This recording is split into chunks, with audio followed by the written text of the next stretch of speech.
Good evening, everyone, and welcome to the Monday, November 16th, 2020 Board of Commissioners meeting. I'll call the meeting into order. First item is the invocation of Pledge of Allegiance. As always, I invite any members of the audience that would like to deliver an invocation and say a few words over this meeting to come forward if they would so choose to. Not seeing anyone jumping at that, I'll Commissioner Beaumont, it's been a while. Would you like to? Thank you, sir.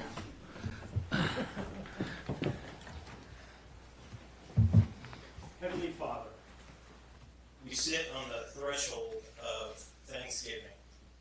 Father, it's a time for family and friends to remember everything that we have reason to be thankful for. And Father, I for one am thankful for the county that I reside in. Lord, given all of the places to live, I would choose no other than Currituck County. Lord, I ask for your favor upon this board this evening, Father, that we would clearly be able to discern the issues, Lord, and the best course of action for all of the residents of Currituck County. Lord, bless this meeting. Bless our state representatives, our federal elected officials. And Lord, I pray that your hand would be upon the continued tally of the election, Father, that we would end swiftly, Lord. But that your hand and your will would be done. Lord, bless this meeting this evening in Jesus' name. Amen. Allegiance to the flag of the United States of America and to the republic for which it stands, one nation, under God, indivisible, with liberty and justice for all. All right. Thank you, Commissioner Beaumont. And I'll amen the living in Currituck. It's a great place to be. Next item up is approval of agenda. Are there any changes, additions, subtractions tonight from the board members? Can I have a motion for approval? So moved. Thank you. Second. I have a second. All in favor? Aye. Any opposed? Thank you all. Next up is public comment. Please limit your comments to matters other than those that are appearing on this agenda tonight. We do have one person signed up, and as always, this is a 3-minute session.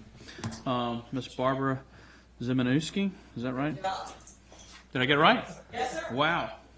Very close. All right. Well, when you come up, please pronounce your name properly for us and your addresses, if you would. Thank you. To right here. Yes, ma'am. It's my first time, so I'm here for a couple of reasons. Good evening, everyone. My name is Barbara Zemanowski. I have been in your county for 14 years.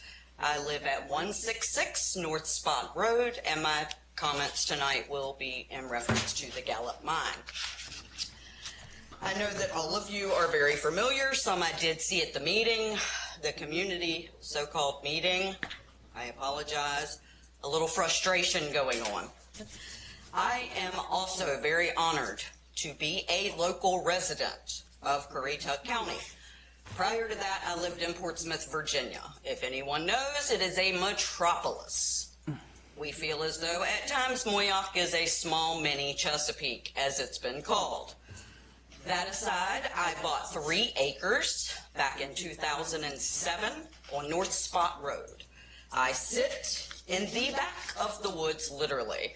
I brought a map I am happy to give to you off of the GIS online mapping. I highlighted my property. I do watch every board meeting in reference to my situation.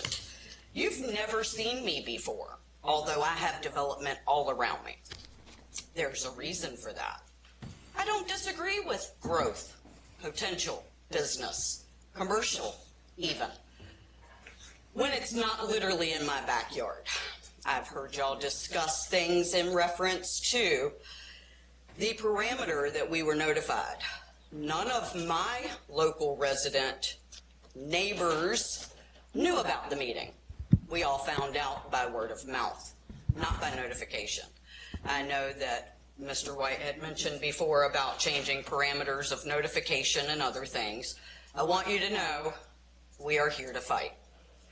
I represent, along with some other folks you'll meet in the future, Pinewood Acres, North Spot Road Preservation Coalition. I am here to say I speak for many. I'm gathering names. I'm gathering wind. I believe y'all could stop this I understood Mr. Attorney saying if Gallup and Mr. Elliott meet their criteria of whatever. I want to see an environmental impact statement. I want to know who I need to go to in the state. I need things to change. This is not okay. We have 2 other sand pits. One is by Hatchell Gallup. One is not. Both were nightmares. You've never seen me before. I live across the street from the water park. Had no problem with development. Have no problem with growth. What I have a problem with is money ruling our county. It's beautiful. Let's keep it that way, guys. That's all I have. Thank you for hearing me. All right, thanks for coming out this evening. I don't have anyone else signed up.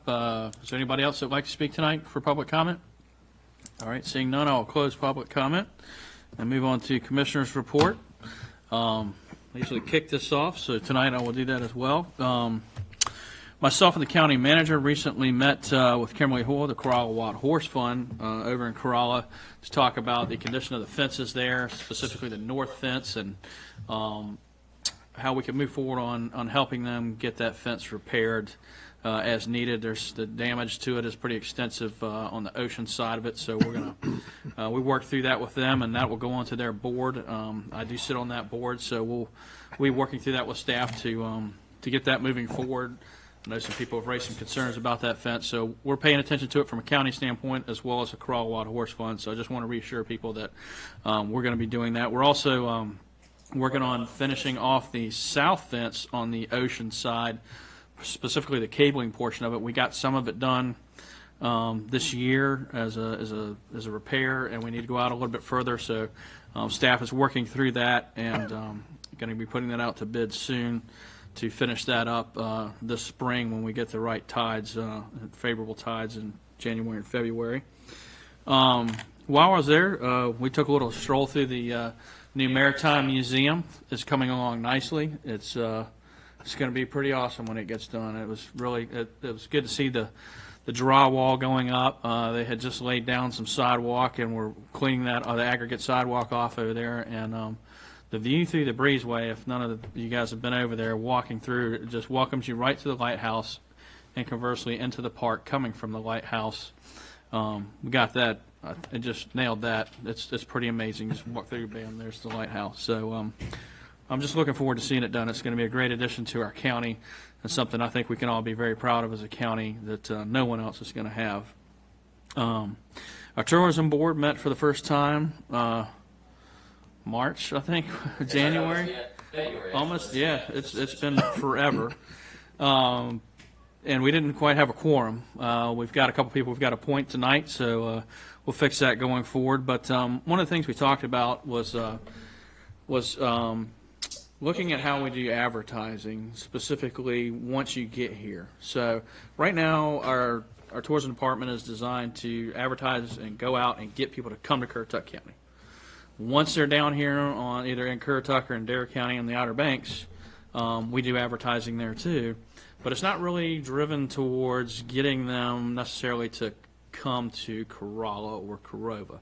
Some of it is, but you see the billboards, there's no call to action. The print advertising is the same. So we had some discussion on that and looking at how do we reach the tourists once they're here? What does that messaging look like to get them? We need a call to action, get them coming up, doing whatever activities we have available, such as the Maritime Museum when that gets open next year. So that was one of the things we were discussing at that meeting, and I'm sure we'll have more discussions on it as we actually sit a full board soon with the addition of a couple new members. This will be my last meeting sitting in this spot. I am going to be stepping down as chairman this year. At our next meeting, we re-elect every December a new chairman and new vice chair. So it's been one of my greatest pleasures to do that over the last 2 years, and I appreciate the faith and confidence the board has put in me to sit up here and do what we do. It is a thankless job, but it is very rewarding both personally and professionally to me to have done that, and I view it as definitely a high point in my life to not only be a commissioner, but to be able to sit up here and do this job for the people of this county. For as the county goes, next year is looking really busy for us. Lots of stuff going on. So good luck to the next chairperson. It's going to be a busy year, and you've got a lot to do. So I'm looking forward to sitting over there on the side somewhere and enjoying a different role as a commissioner again.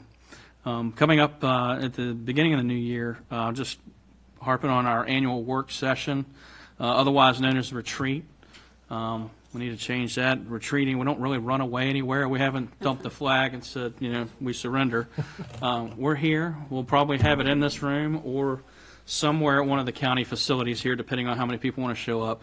But I can't emphasize enough that is open to the public. It will be, it's where we sit down and we talk about what we're going to do for the coming year. We look at our budgets. We look at all kinds of different stuff.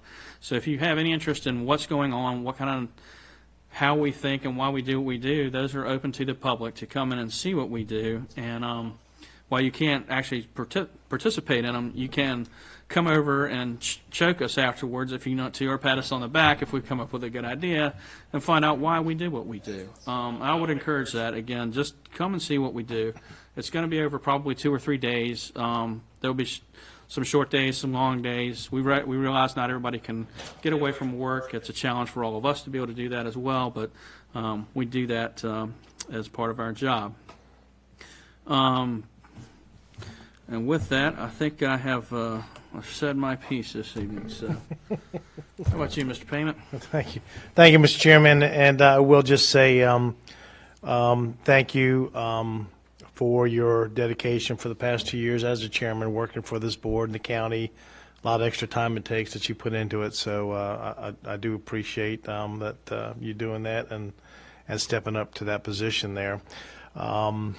I also sit on the Albemarle Regional Health Board, and I always give updates. And the latest update on the COVID cases in Currituck, I will report that as of today's report, the lab-confirmed cases was 280. Of those, 40 of those are active. 236 have recovered, and the county has had 4 deaths total. It just due diligence. I mean, we'll get through this. It's working its course. The other thing I will say to everyone is on the fire departments, please just remember we're getting into heating season. Fireplaces are going to be lit. If you haven't had chimneys inspections, get involved with your fire departments. You can ask fire departments any question you have about fire prevention. They'll help you out. Get involved if you can. And lastly, I would just like to say I'd like to wish our citizens and everyone out there a happy Thanksgiving and this board.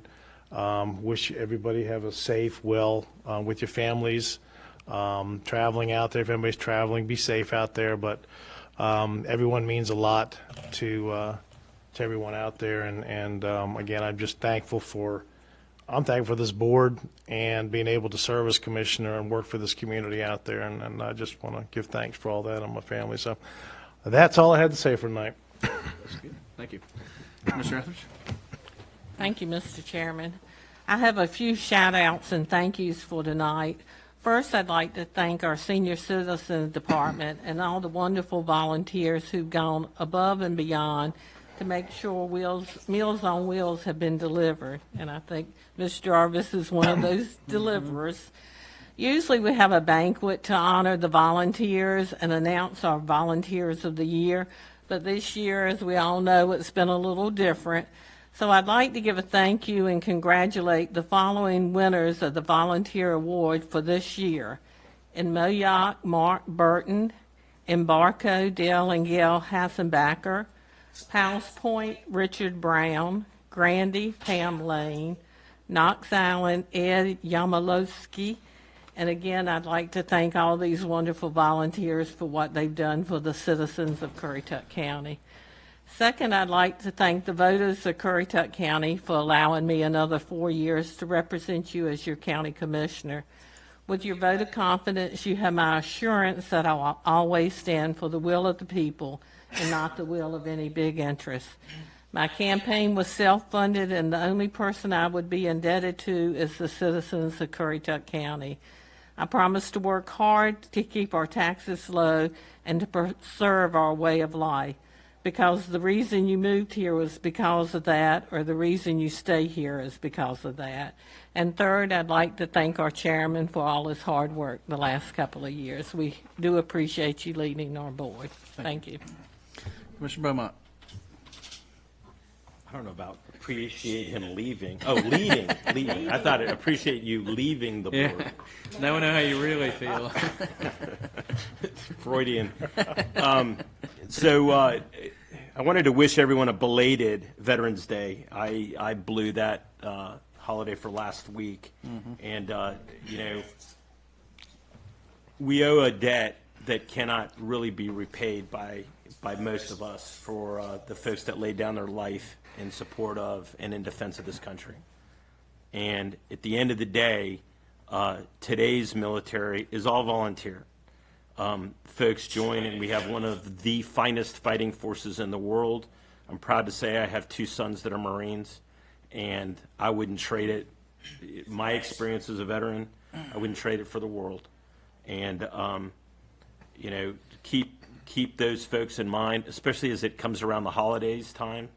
I know there aren't many people that served in the military that didn't lose friends and close members that basically you become a family.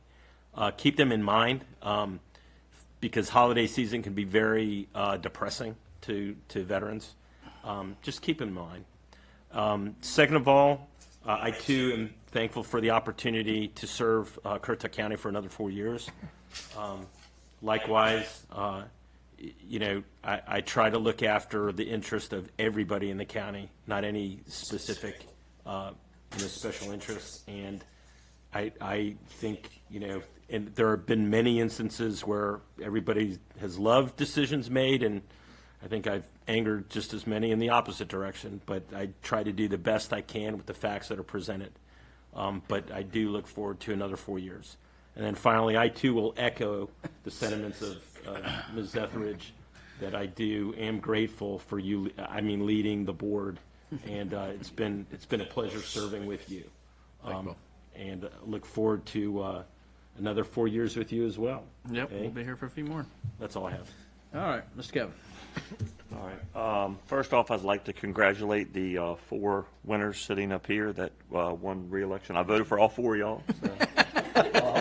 So, I'm hoping I'm the deciding vote. Made the There was a difference. couple on the ballot that they didn't get my ink, but I did vote for all 4 of y'all. So I want y'all to know that. I'd like to congratulate Bob White. Has done a lot as the chairman. It's a thankless job. He gets phone calls from all of us and from the county manager, and he's the brunt of some of the emails, the ugly emails, and we appreciate you having to speak up for those. So I'm glad I'm not him, but thank you for being you. But congratulations, you've done a good job. Holiday season, be vigilant. We don't have a lot of crime in Currituck County, but we do have some crime. Many can attest of all the festivities from this week. Was a very eventful week last week. Yesterday we had our 22nd boat rescue in the Sound this year, 22nd. I got the stats today. So I had a grand jury, and we were sitting in there. When you have the most cases, you go at the end. So I was sitting in there for a while with one of the other guys. So, but like I said, I want to thank the fire department. North Carolina Wildlife helped us yesterday. The sheriff's department, we were out there. EMS did a great job. Like you said, there's stuff that in the water yesterday could not have been any rougher. I swear, when we were in the sheriff's department boat, I thought we were in the ocean. I thought Jesse had took a wrong turn or something because the waves were so rough. But I woke up this morning, so I'm thankful. Then, like I said, be vigilant. If you're out shopping, out and about, next year somebody will probably be Christmas shopping at Tractor Supply in Mayock. But like you said, so be careful, because this is the time of year where there's a lot of fraud, people stealing packages. Thank goodness we don't have a lot of that here, but be safe, be smart. Enjoy your holidays. COVID has canceled a lot of stuff this year. I hate that it canceled the Christmas parade, the county luncheon, all this stuff. If COVID didn't cancel it, Cooper did. So, but like I said, some of the stuff you kind of had to be canceled. Not a shot at the governor, but I speak the truth. But I'm sure like he's I worried said, about it. yeah, I don't think he really cares what I say, but it's all good. But like I said, enjoy your holidays, everybody. I mean, like I said, we're fortunate where we live. I love where we live. The four of you that won, you put your time in, and we appreciate what you do because this is a thankless job. But, like you said, we're not doing it for, we do this because we live here and we love where we live. So, but congrats, and eventually maybe they'll figure out who the president winner was on that too. So, but like I said, but thank you. That's it for me. All right. Commissioner Etheridge. Thank you, Mr. Chairman. I'd like to congratulate the four winners. I know it was a tough campaign, pulled through. But, I'd like to thank Chairman White for his service 2 years. I sat here counted up a few minutes ago.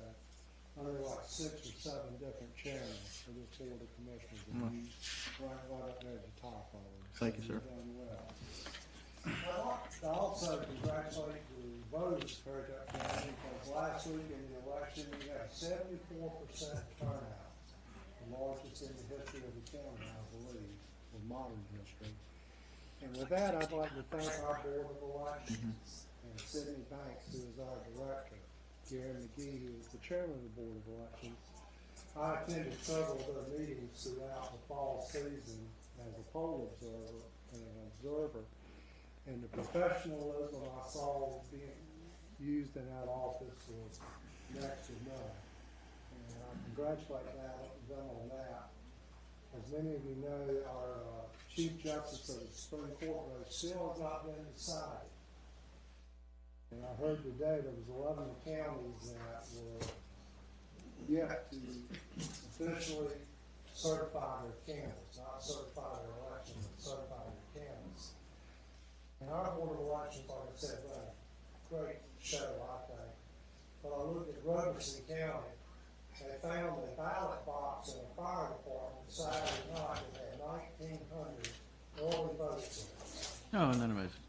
And 700 and some provisional ballots that had not been counted yet. So, it makes you wonder just what is going on in our state.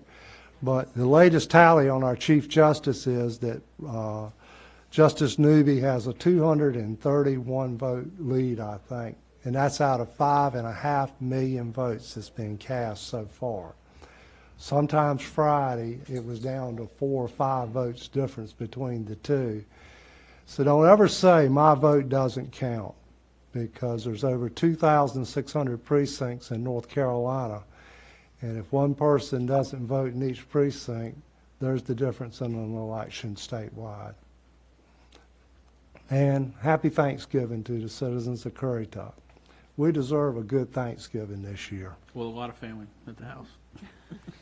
Oh, and you can't have but 10 people at your house, supposedly, for Thanksgiving, but you can have 30 people for a funeral. So what you do is have a funeral for your turkey and serve refreshments. And Kitty gave me her 4 extra seats. Right, for you, right. Domestic credit. So that's how you can get by it, Paul. All right. Commissioner Jarvis.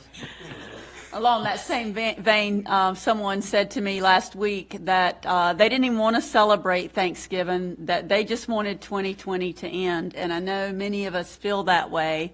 But I encourage all of you during this Thanksgiving season to reflect on what we've gained this year, not what we've lost. And we have gained a lot. We've gained a lot of time with our loved ones. I'll let you decide how much you appreciate that.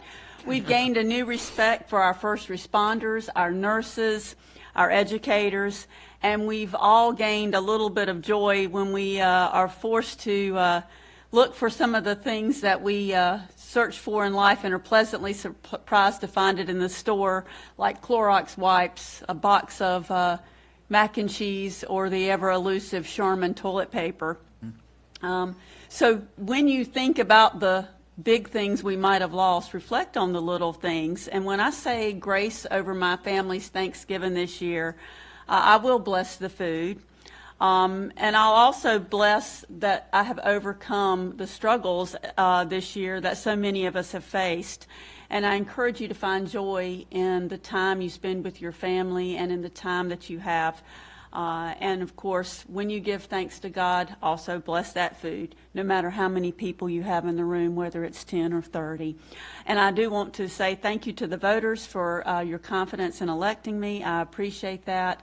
I take this job very seriously. I spend a lot of time going through information and making good decisions. I know everyone's not always going to agree with how I vote, but I will do my very best with the information that I have been presented to represent everybody. And finally, to Chairman White, I could not have endured these last 2 years without your guidance. I appreciate that.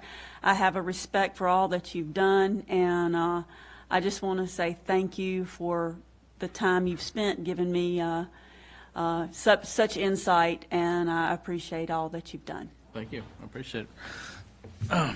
Okay. So as you talked about some of the, did anybody notice that the toilet paper got like this wide now? Now, how did they come up with the hand towels didn't change? You can use those for your hands, but the dirty work, it gets smaller. I don't get that. And nobody has any now. That's right. And I'm told that the hoarding is beginning again. That was the latest Facebook rumor. All right, on to serious business. Mr. County Manager.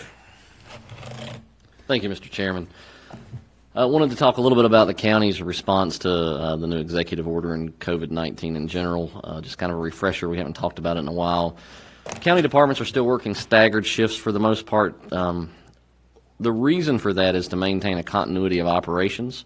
So, and what I mean by that is we don't want everybody in the office on the same day, because if they're here on the same day and there is a potential exposure to an entire department, then an entire department has to go home and quarantine. And for some departments, they can work from home when they're quarantined.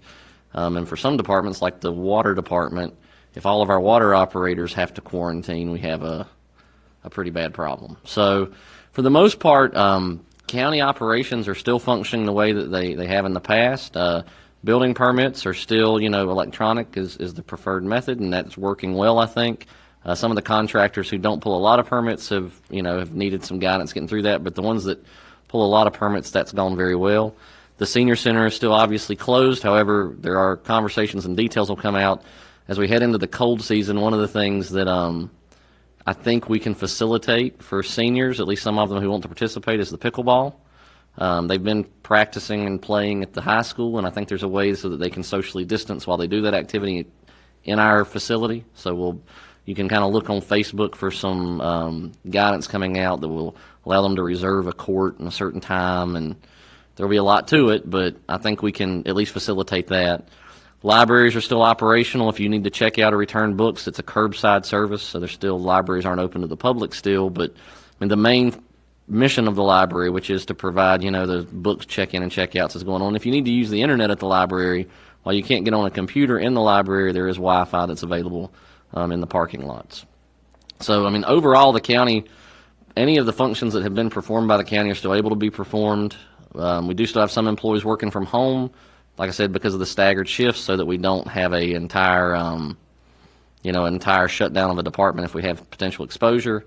The other thing that we do have are some employees who are at risk because of other health issues, and so those employees do work from home consistently. So overall, I do want to let you all know as the board that the county employees understand that where we're operating at is not business as usual, and we know it's been going on for a long time, and we're really appreciative that the board has supported us in trying to maintain that continuity of operations and looking out for the employees. So thank you all for that.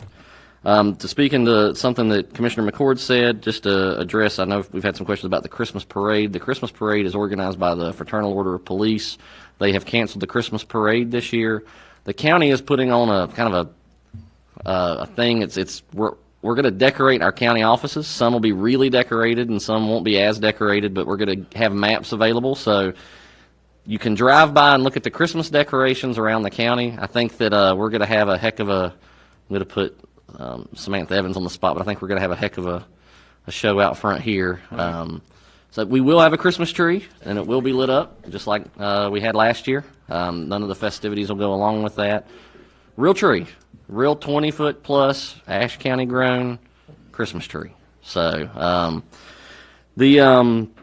So once again, Christmas festivities will be a little different, but we're all trying to work through this, and like I said, we ask that the citizens be as patient as possible. I can tell you that the employees and staff are ready to get back to normal. We do our department head meetings remotely now, and I miss seeing the department heads. I don't know if they miss seeing me, but I miss seeing them. Right. So, one thing I did want to talk about just quickly is water. We had the issue with the water bills that were going to be cut off. We had a large number of cutoffs that they didn't get on payment plans. The first group, if you remember, had 172 people who were due for cutoff. The board decided to put door hangers out, and the staff, it was double work, but the staff went out and really pushed that initiative. We put a lot of public information out, and we got that number from 172 down to 16. So that was really effective. So we're excited about that, and we'll keep doing that for the next 3 or 4 cycles. I think we're 4 more billing cycles that we'll have to go through, but really props to the water department. I mean, it was a lot of work, but it's a lot less work than having to go put locks on and take locks back off. So, and thank you to the board for allowing us the opportunity to kind of get the word out and give us a little bit of extra time to do that. That's all that I really have for the manager's report, but be happy to answer any questions that anybody on the board might have. I do have one, the pickleball. I know the seniors been playing Monday, Wednesday, and Friday because my dad keeps asking me every day. Every day, literally. The inside thing, is that going to be on the county website where they have that option? It will. It'll be on the county website. Watch for Parks and Rec. They'll put information out on Facebook. I'll make sure that Commissioner McCord, so your dad knows as well. Give him that for Christmas. But once once the word gets out, it'll the details we're still trying to figure that out because we've got to make sure we've got enough spaces so everybody has the opportunity to play through the course of a week, and we'll have to keep it so that there's really only 10 people at a time in the gym. They leave, then there's a period of time where we can come in. Clean stuff. I do know that you'll have to bring your own equipment, but I don't think that's as big of an issue because I think folks have bought a lot of stuff because they've been, like I said, playing at the high school. So, thank you. You can tell them Merry Christmas. Yes, sir. Yeah, that's what he's getting this year. Yes, sir. Can we send an emissary down? Well, I was going to ask. Because it's a dull work. Yeah. Coming up that. I can. So we're getting ready to get into one of our public hearings, so I can go down and make that announcement. And before we drop out a county manager's report, we do have the school superintendent here. Did you want to speak to anything tonight about schools in particular, or how it's going, or any kind of updates? Sure. Why don't you come on up to the lectern, Dr. Lutz, and just introduce yourself. If you got a decent audience, maybe paying attention tonight, so good chance to get the information. You're good. Right. Been here for a little while. Yeah. Matt Lutz, school superintendent for Currituck County. So we've had our elementary schools back since October the 19th, and we brought our elementary students back on Plan A. Plan A means that we have our elementary kids in school. All elementary kids that would like to come to school are there from Monday through Thursday. Looks like a fairly typical school day, minus the precautions that we are required to take place with COVID. Which are quite extensive, but our principals and our teachers have done a great job of figuring out how to make it as smooth as possible. We've had some great help from the Sheriff's Department, especially early on. And we were able to bring our middle school students back last week. And we had to bring back our middle schools under Plan B, which is a 50% capacity and following 6-foot guidelines. The good component of this is that if we're following our guidelines at the middle school level, we should be able to prevent large-scale quarantines if we're following those guidelines, which means we should be able to have our staffing in place and our students. We only can put 24 students on a bus in middle school. At the elementary level, we do not have to follow those same guidelines. I would, and I've shared with our board as well, we have also gone through the county and we have marked every classroom so we know which classrooms may not be following the social distancing guidelines due to the number of students in them, and so that if we would happen to have a positive case or an outbreak, we'll be able to identify which classrooms we may have to quarantine. That does not apply to the whole county, and it just applies to the classrooms that we cannot practice those social distancing guidelines. Overall, it's been a quite challenging start to the school year. We were on remote learning for the first 9 weeks for all, and we still offer remote learning for the K-5 arena as well. We have about 400 students that chose to stay remote. Our middle schools, kids that chose to stay remote, we're able to allow them to go into the classrooms virtually our teachers are continuing to keep those students, and we're teaching in that manner. So, Thank you very but much. most of our kids are back in school. Right, that's great to hear. Thank you. Y'all are you're doing a great job. I mean, as far as like the schools like Charborough, to get them in the morning, the first 3 days, the traffic was backed up to the light on 168, and it's been shaved down. I think 16 minutes is our best time now of getting them in there, and the principal was out there with a clicker. It's about 200 cars a day, but we've gotten it the other day because they have to be there by 7:50. I guess the bell rings, and the other day every car was, because they don't start coming in until 7:30. Yeah. And they were all in, and it was 7:49, and 2 more people pulled up. So I mean, it was impressive. It's 200 cars. That's, yeah. They're doing a good Traffic. job checking the temperatures. So good job. Charborough and Moyock have been our most challenging, of course. Yeah, that would be.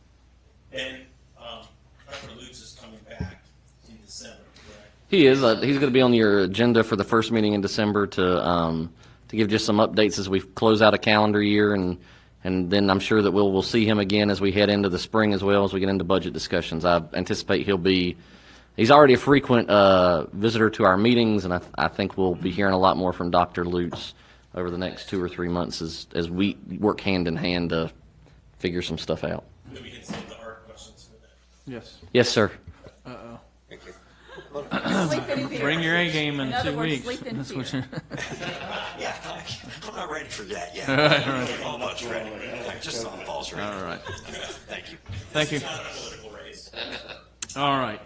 Did you need a recess to gather the troops for the next agenda item? Well, I mean, I will go out and check and see if anybody's here for the reappraisal schedule of values, but I will also give a reminder that if they can, to keep it down. One thing that I do need some direction on from the crowd that I've kind of hear and have seen, we will not be able to have folks just spectate in here. Okay. So, I have. You want me to go? Right. so the challenge is that, I mean, we need to make sure the folks who want to comment can comment, but Well, I have 8 signed up for public comment now. I suppose we could maybe take the list down and see if there's anybody, get some names on there. yeah, why don't we recess for a few minutes? Let me see how many people want to speak and give a chance for folks, and I can also talk to them about how they can live stream the meeting and watch it Okay. later if they want to, if they're just wanting to observe. So. All right, then we'll take 5 or 10, depending on how long. When you come back, we'll go back in to regular meeting. Thank you.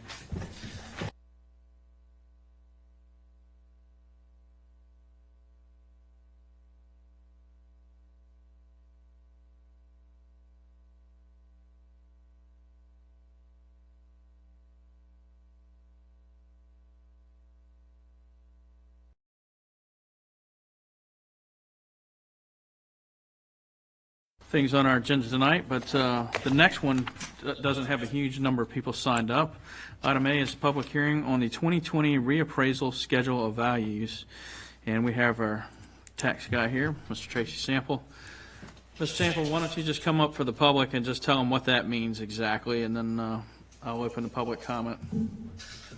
At last meeting, I submitted to y'all a schedule of values that we want to use, that we're going to plan on using for our reevaluation for 2021. It's just the guidelines on how we go about doing the appraisal process and the data we collect and how we use that in our analysis to come up with the values for the next reevaluation of 2021. Okay, thank you.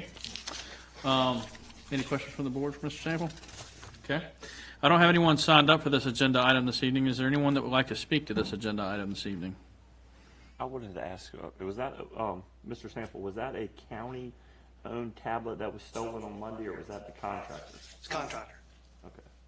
I didn't know if that was something we had to. As a contractor tablet, it had no data, personal data or anything. It's just some property record information. It's been replaced. I mean, they haven't found that one, but It's in the the swamp. employee has a new one, yeah. Okay, good. That's all I was just curious. Okay. All right. No one signed up for public comment. No one came forward to speak to public comment, so I'll close public comment. And this is a bit of odd duck. So we're gonna move to approve the schedule of that. We're not doing any. There's no action. Just on opening this. and closing the public hearing Okay. this evening. All right. Thank you. Little bit of an odd duck. I've only dealt with this once in my career. Okay. Well, at this time, then I'll close the public hearing on the reappraisal schedule of values. And did you need to go collect some people? Do we need to recess briefly again? Okay.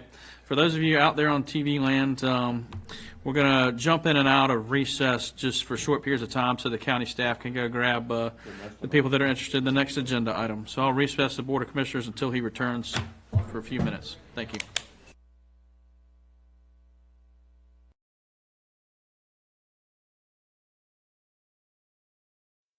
With COVID, it seems to try everything a little bit differently. Item B on the agenda is PB 20-14, Currituck Water and Sewer LLC wastewater treatment. Currituck Water and Sewer is requesting a major utility use permit to operate a wastewater treatment facility at 287 Greenview Road. The treatment facility location includes identification parcel numbers, which I'm not going to recite, that are in the Moyock Township and are available in our packet. Should anyone want to recess those PIN numbers for the parcels? I will need anyone who's going to come in this evening to speak to this matter to swear in, right? So do we have any? Yep. Virtual Bible? All right. Anybody that wants to speak has to swear in. Uh-oh. All right. We might not have enough Bibles. You guys can just raise your right hands if we don't have enough. All right. Does everyone who, we got everybody? All right. Everybody who wishes to speak on this evening, do you solemnly swear to tell the whole truth and nothing but the truth, so help you God? Thank you all.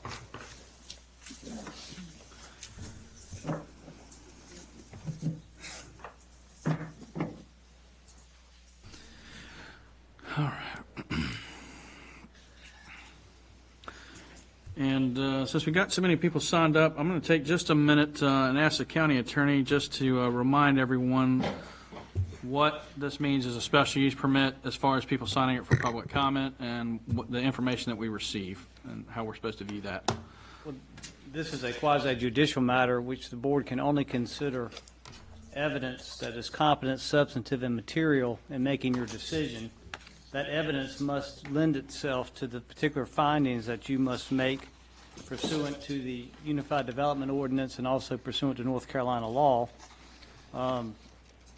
In particular, you may not consider any lay testimony, that is testimony that does not come from an expert for whom proper foundation has been laid as to their expertise relative to whether the project will affect or impact public health or safety. And secondly, you may only hear expert testimony with regard to the issue as to whether the use of the property under the application will affect the value of adjacent property. That being said, if the applicant puts on sufficient competent evidence to meet their burden, then the burden shifts to those who may be in opposition to the application. They must likewise put on the same type of competent evidence in order to overcome the case put on by the applicant. What is also important to remember is that while we do have what's called a public comment time to these types of proceedings, again, the board can only consider evidence that is competent and relevant to the application and to the four or five findings that this board must make. And you may not, again, consider any evidence from a layperson with regard to public safety or health issues, or whether the proposed use of the property as applied for would detrimentally or have some other kind of impact on the value of adjacent property. Thank you, sir. Okay, with that, I will, I got Ms. Cicero standing up here, so I'll let you tee it up for us. Okay, thank you, Mr. Chairman. The public hearing, the use permit that you're hearing tonight is for Currituck Water and Sewer LLC wastewater treatment plant. It is requesting a major utility use permit to operate a wastewater treatment facility in the Eagle Creek subdivision. So this is the area, specifically, this is the parcel that contains the wastewater treatment plant. And you'll see that there are several other parcels that are included in this. That is the golf course that is included. It is included because some of the effluent, the treated wastewater, is disposed of through the golf course irrigation system. So both sets of property, the wastewater treatment plant property and the disposal area, are included in this use permit. Currituck Water and Sewer LLC needs a use permit to be in order to serve more than just the Eagle Creek community. That is why they're coming before you tonight to request this use permit. So the disposal area is the golf course, and here is the wastewater treatment plant itself and high rate infiltration basin associated with the immediately adjacent to the wastewater treatment plant. So all of this area is zoned. All these properties are zoned AG agriculture. They are in the full service land use plan. For the 2006 land use plan, they are designated full service, and you see the nice orange if it's showing up well.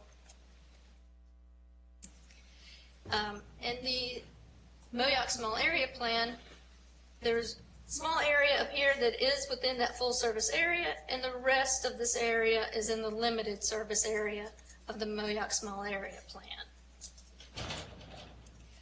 This is a soils map I'll get to in just a moment. The current owner is Sandler Utilities at Mill Run. They own the wastewater treatment plant itself, this property, this area down here. The golf course is owned by Posh Development LLC. For the total area for this use permit is 196.65 acres. So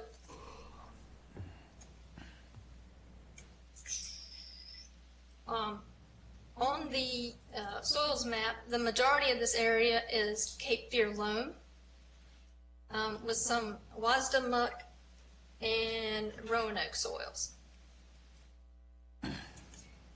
In the Moyock Small Area Plan, and I just wanted to give you guys the full future land use map of the Moyock Small Area Plan. You see how this whole area here is designated limited service, with Eagle Creek and the property just north of Eagle Creek is limited service. The area adjacent to Currituck Highway is designated full service, but all the area around here is designated as rural. So it means your denser development in orange, lesser and lower intensity development in the rural area of the Moyock Small Area Plan. So Currituck Water and Sewer LLC is coming before you tonight to ask to become a major utility in order to serve additional developments. That's why we're taking them through this process. Once they no longer serve just the Eagle Creek community, they become a major utility. So they are coming before you tonight to ask to be able to serve the Foss development, the Flora project, the parcels that are adjacent, that are between Survey Road and Currituck Highway, and these properties off to this side of Eagle Creek. They're asking to be able to serve these with wastewater. I'm going to pause you right there for just a second. So while they are asking to do that, if this were to pass tonight, they can go outside of that area by simply reaching out or through an application process through DEQ. They can expand their service area, can they not? Well, yes, through the North Carolina Utilities Commission. This is the first step of a several-step process for them. In order for this, if this use permit is granted, basically our next step would be to go before the North Carolina Utilities Commission and DEQ, sorry, old habit, to be able to get permission and get their service area and all those things that we were speaking about earlier about the Moyock Regional with the Utilities Commission, and have to work with DEQ as far as the functionality of the plant and this collection system. Well, so the reason I ask that is just because they're asking for this, it doesn't mean they can't expand outside of their requested service area at this time. That is correct. Okay. So once again, the area and the golf course, part of this use permit, the wastewater treatment plant. This is an overview of the service area, and this was probably in your packet. It's probably going to be in the applicant's presentation as well. This is the service area, and this is an overhead of the existing wastewater treatment plant with the building, the major part of the facility, another part of this facility over here, I think it's part of the clarifier maybe. So the use permit overview, they are asking to serve more than just Eagle Creek and to improve the existing wastewater treatment plant to allow the plant to treat up to its design 350,000 gallons per day. It's currently treating between 50 and 80, I've heard. I guess with COVID and people being home more, they're using their facilities there at their house more, so they're actually treating more influent. The effluent is disposed of after it's treated. It's disposed of in an infiltration pond on the wastewater treatment parcel itself, went through the irrigation into the Eagle Creek golf course. And the way I understand it, if it's the treated effluent, the treated wastewater has a certain turbidity level, it can be treated it can be used in the golf course irrigation system. So their neighboring development's wastewater would be pumped directly into the Eagle Creek wastewater treatment plant and would not go into the Eagle Creek collection system. Back to North Carolina Department of Environmental Quality and North Carolina Utilities Commission must also approve this request. This is just the first step in a several multi-step process. And one of the major points that the applicant has made in the community meetings with staff is that the necessary repairs for the collection system and specifically for the wastewater treatment plant are very expensive. And one way to offset the cost to the users would be to expand their customer base, and which is one reason, the main reason why they're coming before you to ask for a use permit to be able to treat off-site development sewer. This application includes the Falston Flora property being used for effluent or groundwater disposal. That was mentioned.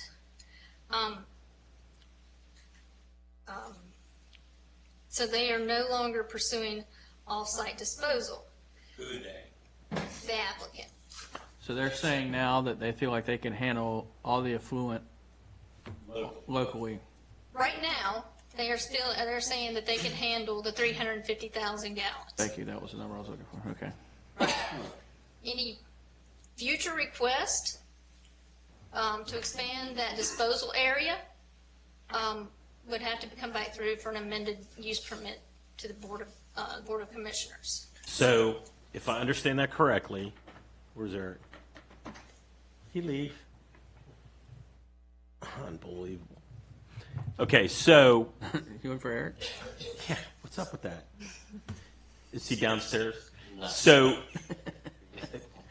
as they phase in properties, right, if they get to the point where they determine they can't handle the entire 350,000 gallons locally, and they go to pursue that, I want to make sure the chicken happens before the egg, right? I don't want to have 350,000 gallons of material where we got to find a place for 100 of it, and now they're coming before to figure out where they can, to get permission to ship off-site some quantity.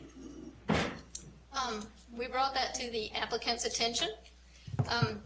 Where they were in the process, when they were talking about disposing of either groundwater or treated effluent, they would have had to go back, if you had to include Falston Flora, go back to the community meeting process, and they did not want to adhere to that time frame.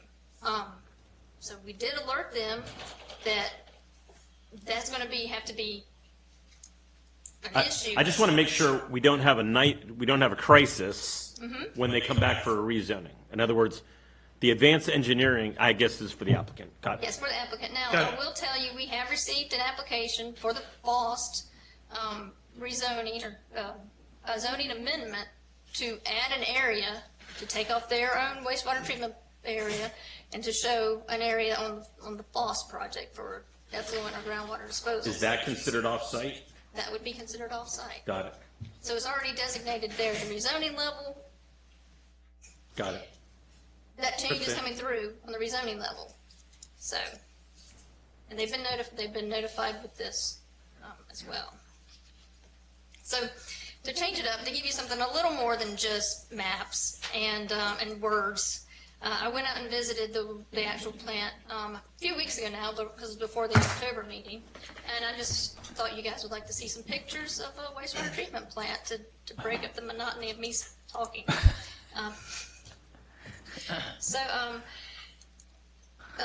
This would be the effluent the influent this is probably one of the first major steps in the treatment process. Would come in here through the bar screen, and I've had Will Rumsey with me walking me through this process, so I'm sure I'm missing some of the details, but I'm sure the applicant can answer anything that you guys have.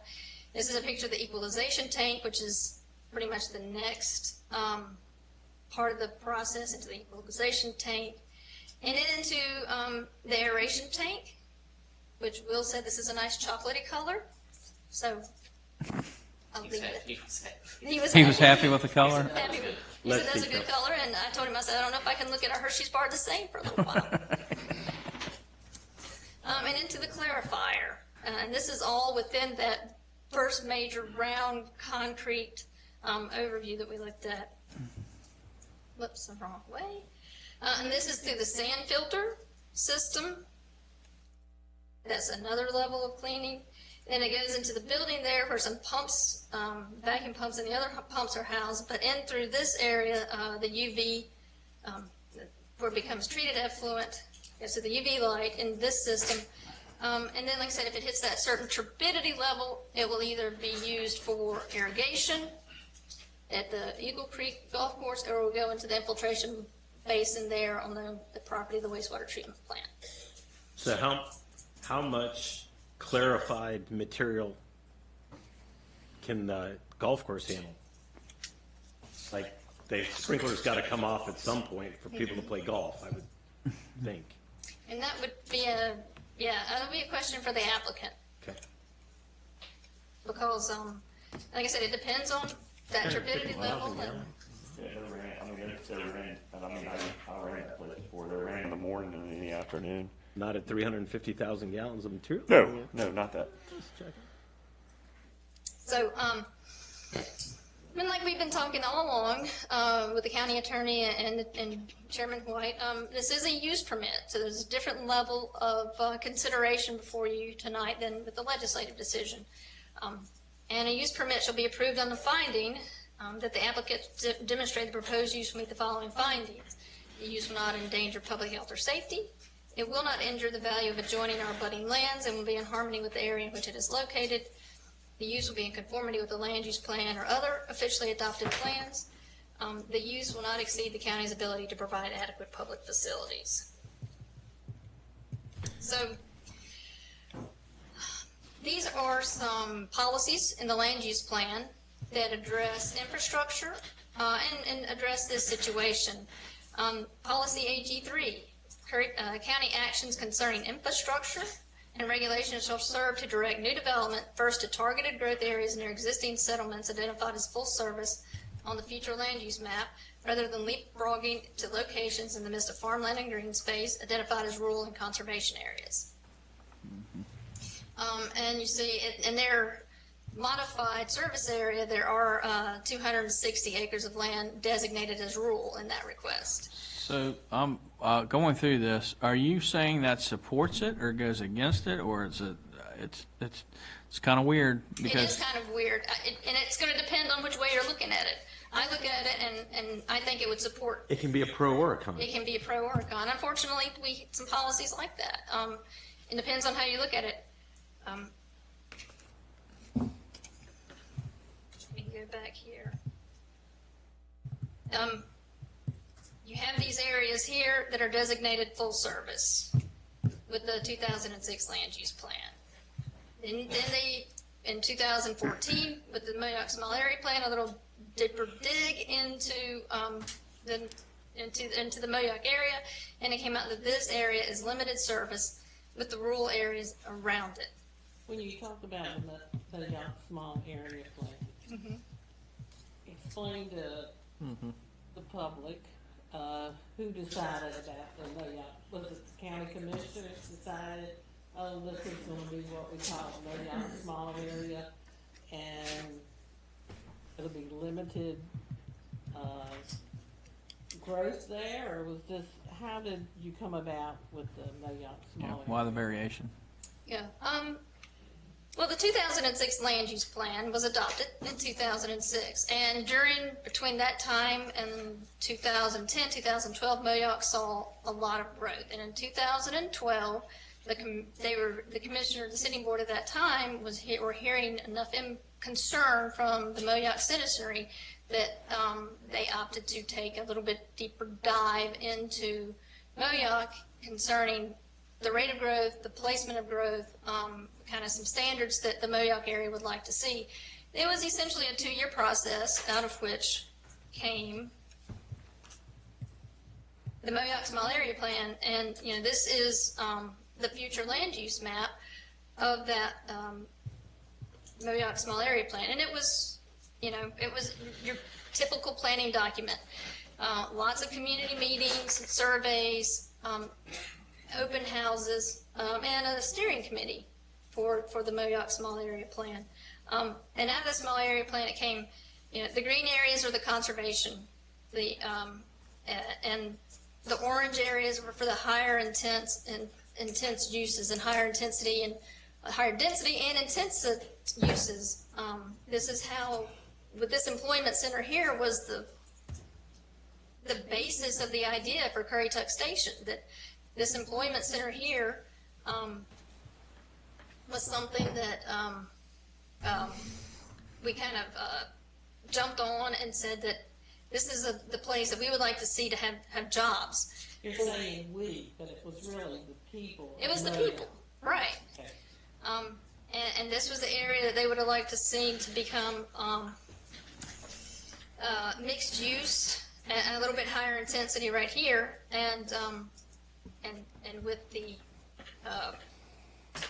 yellow, there's limited service, you're getting less dense, less intense, and then the rural area designated to brown, tan, khaki, a lot less dense, and a lot less intense. So and it was adopted by the Board of Commissioners at that time, after vetted with the community and the steering committee, and was adopted by the board in 2014.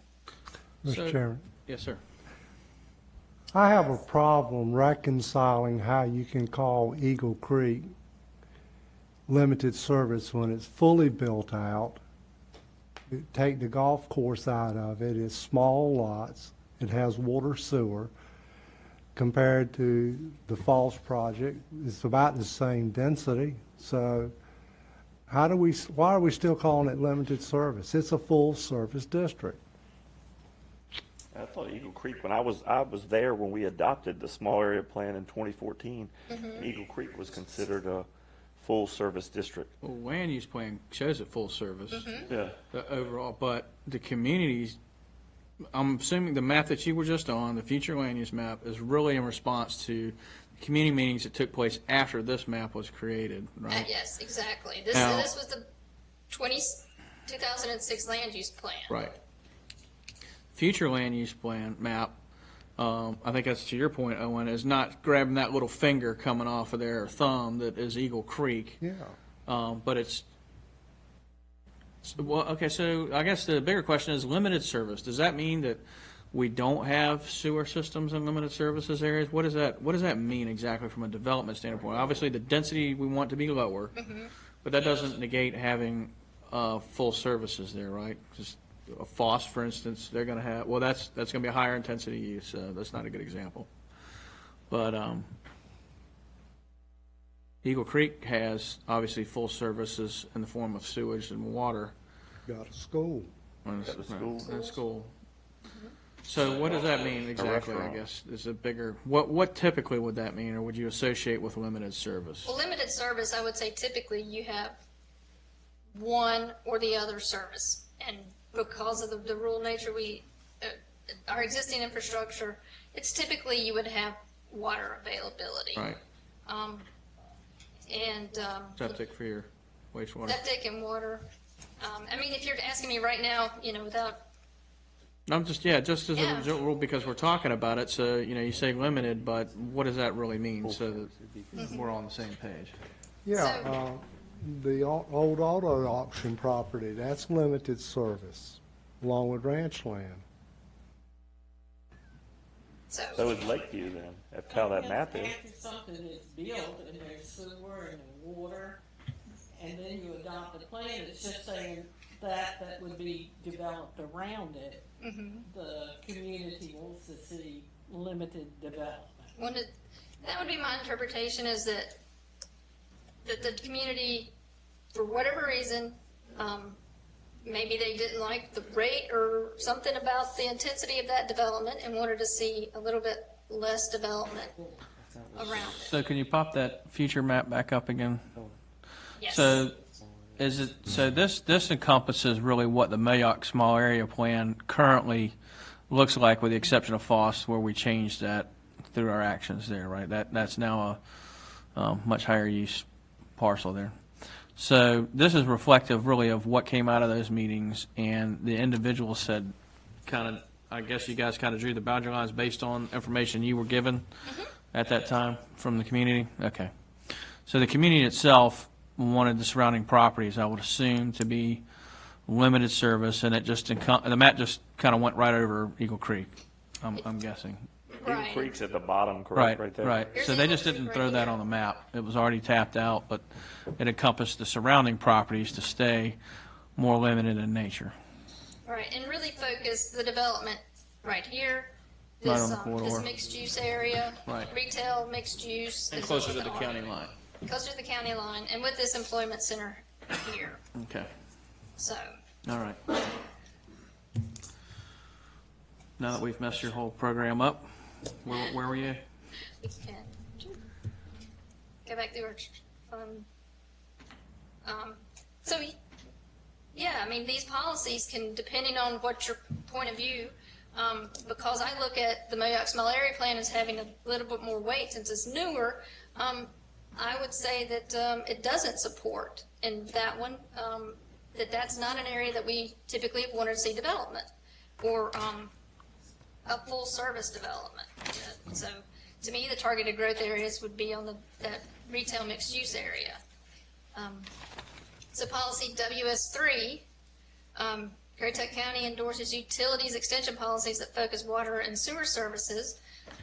One, that are within existing developed areas and in nearby targeted growth areas identified as full service and limited service areas, where development densities would make the provision of all public services more efficient, where the land is particularly well suited for development, and away from environmentally sensitive areas such as areas with extensive wetlands or the northern beaches of the Outer Banks.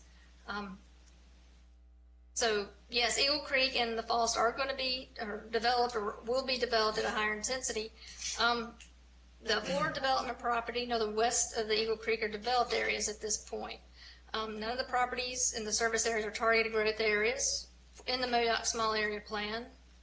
And this would be a provision of private, not public services. So it's, back to that service map. I mean, that could be, they would go wherever customers want to be served. And there are not the greatest soils out there, but that's pretty much the entirety of Modoc as well. So policy PP3, the cost of infrastructure and facilities and services related to the demand created by new growth and development shall be borne in equitable portion by those creating the additional demand. Policy ED2, capital expenditures for the purpose of economic development shall be targeted toward areas that are most suited for development. Targeted areas should include raw land as well as revitalized and reuse of currently or unused or underutilized structures, sites, and infrastructure. Targeted areas primarily include those located within full service areas identified in the future land use map, to a lesser extent those included in the limited service areas. Policy CW1, Currituck County may elect to amend or incorporate adopted small area plans into the land use plan as needed. This includes consideration of citizen-initiated amendments or county-led planning efforts that recognize changing demographic, economic, or environmental concerns. So the Moyoc Small Area Plan, like I said, it's going to be, most of this area is limited service there. It does not identify this area as an activity area for growth and development. Policy IS3 recognize that water and sewer services have significant influence on growth and require that consideration be given to the placement of proposed utilities in perspective to desired growth patterns. So, all that being said, staff, we do have some concerns about this area because this is becoming a major utility. So that in your report, in your packet, you saw the report that was completed by Mr. Bissell in 2010 when the county was approached about acquiring Eagle Creek. And it has, as we all know, it's been in a state of disrepair. There are active DENR violations. That email was included in your packet as well. So the tertiary filter has been down and bypassed for 2 years, must be fixed. They've had some, exceeding some limits, their biologicals, not diverting effluent that was violated, fecal limits at the high rate filtration pond, and then just maintenance of, not maintaining their infiltration pond. We also do have concerns about adding additional developments to a plant that has gone for so long with some issues, not being maintained. And then the collection system. Now the collection system, according to the applicant, that collection system there at Eagle Creek will not be impacted by other developments using the Eagle Creek wastewater treatment plant. They'll be gravity fed, pump fed there, and their vacuum system would not be impacted. So there were some outstanding items that I believe the applicant may address today in their presentation, but the use complies with all other applicable review standards of the UDO following if these outstanding items are addressed. A plan for compliance to remedy the outstanding DEQ violations, a detailed plan of all improvements to the plant to allow it to serve as a major utility, the DEQ permit approval and utility commission approval for the wastewater treatment facility improvements and service area must be provided prior to building permit approval. And this was coming out of utilities through the TRC process. They did not want the name Currituck Water and Sewer used, and there was a lot of confusion between the private company and the county. And then to remedy the land use plan conflicts, the outstanding items that came out of TRC. So TRC does recommend denial because of the land use compatibility concerns, and we went through that. You have that large area, 206 acres, that's designated rural in both the land use, the 2006 land use plan and the Moyoc Small Area Plan. And the rural designation would allow for development densities that would make the provision of public services more efficient. And the land use is particularly well suited, and it's not. The majority of the soil types in this rural areas are Wasda Muck, Cape Fear Loam, and the Roanoke. And the Currituck County Soil Survey indicates that each of these soil types are nearly level, poorly drained to very poorly drained. So that concludes my presentation. So the soil types, what does that mean as far as sticking a house on it? Excuse me? For the soil types, you say the soil types are not well suited to development, which is probably most of Mayock. Currituck. So what does that mean? If you stick a house on it, if you're a slab home, is it more likely to crack or have foundation issues or settling issues? What really happens in a Wasda muck? Wasdom muck. That's where you would have a lot more issues with footers and maybe some engineering requirements to get your house footer adequately built. That's why you see a lot of the fill being added, raising the house, but also bringing in sand to that area. And you can do different things to the footers of the house in that area. But and I think I looked in the soil survey, and these, and we're back to it's a significant portion of Moyoc that are just, these soils are not acclimatized for urban type development. But my question is, when we were looking at school sites in the past, the soil samples by the Eagle Creek area compared to the sand pit, the geological study we received on that, the soils were way better there than they were north when we were looking at school sites. Whatever, and I mean that might be an applicant thing, but I mean I know this from my other profession, like the soil in Mayock is not good, pretty much across the board. But I do remember through the schools, the soil. They chose that site. They chose that site, and the geological study that they had to have done at both places destroyed the one where we're saying put everything at there. I mean, we had that in a few months ago in a meeting. Well, the soil survey, it was done in very thorough. Is a more generalized than a site specific. When you're looking at an individual site, where you can spend a lot more time and get more samples throughout the site than you can, and that's a very generalized, very thorough. Let me get back to it. Sorry. You can see, I mean, it's not, and within that there's going to be some soil variability within these lines. These are large swaths that was done. They were done in the early 80s. I know soil's not going to change that much. They didn't go out and go every foot or two like you would at a site-specific thing. Okay. So, you have the soil types result in poor drainage.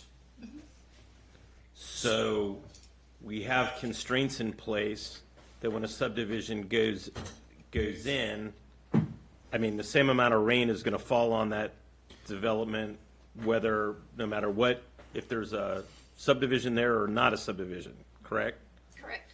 So based upon the stormwater plans that have to be engineered and provided to the county, we actually, as I seem to remember, we retain storm events on site through BMPs, and then that water is released in a controlled manner, correct? Correct. So whether there's a subdivision there, I would argue that in the case of poor draining soil, that helping the water to get off that site into the tributaries to get downriver is a better plan than waiting for poor draining soil to drain.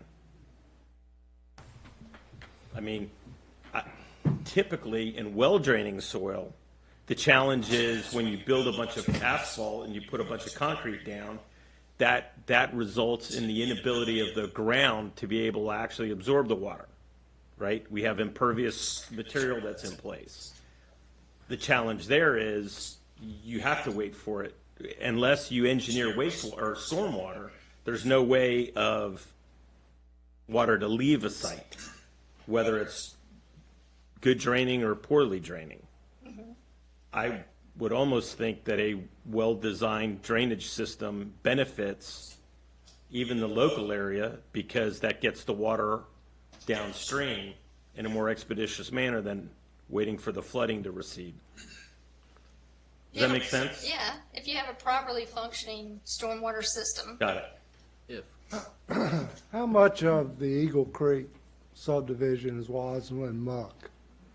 Because your Wadsland muck is your higher peat, higher organic soils, and that does allow water to horizontally drain to like Guinea Mill Canal. It's this purple color down here at the southern end. The Cape Fear is the yellow color, and the Roanoke is this So there's really maybe 15 or 20 houses next to ranch land that is the Wansland muck.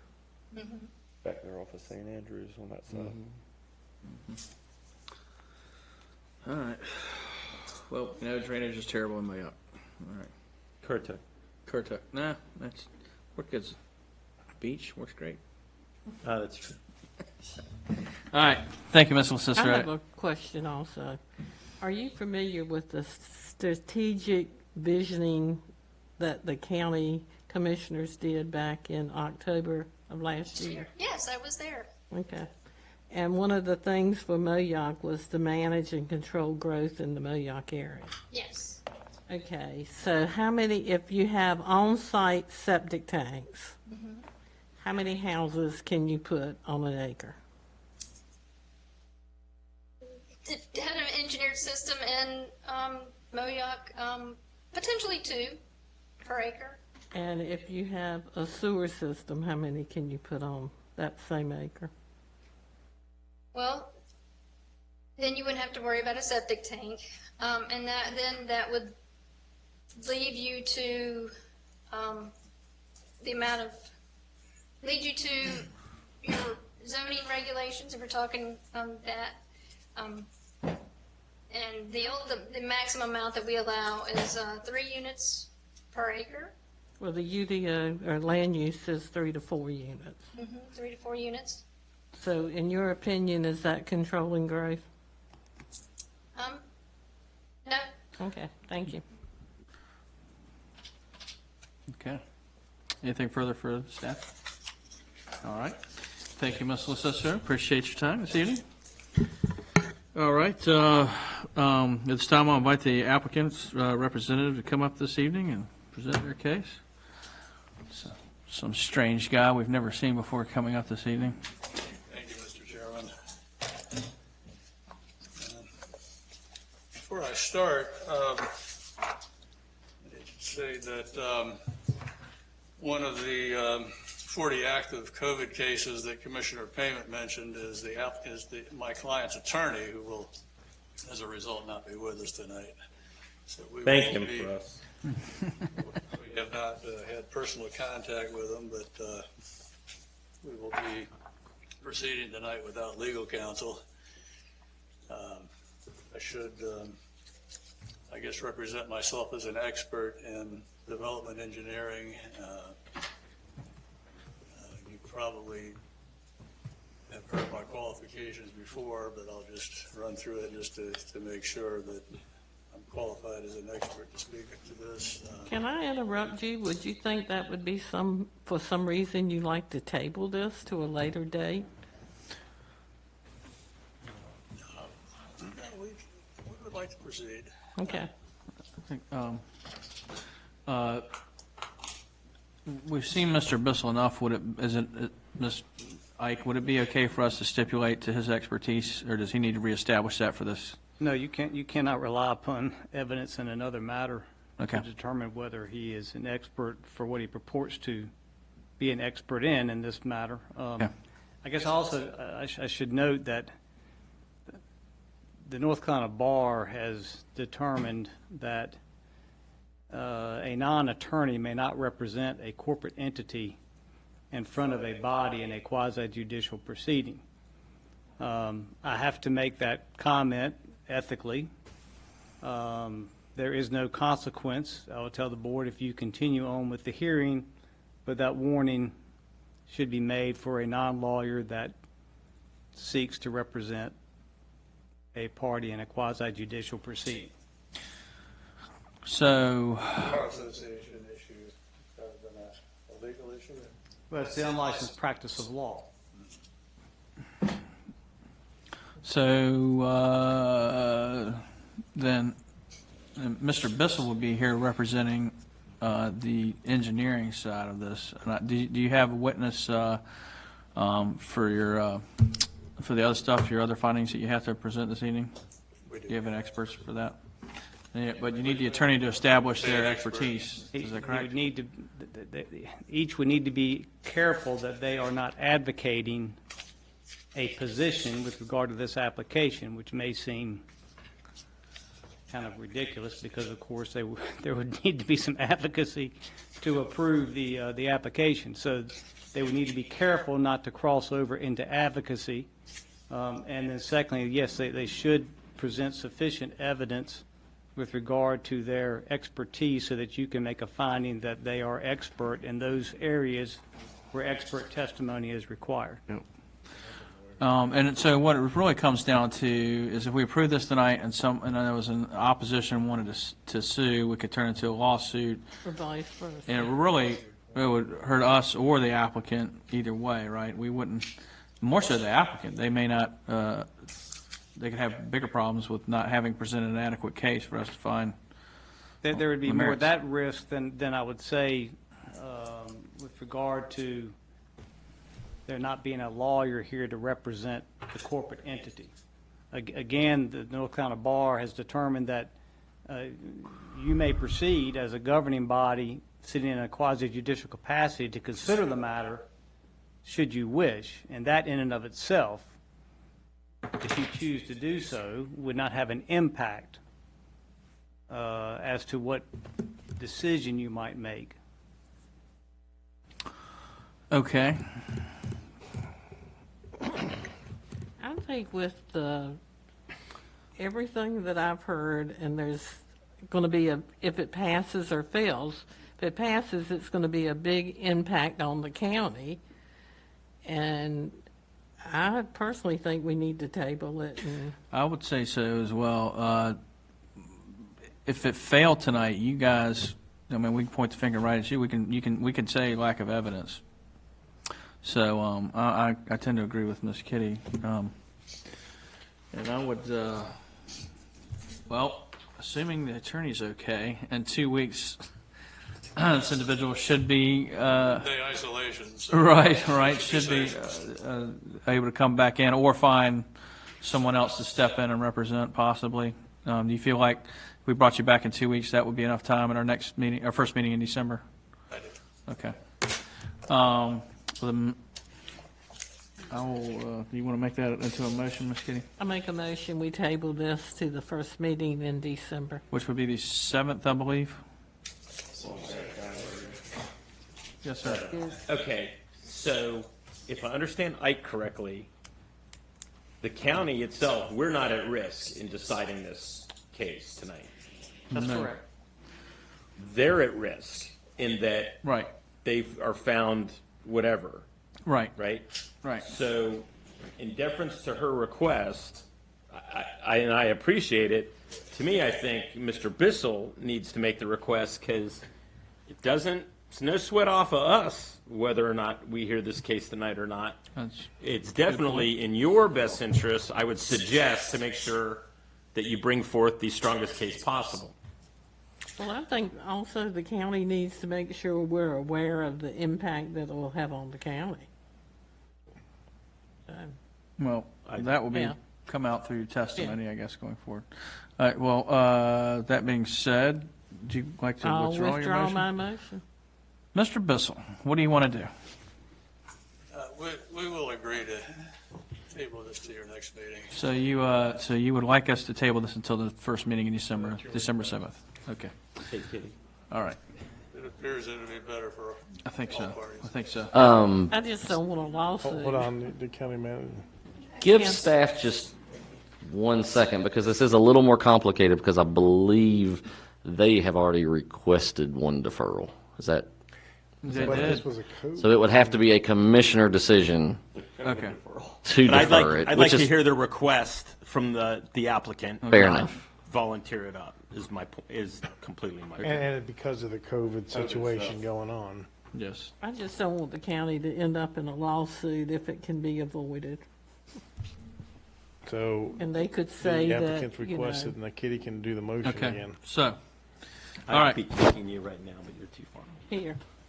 He is requested to be moved to the 7th, and we have it within our purview to do so as a board rather than the applicant requesting that. So, being that both parties are agreeable, Ms. Kitty, would you like to make a motion this evening? For the second time, I make the motion to defer this, table it until our next meeting in December, which is December the 7th. 7th. Okay, thank you. Pearl Harbor Day. Right. All right, I will second that. Any further discussion from the board? All in favor? Aye. Any opposed? Okay. Thank you very much. Appreciate the confusion this evening, and I hope everything goes well with your attorney. And we wish him Godspeed and good health. He got Or her. his results Saturday night. What's that? I said he got his test results Saturday night. Okay, all right. He's still, we'll have somebody else. Lined up, Okay. back up. Okay. right. Thank you all for coming out this evening. I'm sorry for the delay, but it's in the best interest of everybody concerned, I believe, that happens. Okay, with that, we'll we'll take a brief 5-minute recess to gather our next group of people for our next agenda item and allow everybody a minute to filter out. Thank you.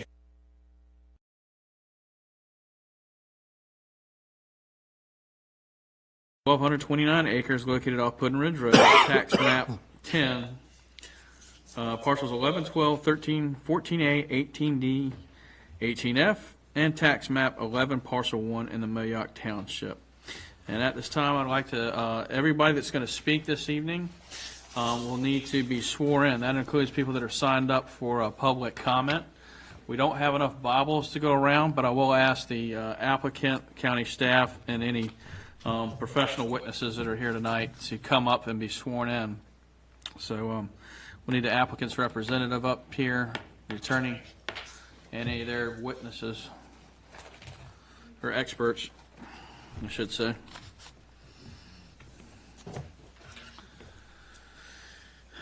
All right, we got a few of them spread around. All right, and for everyone in the audience that wishes to speak tonight, I will need you to stand up, please, and just raise your right hand for me. And all right, everyone that's going to speak tonight, do you all solemnly swear to tell the whole truth and nothing but the truth, so help you God? I do. Okay, thank you all. Appreciate that. It's a little bit out of character, but we got a lot going on. All right. And now we'll have Miss Cicero back up here again after everybody gets settled down and she gets her stuff together to present the county's case.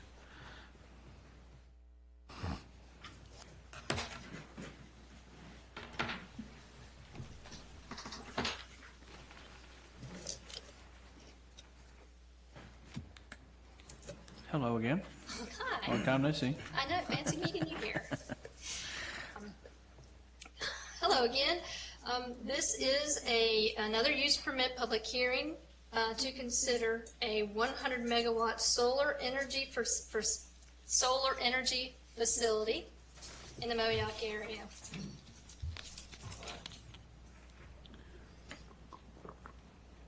Sorry. It's already been a long evening. It is in the Moyock Township. There are 8 adjacent parcels in what was at one time known as the Jarvis Farm. They are contiguous, and they do split Puddin Ridge Road and Cooper Garrett Road. The existing use is active farmland. The zoning of all of this area is AG, Ag, Agriculture, and solar energy facilities, SEFs, which you saw the acronym in your staff report, are an allowed use with a use permit in the Ag zoning district. It is designated, the majority of this is designated rural in the Moyock Small Area Plan with a little area of limited service over here. And in the land use plan, the 2006 land use plan, all of this is designated as rural.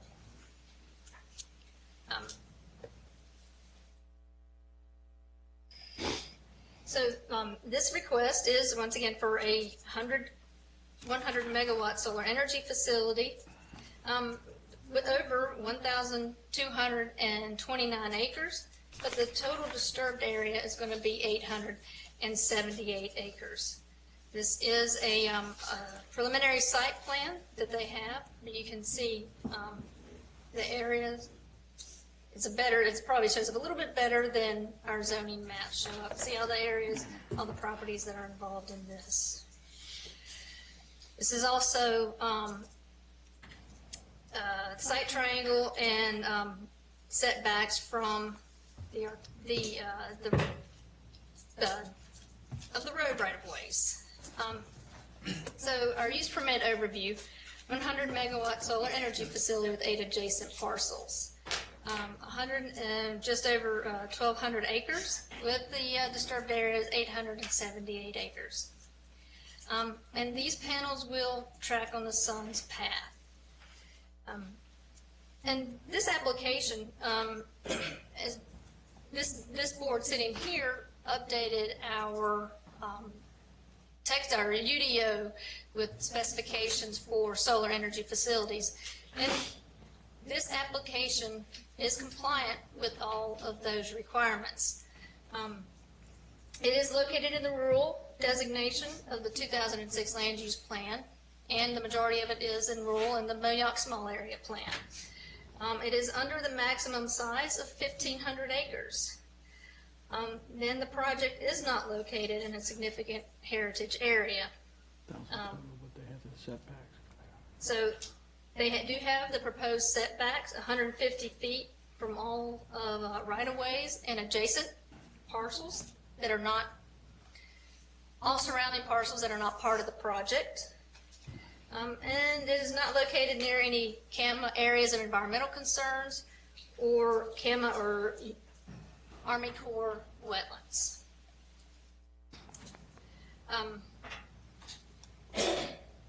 The panels are proposed to meet the 200-foot height limit, and the applicant, the proposal will adhere. Are proposed to meet the 200-foot. Sorry, the 20-foot height limit for the panels. I'm sorry.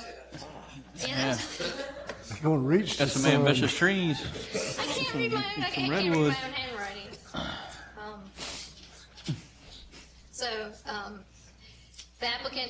The application is proposing to provide at least 30% of the pollinator habitat required by our UDO, and also the Type D opaque landscape buffer around the perimeter of the facility. And upon completion, there will be continuous site monitoring from a remote operations center. The applicant will adhere to the hours of operation, 7 a.m. To 7 p.m., and it is not located near a school to have any limitations there.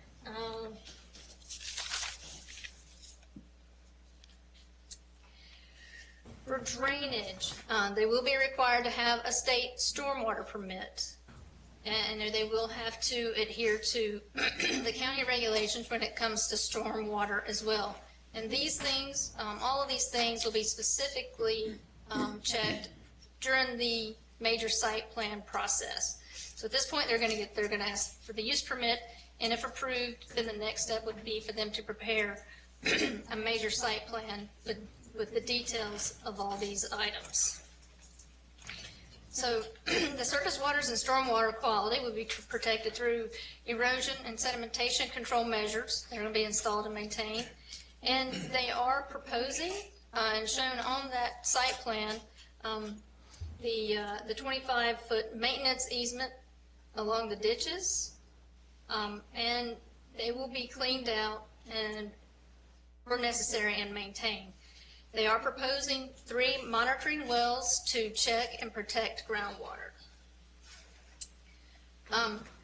They've also submitted a solar facility impact analysis that was in your packet, where they, once again, that meets the UDO requirements. They've the applicant has submitted a draft decommissioning plan, and upon, prior to issuance of a building permit, if this is approved, they will be submitting the performance guarantee to address the decommissioning plan.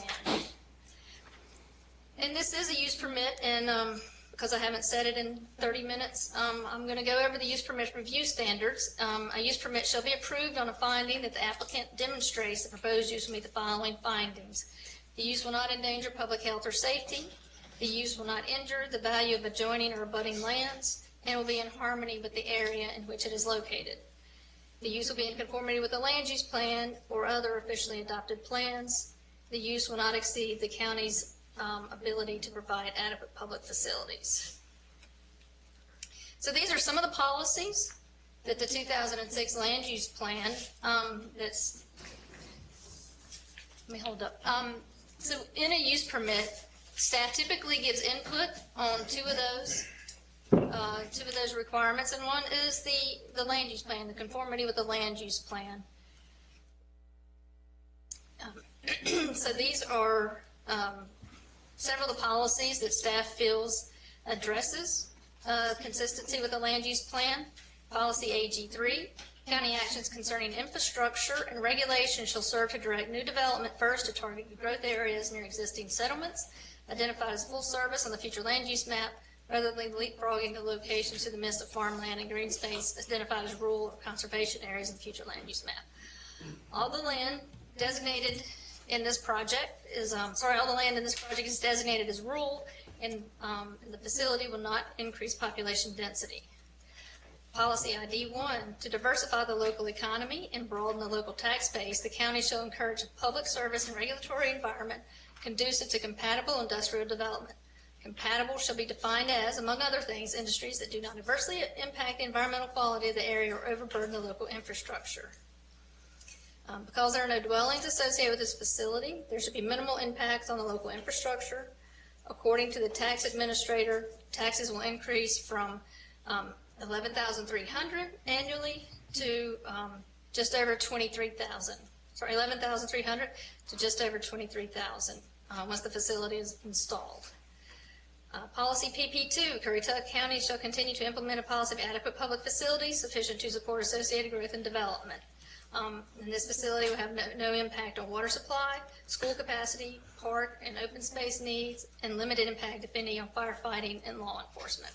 Ms. Cicero, Yes. we were talking about the 11,000 to 23. You're talking, that's the valuation changes on the land because it's farmland to now being designated as just ag land, I guess, or whatever. So Right. having these. You get the full tax value of the land instead of the abated The tax deferred, value because, yes. yeah, okay. Thank you. Policy WQ1, Currituck County's groundwater resources shall receive a level of protection commensurate with their enormous value. Efforts shall be made to monitor the quantity and quality of groundwater resources with an eye toward preventing pollution, saltwater intrusion, or excessive drawdowns. And there are going to be 3 groundwater monitoring wells to be installed prior to operation of the facility, and the reports will be generated as required by the UDO. And policy WQ4, runoff and drainage. From development, forestry, and agricultural activities shall be of a quality and quantity as near to natural conditions as possible. Stormwater will be contained on site. On-site ditches will be cleaned out and maintained, and appropriate setbacks are provided along the major drainage ways. The Moyock Small Area Plan, there are some policies there. Policy FLU1, promote compatibility between new development and existing development to avoid adverse impacts to the existing community. Compatibility would be achieved through increased setbacks and a type D opaque buffer installed along the perimeter of the facility. Setbacks from dwelling property lines and right-of-ways is a minimum of 150 feet. Just so for the general public listening, type D is 100% opacity. Is that correct? So it'd either be a berm or a vegetative buffer. Correct. And I think with the solar, they had 5 years to achieve that opacity. Is that correct? Yes, they have to have a arborist certify that They're going to do what they said will they're going reach to do. that opacity within 5 years. And there's also language in the UDO to address a performance guarantee to make sure that any new plantings are addressed. Okay, thank you. So, and just because I have it with me, a type D opaque buffer is 18 aggregate caliper inches of canopy trees plus 200 aggregate caliper inches of understory trees and 35 shrubs per 100 linear feet. So pretty significant investment into the buffer. What's that? I do. They said, like I said, they have to reach their maturity by the 5-year, whatever. They're. Now, what's the? I mean, like, and I'll just put this out there. The one in Granby, the death rate of the buffer is, it's not good. There's a lot of trees that have to be replanted. Well, that's the difference going forward between what they did and what the new. They have to certify. Right. And they have money. We can come back and fix it if we have to. Yeah, that's what I was saying. I think So, that, Grandy was done prior to that new language becoming effective. but they still have to fix it. They will have to fix it, and we will be visiting that site later this week. I think our staff will, to note what needs to be replaced. There you go. Brings a lot of notepads. Let me-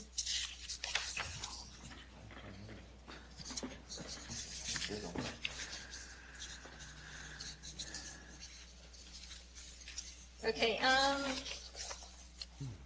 yes, part of the UDO buffers and screenings for solar energy facilities, certification from a landscape contractor, landscape architect, or an International Society of Arboriculture certified arborist that 100% opacity will be reached and a maximum panel height within 5 years shall be submitted. And there's also a performance guarantee in the amount of 115% of the cost of the landscaping shall be submitted prior to the issue of the building permit. So we would have a means of ensuring compliance. Opacity is not reached within 5 years. Thank you. And then policy BI4, provide industrial development opportunities for cluster industries, identified Currituck economic development, such as defense, aero aviation, port, and maritime-related industries, alternative energy, agriculture and food, and local existing business support. So this was reviewed by the Technical Review Committee, and the TRC recommends approval of this with the following items being addressed at the time of site plan review. Once again, if the use permit is issued, then the next step for the county would be for the applicant to submit a major site plan. So the surface material for the road needs to be able to withstand a 750,000 pound vehicle. The ditches would need to be cleared and snagged, and the applicant would have to have their driveway permit secured from DOT. I think on the vehicle is 75,000. 75,000? Did I misspeak? No. No, she said 750. Yeah. 75,000. 75,000. Okay. And one thing that I did miss in this is that the applicant has been in contact with the Northwest Naval Annex, got input from them, and has addressed their concerns with their application. This could impact them. This has been a very thorough application, and Looks like it. so TRC recommends approval, and I'll be glad to answer any questions from the board. Any questions? I don't think so. It's pretty, like you said, they gave us a good package. All right. All right. Thank you, Ms. LaCicero. At this time, I will invite the applicant's representatives up. I do have a couple housekeeping things while we're doing that. I see a couple addresses here from Raleigh and outside the area. I want to check and see. They had signed up for the public comment portion of this, and I'm just going to go through the names if I can get them off the list. So I have Merrick Perot. Parrot, right Parrot. here. That's you? Yes. Okay. So I'm assuming you're not going to come back up for. Okay. Correct. Apologies. All right. How about David Billot? This is Virginia Beach. So I don't know if we had a local expert. Okay. Rich Kirkland. He's also with us. Okay. With our applicant's application. Let's see here. Tommy Cleveland. Also our expert. Okay. Am I missing anybody else in there that you guys have with you? I believe everything else looks local. Okay. All righty. Well, good evening. How are you? I'm doing well. Hope you all are. All right. Yep. I'm Merrick Parrott, counsel for Oak Trail Solar. My business address is 301 Fayetteville Street in Raleigh, as indicated on that sign-up sheet. Appreciate the opportunity to be here with you all this evening. Also want to take the opportunity to thank the planning staff and the county attorney for their help in answering our questions so we could be prepared for you all this evening. As you know, we are here tonight on a use permit application for a solar facility. As the applicant, we understand it's our burden of competent material substantial evidence on the findings in the ordinance. You will hear this evening from Matt Crook. He's the lead developer of the Oak Trail Solar Project. He will testify to the proposed use of the property as a solar facility and to the design of the solar facility in compliance with the ordinance. We have a presentation for you all on that. Next, you will hear from Tommy Cleveland, a North Carolina licensed professional engineer with experience in the development of solar facilities and the typical components of a solar facility. Mr. Cleveland will provide testimony in the finding that the development will not endanger the public health or safety. Finally, you will hear from Richard Kirkland, a North Carolina certified appraiser, who will testify to an impact analysis he performed, which I believe you have in front of you this evening, which determined that the facility will not injure the property value of adjoining and abutting properties, and that the use will be in harmony with the area. For the record, for the clerk, we request that the application, including the site plan, which is in the board's packet, be entered into evidence and marked as applicant hearing exhibit 1. And now I would ask for Mr. Crook to come up and run through the presentation. All right, thank you.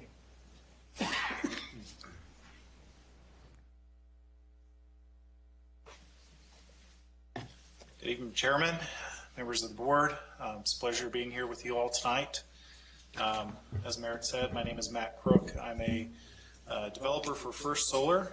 I live in Chatham County, North Carolina, so if you're familiar with Pittsburgh, made the short drive over today. Wanted to walk through a lot of what you just heard, but a little bit of additional information.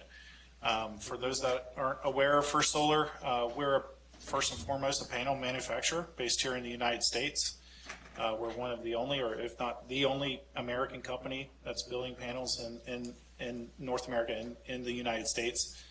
We have a large manufacturing base in Ohio. And we have about 25 gigawatts worth of modules that we have shipped all over the world in the past 20 years. To put that into context, that's 25,000 megawatts. And what you're looking at here is a 100 megawatt project. So over the past 20 years, we've done 250 times the size of this project in panels that have been shipped all over the world. We're a publicly traded company. We're a large company. More specifically in the Southeast, we have a fairly large presence. You can see all those dots are where panels have been placed in North Carolina. We do development throughout the Southeast, in South Carolina, and Georgia, and Florida. But we're here today because we'd like to develop in Currituck County. As mentioned, this is the site that we're looking at. This is our conceptual plan. It's very hard to read all these little fine print, but it does call out a lot of the specifics from your ordinance as far as setbacks, adjacency, et cetera. And as it was earlier discussed, solar is a permitted use with the use permit and the zoning that we're in. So I'll go through our use-specific standards. I'll really just kind of talk to each one of these UDO points directly. So specifically location, we're not located in a heritage program area. Our maximum size is under 1,500 acres. We meet or exceed setbacks from property lines according to the UTO. Our height configuration, we're under 20 feet where our panels are tracking with the sun, and so in the early morning it might be tilted one way. The top of the tilt for the majority of the site is up about 12 feet from what we can currently have it engineered, so we're well under that 20 feet height grade maximum. I will kind of mention that this is not 12 feet off the ground. a greenhouse might be taller than that, or a chicken house might be taller than that. So 12 feet is not very significant height when compared to residential uses or anything like that.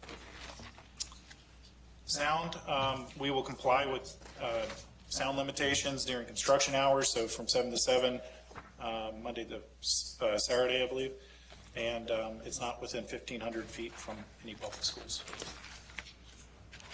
Buffers and screening, we've kind of discussed this a little bit with the question that came up. We are adhering to the UDO with a type D buffer where panels might be seen, and that this will be seen so that if you're standing at the property line, you should not have any sight of the facility. And then performing or providing that performance guarantee as well. We will be providing a development plan in accordance to the requirements listed, and you know, will be submitted with our major site plan.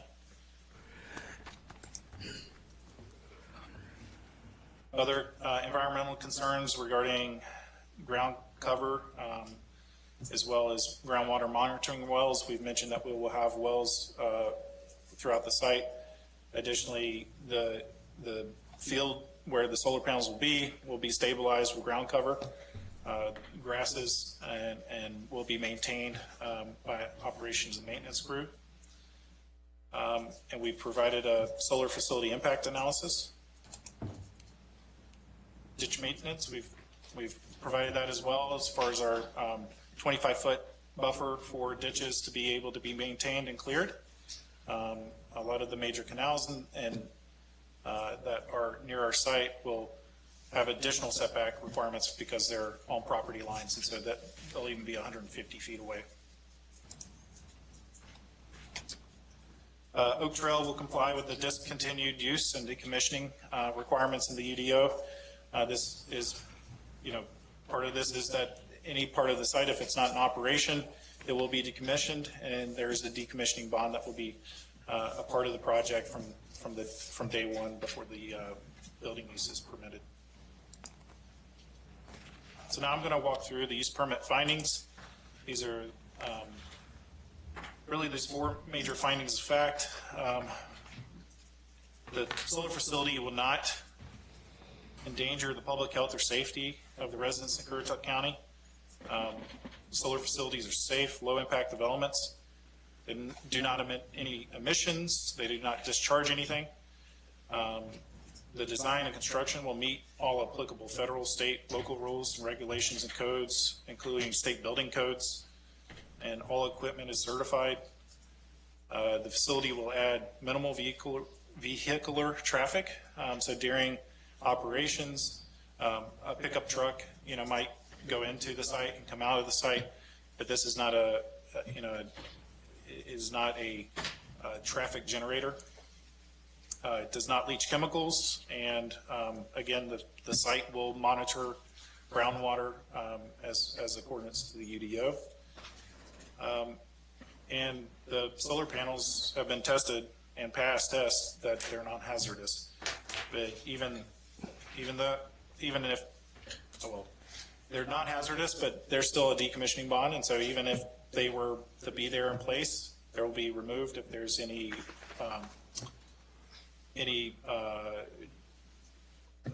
we don't plan for this, but if there's any type of the project or the solar facility, you know, I guess being abandoned, or if that's what was concerned. And then I think Tommy was. Yes. Yeah. How do we go back? Do you Left. go back? Left click. I got it. Technologically not savvy. There you go. All right. Can we go back one more? Yep. Perfect. Thank you so much. Yep, perfect. Thank you, Mr. Crook. Just for the record, again, for the clerk, I would ask that this PowerPoint presentation be marked as applicant hearing exhibit 2. And as mentioned before, we do have an expert here this evening, Mr. Cleveland. I would ask Mr. Cleveland to please introduce himself to the board, provide his education post-high school, his employment, and relevant experience. And based on that, Mr. Chairman, I would tender him as an expert in engineering and the design of solar facilities and ask that he provide his testimony, including the affidavit that you have in front of you, which we would ask to be entered into evidence and marked as applicant hearing Exhibit 3. Thank you.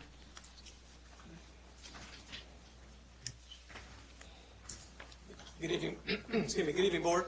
And my name's Tommy Cleveland. I'm a professional engineer in North Carolina and spent my whole career in solar energy. Most of that time at NC State University at a group called the North Carolina Clean Energy Technology Center, where I worked on studying and supporting solar energy across the state, including looking into health and safety concerns when solar started getting developed across the state. And I was at NC State. A lot of the early questions from communities across the state about concerns of health and safety came to my group, and me as one of the engineers in that group with those kind of questions about health and safety. So I developed expertise over the years there and published, I was a lead author on NC State white paper on that topic. I think I forgot to say I've got undergraduate and master's degrees in mechanical engineering with a focus on energy from NC State. And now the last 3 years since leaving NC State, I've been working at a consulting firm that does the interconnection commissioning for Duke Energy for their solar farms connected to Duke Energy in North Carolina and South Carolina. So in doing that, I've been out to about 85 solar farms in North Carolina and South Carolina the last 3 years, doing inspections on behalf of Duke Energy and testing on behalf of Duke Energy before they get connected. And I'm going to speak just a few minutes about the potential health or safety impacts of the project. As Merrick said, you've got an affidavit from me. I'm going to walk through some of the high points in that affidavit. A lot of the points are here on this slide that Matt's already covered. The technology being used here are the first solar panels, a cadmium telluride panel that has been produced by First Solar and out in the world for 20 years now in really large numbers, and it's been studied by organizations, universities, and governmental, environmental type groups for that time, and they've concluded that it's a very safe technology. The project itself is a very passive use of the land. It just sits there and produces clean electricity. That electricity offsets electricity that would be produced by fossil fuel plants. So it's reducing the pollution in the atmosphere because it's that electricity is not being made by fossil fuel plants that we're putting off pollution. The equipment will be required to meet building code, and that'll require UL listed equipment. It's a very low maintenance. Once you've got it built, there's some regular electrical maintenance, but most of the maintenance is vegetative maintenance of just keeping the grass mowed. Mowing will be the main way, as is typical in the industry of maintaining that vegetation, but there'll also be some herbicide use. That'll be limited to just over-the-counter herbicide use, not restricted use herbicides. So it would be a lot less herbicide use than would occur in a lot of agricultural uses. The cadmium telluride that's in the first solar panels, the part that makes the solar panel work, is a very stable compound of cadmium and tellurium. It's been used out in the world, as I said, for 20 years. It's well understood. A very stable compound with high melting point, high boiling point, not soluble in water. And it's protected by 2 sheets of glass in these panels and encapsulated from moisture with adhesives. So it's not at risk of being released into the ground or into the air in this location. At the end of the life, the panels can be recycled, and First Solar is really well respected in the solar industry because of their take-back and recycling program. At all their manufacturing, or several of their large manufacturing plants, they also have recycling built into that manufacturing plant. So they do take back modules that end of their life and recycle them, at their own facilities. And as Matt said, the panels passed the EPA's test to determine if it's non-hazardous or hazardous waste. Just a standardized federal test to make that determination. So they could go into the landfills, at least they're allowed to go into landfills, but the expectation is they would be taken back and recycled by First Solar. For the record, not here. Oh, maybe there's special limitations here. Record, landfills will not accept solar material in this region at least. Thank you. Yeah, so I guess I should have said by federal statute or by federal regulation, it would be allowed. North Carolina Department of Environmental Quality has spoken about or published in their stormwater management manual about the pervious nature of utility scale solar, and that department, DEQ, considers utility scale solar as pervious as long as you meet some basic principles or guidelines within their manual dealing with the spacing between rows. So if you have the rows spaced out per their requirements, there's plenty of land area in between the rows to absorb that water that lands on the panels. So they consider all of the solar panel area to be pervious.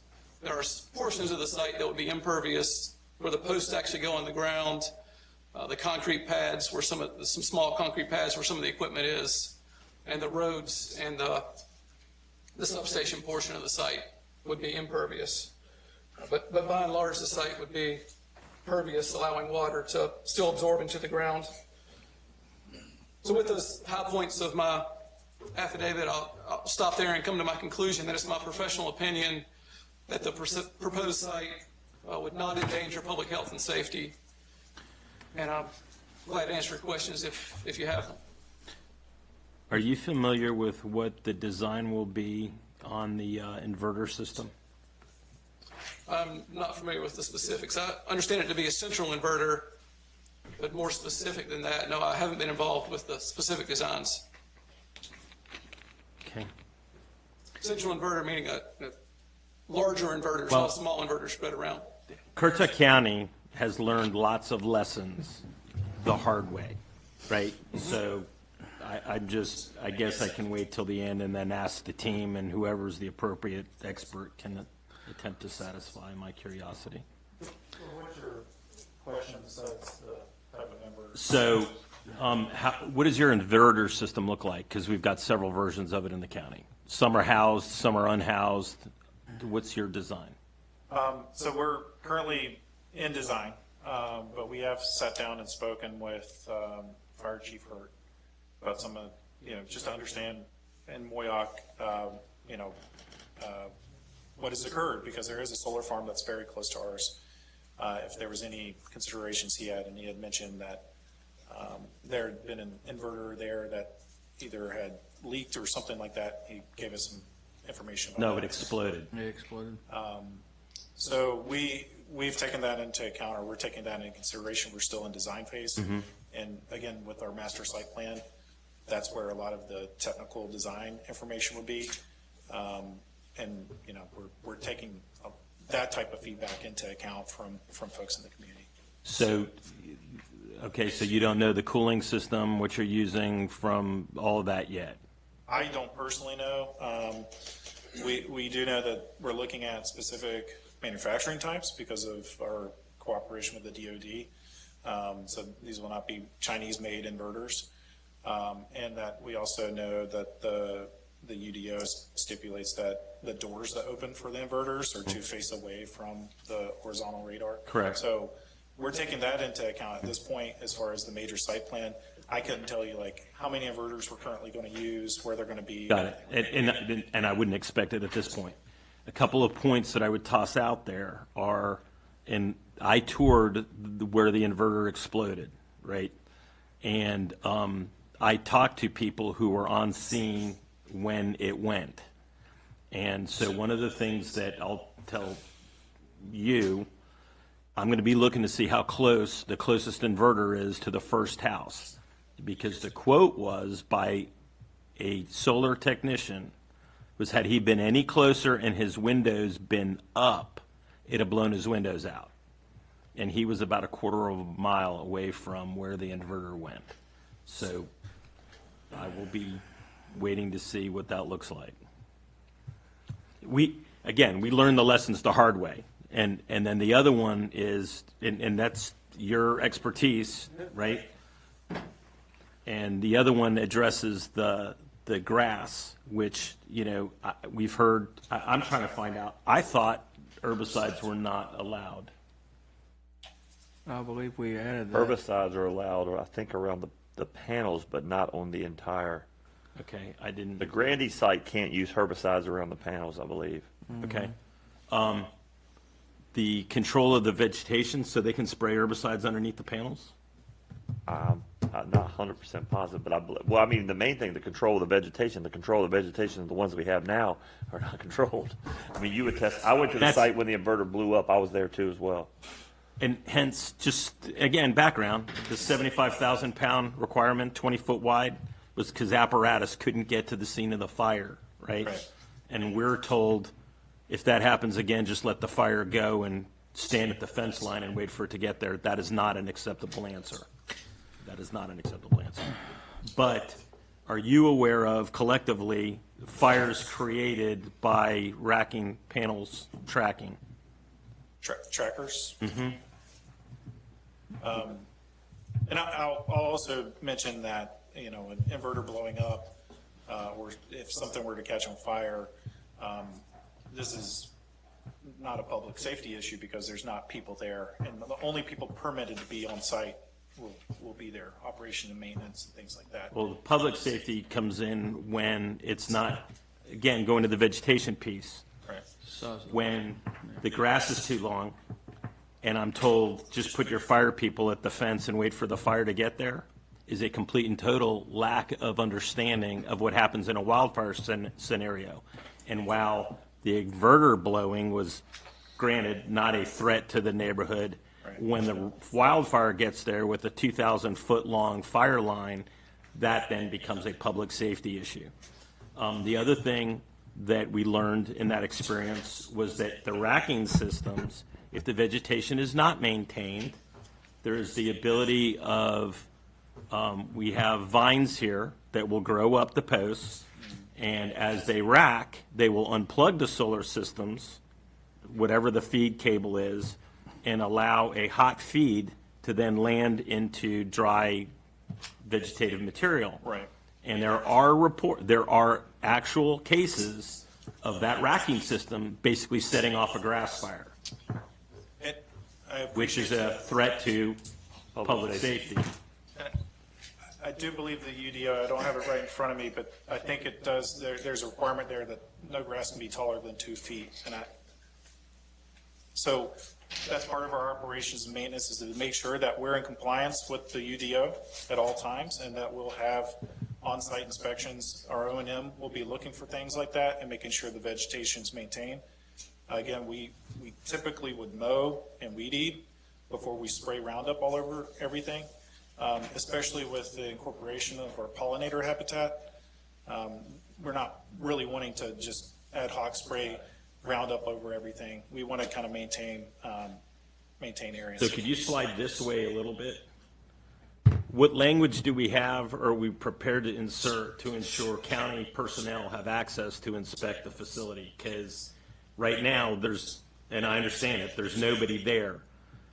But, you were denied access to a facility in the county that will be a condition of any kind of approval process. But, I think just a condition that states that, county personnel. Ever notification they need to have Yeah. access, I get and I respect that, but. But just a condition that says that county access won't be denied upon Yes. notification within, and I've looked at them for 20 time. minutes, 15 minutes or something. Whatever the time period is that. Yeah, because we were told you're not allowed on here. I was That's told not no gonna in a work. marked police car, and I just waited for the guy to go right by him.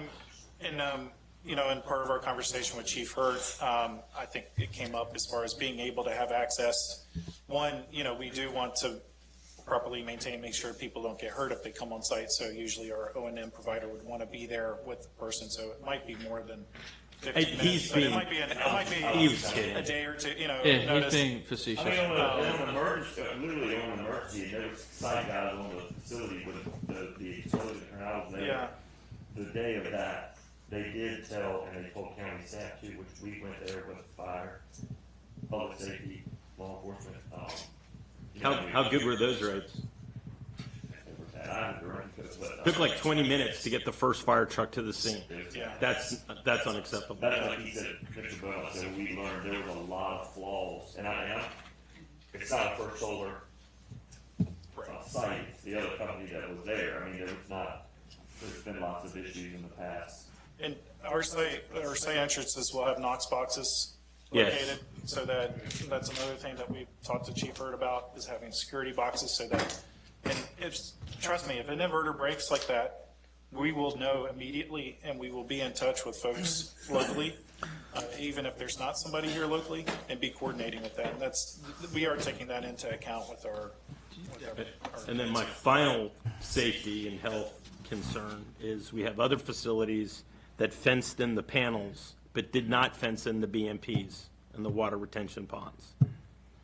And that's going to be something that I would encourage the entire facility get fenced in. And the reason is, and in one of our facilities, it used to be a golf course, and they said, well, there's ponds on a golf course, but there's normally people on a golf course. And we have residents that now have a pond literally at the end of their backyard, autistic children, right? Kids are drawn to water, and so in the interest of public safety, that's going to be something else that is going to be attractive to. And our plans for that will also be in our major site. Understood. We'll I get it. definitely keep that in I just don't want you to show up here and get blindsided. You guys, just following up with what Commissioner Beaumont said, how often have you had inverters in your personal experience? It's not a common thing for these things to blow, I'm assuming. The technology's been around for a long time, right? Yeah, no, it's not common. I've heard of electrical equipment blowing up on sites, including inverters. I haven't heard of what sounds like a massive explosion like this, but no, it's not common. Yeah. Yeah, there was. It blew approximately a 20 by 36-inch half-inch steel plate, busted every bolt on the top, and it flung it through the air, plus the flaming oil and the hazmat cleanup, et cetera, et cetera. It was impressive. An inverter or transformer? The transformer. My bad. Transformer, yes. Well, Transformer. It had mineral oil in it, right? It had mineral oil that turned to acetylene, which last I heard is a flammable substance. Yep, it did not. And the other thing we've run into is we had the individual panels themselves are on a post, they track, right, they move. So we had a problem with our other facility where they had not tightened everything up yet. Saving that for the building guy. Right. The guy that builds them. Wind ratings is really the question. What kind of wind ratings? Obviously, coastal area, we're concerned about that taking flight. Oh, that will certainly be built to the wind requirements here. I haven't been involved, and really it's early in the process to be involved with the real specific designs, but yeah, that will certainly be engineered to the required wind speeds. But keep in mind, they changed the way that scale works, and now it is not the 120-mile-an-hour panels that, for example, Shawboro put in is not the same 120 that's now allowable. So we're going to need Eric's. One additional thing I'll point out is that because we are on the tracker system, if there is a high wind event, say a tornado even, or something else, or just a brief storm, our equipment will sense that and actually lay flat so that it's not like an airplane wing and catch wind underneath. That's So no fun. we actually try to take that into account, that does create kind of a lot of force and drag underneath. And so that's one thing about the tracker system. If it senses that there is an event coming, it can quickly, revert itself flat. Great. I did want to point out in our solar energy facility impact analysis under page 6, 3.1, we do mention in there that we will have continual observation of the solar farm. This is monitoring that's done, so we know if there's a cloud going by, how much energy is being generated, but then we'll also have monthly safety checks of this site. So to your point, like seeing something, a vine going up a rack or something like that, that will be inspected monthly. Okay, thank you. All right, any further questions? All right, thank you very much.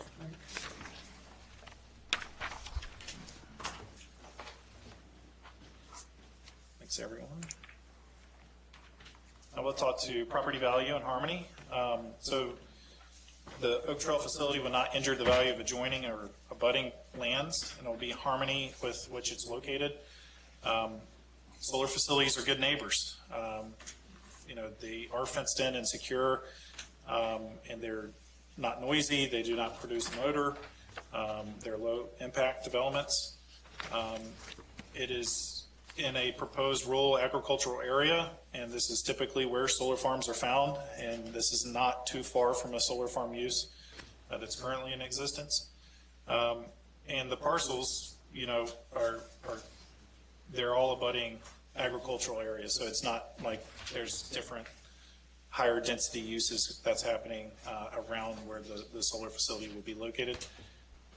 They usually have lower visual impacts. I kind of mentioned the height of our panels might get up to 12 feet. That's smaller than the rooftop of a house, or shorter than a rooftop of a house. And we meet or exceed all setback requirements from property lines and streets. So the visually impact, there won't be any impact because of the type D opaque buffer as well, which is extensive screening throughout the facility. I think at this point we'll want to hand it over to Merrick to introduce our paper. Again, just quickly, we do have Mr. Kirkland here tonight. I would ask him to approach the podium and please introduce himself to the board, provide his education post-high school, his employment and relevant experience. And Mr. Chairman, based on his qualifications, I would tender him as an expert real property appraiser and ask that he provide you his testimony. Again, you do have an affidavit as well as an extensive report that he has prepared related to this project. And he would provide his opinion on property value and harmony aspects. Again, for the clerk, I would ask that his affidavit and report be entered into evidence and marked as applicant hearing exhibit 4. Thank you. Good evening. Good evening. Again, hi, my name is Rich Kirkland. I'm a state certified general appraiser. I'm also an MAI through the Appraisal Institute. I guess as far as background goes, I got a degree in English from UNC Chapel Hill a very long time ago. I've been gone through the Appraisal Institute. I've been in appraising for about 25 years across the state of North Carolina. In that time, I primarily appraised agricultural land, residential subdivision developments, and a wide variety of commercial and industrial uses. For the last 10 years, I've been looking into solar farms. I've been looking at whether or not they impact adjoining property values. It's a question I've been asked, I guess, numerous times now. And I've been looking at that, and in the last 10 years, I've looked at over 700 solar farms. I've worked in 19 states looking at this issue.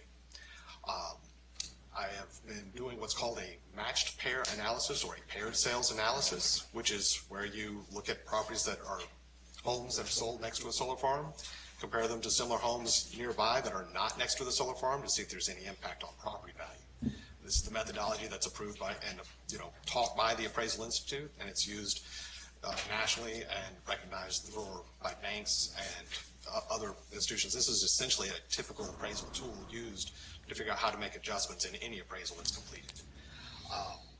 I have done that type of analysis here for looking at solar farms. In the report that you've got, I started off looking at local solar farms. I've looked at 9 different matched pairs that I identified in Currituck and Camden counties. And again, those are consistently showing no impact on property value. I've included additional solar farms I've looked at across the state. From those, I've pulled 37 sales that I could look at and do matched pair analysis and finding no impact on property value with those. They have very similar characteristics to the site, similar mix of adjoining uses. They have similar distances to adjoining homes, and they have similar demographics as illustrated in the report. And finally, I've also just included, since I've worked in other states, I've included supplemental information on the other 90 I've identified a total of 95 matched pairs that I've looked at.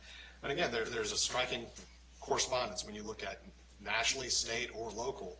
You find the same mix of adjoining uses, the same general proximity to homes in proximity. You find very similar range of demographics around these solar farms. And likewise, you're finding, whereas there's a spread of data points, they are all clustering right at and around zero impact.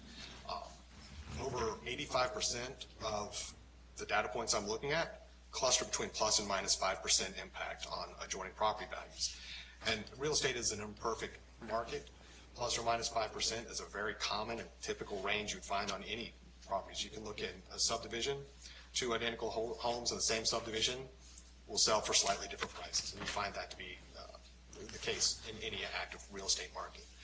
So it is my professional opinion that if the project is built as presented here tonight, it's going to have no impact on the adjoining property values. The homes are well set back. The closest home is going to be over 200 feet away from the closest panel. I have matched pairs that are showing no impact as close as 105 feet from the home to the panel. And that's specifically a home that was built after the solar farm was constructed. So the solar farm was constructed, new home was built in a subdivision next to it, specifically that close. And again, it sold showing no impact on property values. The other aspect that I was asked to look at is just harmony of use. And again, the mix of adjoining uses around solar farms are predominantly agricultural and residential. If I look at the adjoining uses based on the number of adjoining parcels, the most common adjoining use is going to be residential. If I look at the adjoining uses based on acreage, the most common adjoining use is agricultural. They're really just being located in those areas where fields and homes are meeting. You need to have the open space to put in the panels, but you also have to have infrastructure and nearby power users to pull the power out and put it to use. So it's also my professional opinion that this project will have will have no impact on property values, but also that it is a harmonious location and typical for solar farms that I've seen in the local community, across the state, and as well as nationally. I'd be happy to answer any questions or go into greater detail. So what percentage of your business these days is solar versus other types of real estate appraisals? I'm not sure. I haven't really determined. I don't really look at it in that way, but I would say that I am actively doing a wide variety of real estate uses right now. I probably look at 1 or 2 solar farms in a given week, but that might only take up 5 to 8 hours. I'm not sure. So the rest of the time you're doing residential? No, I'm a commercial appraiser. I do agricultural land. We're working on a poultry farm right now. We do subdivision land. I don't appraise houses. I appraise subdivisions. I'm just, when you were giving your testimony, you stated that for the last 10 years, you're basically pretty much solar. I'm just trying to find out about that. That is something I've been doing as part of that, but I do impact analysis on a wide variety of uses. I do impact analysis. Lately, I've looked at rock quarries, looked at solid waste facilities, wastewater treatment plants. We do impact analysis on churches, schools, daycare centers, a Dollar General recently we looked at. Okay, so did you look at any houses in Goose Creek? Were any of those part of your matched pairs? Again, specifically, I can show you the ones I'm looking at. Looking at I have some in Eagle Creek. And yeah, pages 9 through 13 are the ones I'm looking at locally. Pages 9 through 13, 14 are the local match pairs that I looked at. Is there one in particular you were concerned with? I'm sorry? Was there one in particular you were? The homes in Goose Creek. Randy. 13. Page 13. I've got 2 sales over around the Grandy Solar that I did look at. And this doesn't track contracts that get canceled because they find out? Again, this tracks closed sales. Got it, okay. And then one of the comments you made was a house was built right next or in close proximity to a solar farm and then turned around and was sold with no appreciable whatever. In other words, the value held up from when it was built, after it was built with an existing solar facility, right? And then it was then sold. I've looked at a variety. When we've done match pair analysis, there's actually some subsets of match pair analysis. I've looked at some locations where you can see a home that sold before the solar farm was built, And you can look at the value, a later sale after the solar farm is developed. So you can see a before the solar farm and an after. So that's a before and after type match pair. Most of the match pairs that I've got are actually a sale of a property next to a solar farm after it was built, compared to similar homes in that same time frame. So specifically, regardless of which type or subtype of match pair I've looked at, I'm finding no impact on property value. And that includes whether it's looking at between the time the solar farm was built versus not, whether it was appreciation. I've looked at sale and resale of a home next to the same solar farm. The same home is sold at different times, about 3 to 4 years apart, and they're showing typical appreciation. So it's not really affecting initial sales prices. It's not affecting appreciation. And so, again, it's not affecting timing because I've looked at specifically in these subdivisions, there's 2 different subdivisions that I've looked at that are next to solar farms with multiple homes being sold out. And the home sales are tracking with what the builder's expectation was. I will tell you that I have, and I am not a certified real estate appraiser, I don't even play one on TV, but I got plenty of personal testimony of folks who had contracts fall through when they found out a solar facility was going up behind them. And I had several people who basically they sold at a loss and left. So I know they didn't make it into your analysis, but anyway, it's just an interesting data point that you didn't see that. Well, again, any individual may or may not want to be in these locations, and market value is not based on what one individual in the market would do. Anytime you sell any property. Understood. Do you do an analysis as to how long the house stays on the market? Is that part of what you calculate as well? That was part of what I was talking about, the sell-out analysis, looking at those subdivisions. And again, those are new home construction selling and selling out with no impact. As far as the timing on the market, and there are some locations where I can get that data and track that, but specifically overall, no, I've not been tracking that. I do have that data for those subdivisions.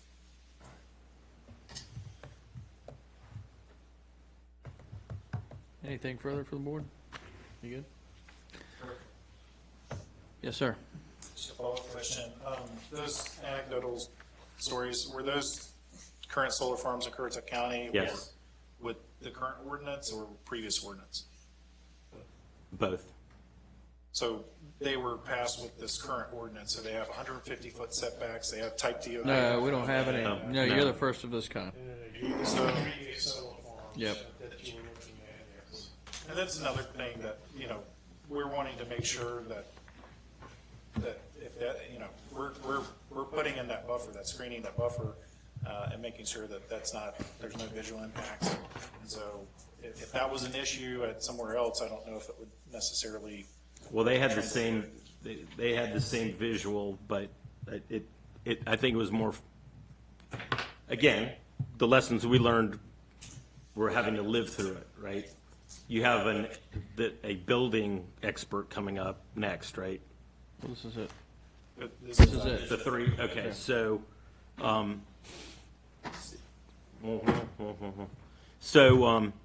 and when you build and I was glad, I'm sorry, I'm done with, no, I'm done with you. Right. Just kidding. Rich, get out of here. Sit down now. I was Put your just mask saying on. that just one final, just part of where he was getting at and all that is in the back of the report.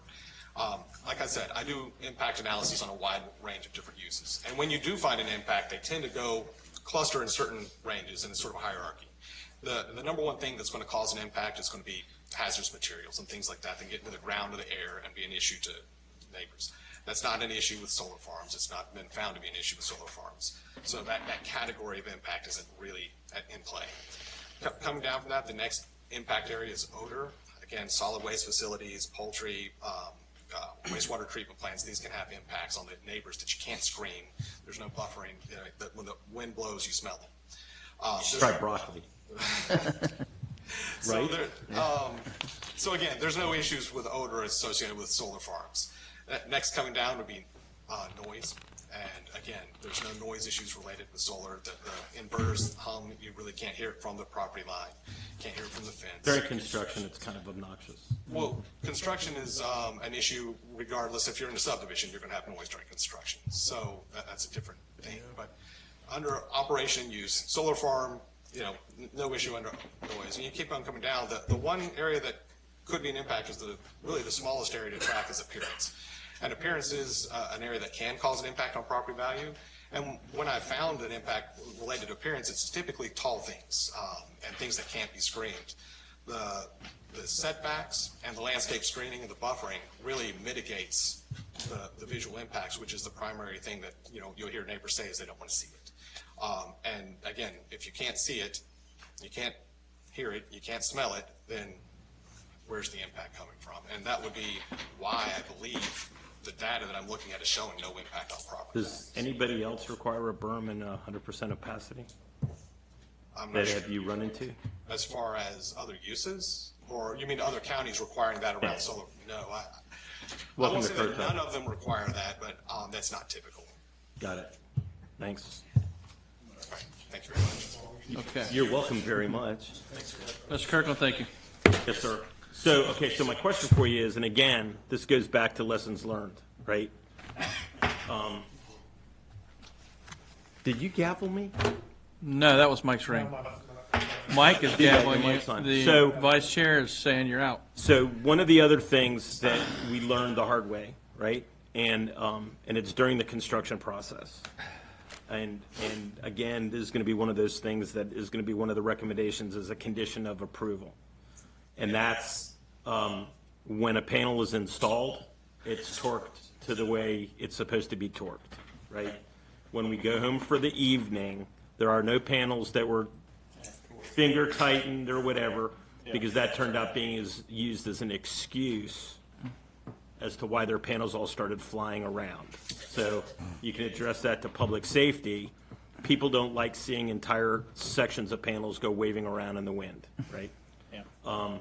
Same with shingles, same with anything else. Well, That'll shingle lose. very rarely Well, hurts it's little not as kids. big.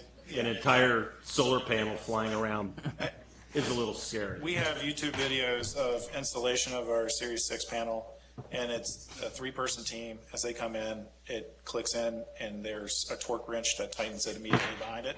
So I believe it's you. tightened and inspected, and again, every month, we're going to do safety inspections and make sure. And I believe that's how this was installed as well, but because it wasn't a requirement, then it became. You're talking about the project in Green? Yeah, maybe. Again, different technology, different racking I know, system. and you're. I can't really speak to that project. I get it, but going flat, I think that's kind of cool because that provides less of an airfoil. Okay, aerospace engineer, thank you. And to, I guess to move on out of evaluation, just to talk to conformity of county plans, as the planning department mentioned earlier, we are conforming to the land use plan as well as the small area plan. And then the impact on the county with the facilities. We will not exceed the county's ability to provide adequate public facilities, including not limited to schools, fire, rescue, law enforcement, other county facilities. So there's no new residences being built as a part of our project, so there's not new classrooms needing to be built or roads being built. There's no sewer line or water line that needs to be pulled out for this project. We'll be in compliance with the North Carolina Building Code. Again, a lockbox at the gate. The facility will also, again, during operations, there's very minimal traffic. One thing I will say about the tax base, I believe the numbers that were presented earlier was just for the land tax. The facility itself will be taxed with personal business property. So we actually estimate that the county taxes would be in the range of $130,000 a year. So a significant increase for the tax base that then does not require additional services. We're not requiring additional social services, et cetera, et cetera. This is actually money that can go and help the tax base for sewer systems and treatment plants and things like that. And that concludes our findings of fact.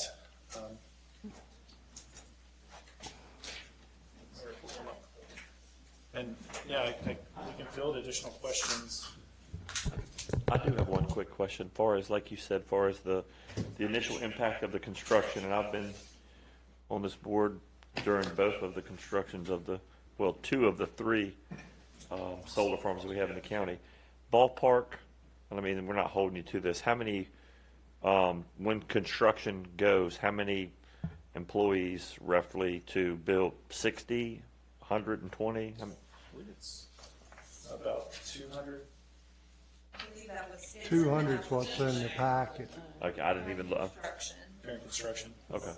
I was just And curious. that's in various forms, right? You have folks that are there doing To the drive up. site work. Yeah. There are folks that are doing the driving. There's folks doing the installation. There's other folks, electrical engineer, electricians. So it's a range of folks. You plan to use any local labor? Yeah, we'll. I mean, that's up to our EPC, whoever we go with, but They all we do say want to that. put that into our contract. As the North, yeah. I mean, Listen, I would like nothing better than this project to be the trend breaker, because everyone says that and no one does it. But, Mostly it's like. we don't hold that against you. I'd love to see something different. All right. Anything further from the board? All right. other questions?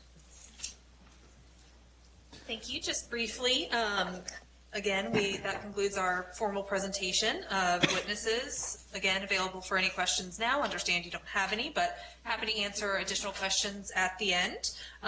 And there are a number of people here to speak tonight. Would request an opportunity to speak, answer any additional questions, rebut any additional questions at the end. Thank you so much. Thank you.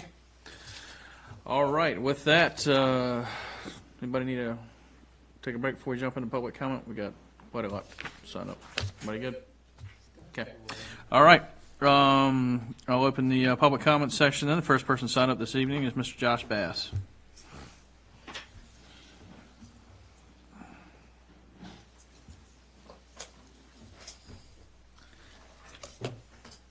Thank you, Mr. Chairman, and thank you to members of the Board of Commissioners. My name is Josh Bass. I live at 103 Ebert Cove in Moyock. I'm also the president of the Currituck Chamber of Commerce, and the Chamber neither supports nor opposes this project tonight, but we do want to speak to the nature of solar farms and new technology use in the county. The Chamber has consistently supported new industry and innovation in the county, which of course this represents the fourth in a new and emerging industry here in the county. So we're excited to be there. When you have new businesses looking to locate into the county, oftentimes they're looking for innovative communities. And I think this demonstrates us as a cutting edge 21st century innovative community. So I think that's something that helps us as we try to attract new businesses to the county.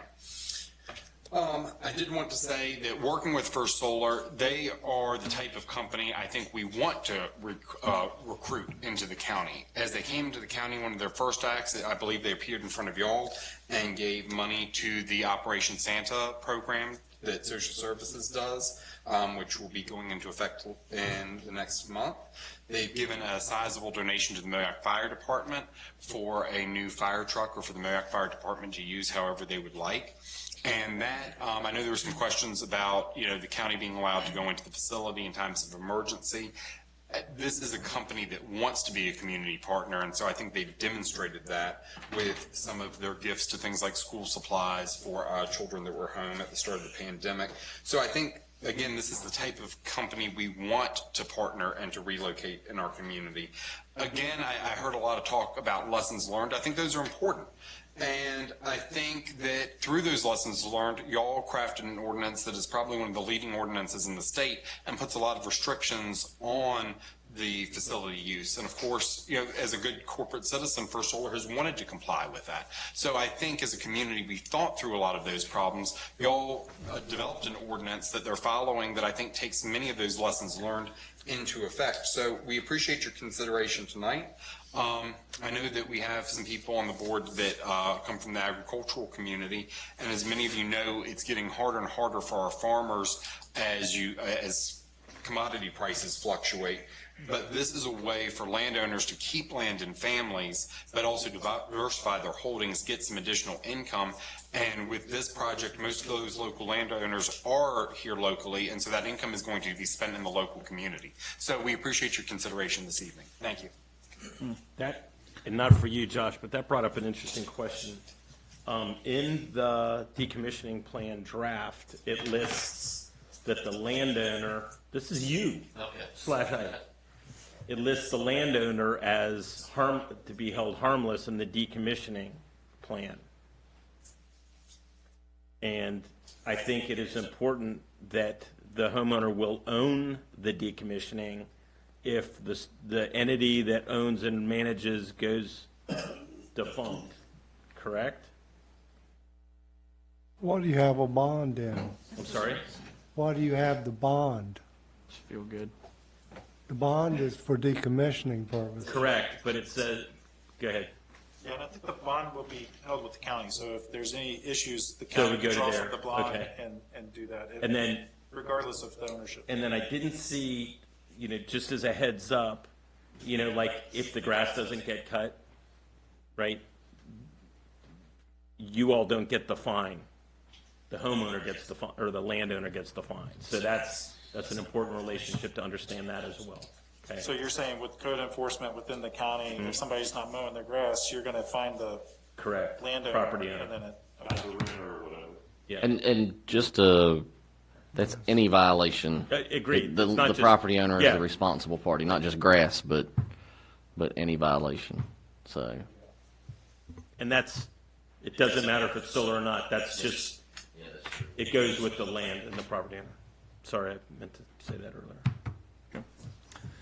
All right, thank you. Sherry Moats?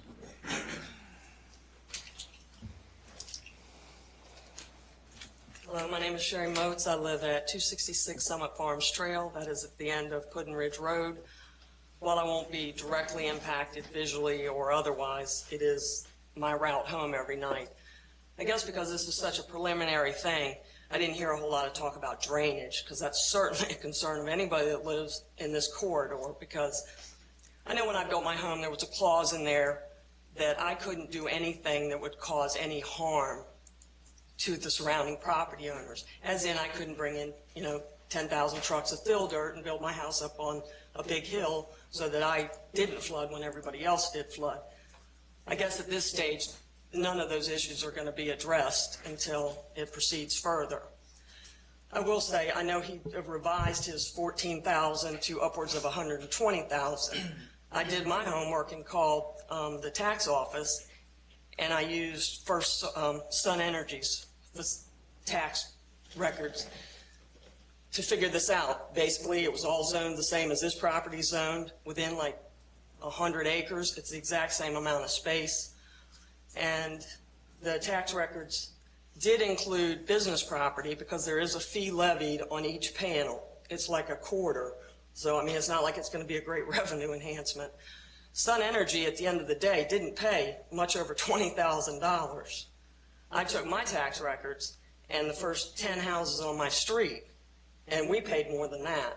And I understand they put no infrastructure, no stresses on it like homes do. But at the end of the day, it's not exactly like you're making a lot of money either.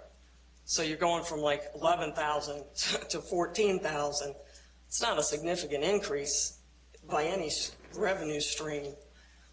So my question is when are the issues of the drainage going to be addressed? I'm sure that it's in their best interest that their property doesn't flood, but I just want to make sure it's not at the expense of me or the surrounding properties. Well, that's something we address with everything that's developed in this county. They have to have a stormwater plan, and it is specifically mentioned in their packet that they will have to comply with their stormwater plan. So when it comes time, they're going to have to put together a stormwater plan with retention ponds, deal with the drainage, hold that water and release it at a slow rate off the property so that they're not flooding stuff downstream. There will be a much bigger plan when they get to that point in time. Like ditch maintenance, that was like just a real quick, it was just a little piece of it. Right.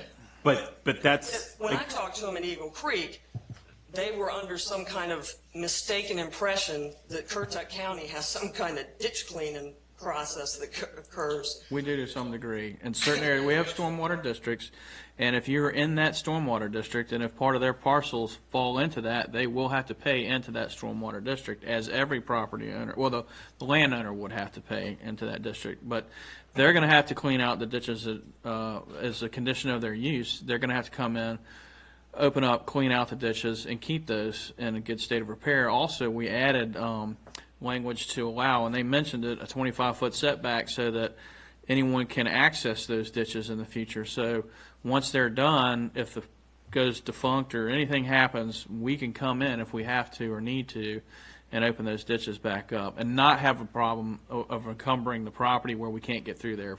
And again, that was the lesson learned from Scarborough, because there's facilities where you can't touch the ditch. Right. The fence is on the ditch So, I line. mean, is there property in a stormwater district? I don't know off the top of my head. I believe Some of it is. Some of it might is. be. Some of So, I it mean, is. that's going to be based on the $14,000 in taxes they pay? Their Well, actually, contribution? they'll pay extra into the stormwater district. Right. Yeah. It's an additional tax. It's an They additional. are, part of it is. They Part of are it is. in Guinea. Yeah. Yeah, part of it is Like in. 5 acres of it? No, No, at it's- least 300 on the Yeah, I was going to say at FPI least a part. third of it, I think. So, The so county they're going to has pay in, and that stormwater district is relative to that area. It only affects the area in the district. So that's it. Downstream would be a different scenario. Okay. Well, I mean, I can only speak to the solar farm that was built to the side of my neighborhood. Right. Anything remotely, any vegetation that was next to the ditch, which was basically the property line, it just got pushed over. I mean, it didn't get removed. It just got knocked over and pushed. Well, that doesn't help. You know, then water rises, we get a lot of rain, which is obviously a very common occurrence in this county lately. So all that material that just gets pushed, I mean, they didn't burn it, they didn't haul it away, it just got pushed. Well, you get excessive rainfall, it floats to the top and it ends up in a ditch that I'm responsible for because I share a ditch with them. So it was no friend of mine, and if you could just watch the silt just pouring into the ditch, I share that I'm personally responsible for half of it. Right. Well, I didn't tell them it was okay to put all that shit in my ditch, excuse my French, but I mean, it certainly ended up there. It is what it is, you know? And that went, you know, that would have been a vegetative barrier. It would have met the criteria for that opaqueness we're looking for. Right. And they pushed it all over. Right. Well, that's So, some I of the mean, stuff we I guess fixed my going issues are going to forward. be further down in the process when maybe it's explained in a little more detail. Well, yeah, they have to put a plan together on all of it. So, and some of their map they provided to us. Some of the areas will have berms to provide the opacity. Some of the areas will have vegetative buffers. They have delineated that on the map of the area, but they'll get into further detail with staff as they move along. So right now it's very Yeah, I get the preliminary. 5-year thing that you're going to hold a bond and it's got to meet the criteria. Well, if I'm not mistaken, this is a 20-year project. So the 6th year, everything dies. Well, no, they have to maintain it. So they have to maintain it, and the bond. If we have a problem with a gap and they're not fixing it, we can take the money and come in and fix it ourselves.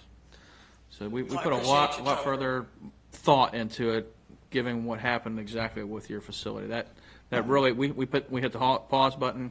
We had a bunch of meetings with that as a group and hammered out to where we're at now. To really, I'm not philosophically opposed to it. I'll take it over 2,000 homes and Right. all of that, but I certainly would like to see somebody held accountable. Because I ride by the one in Scarborough, I ride by the one in Grandy. I mean, visually, I don't think anybody would consider them appealing. right. Thank That's you. why we added this. Thank you. All right, Eric Smith.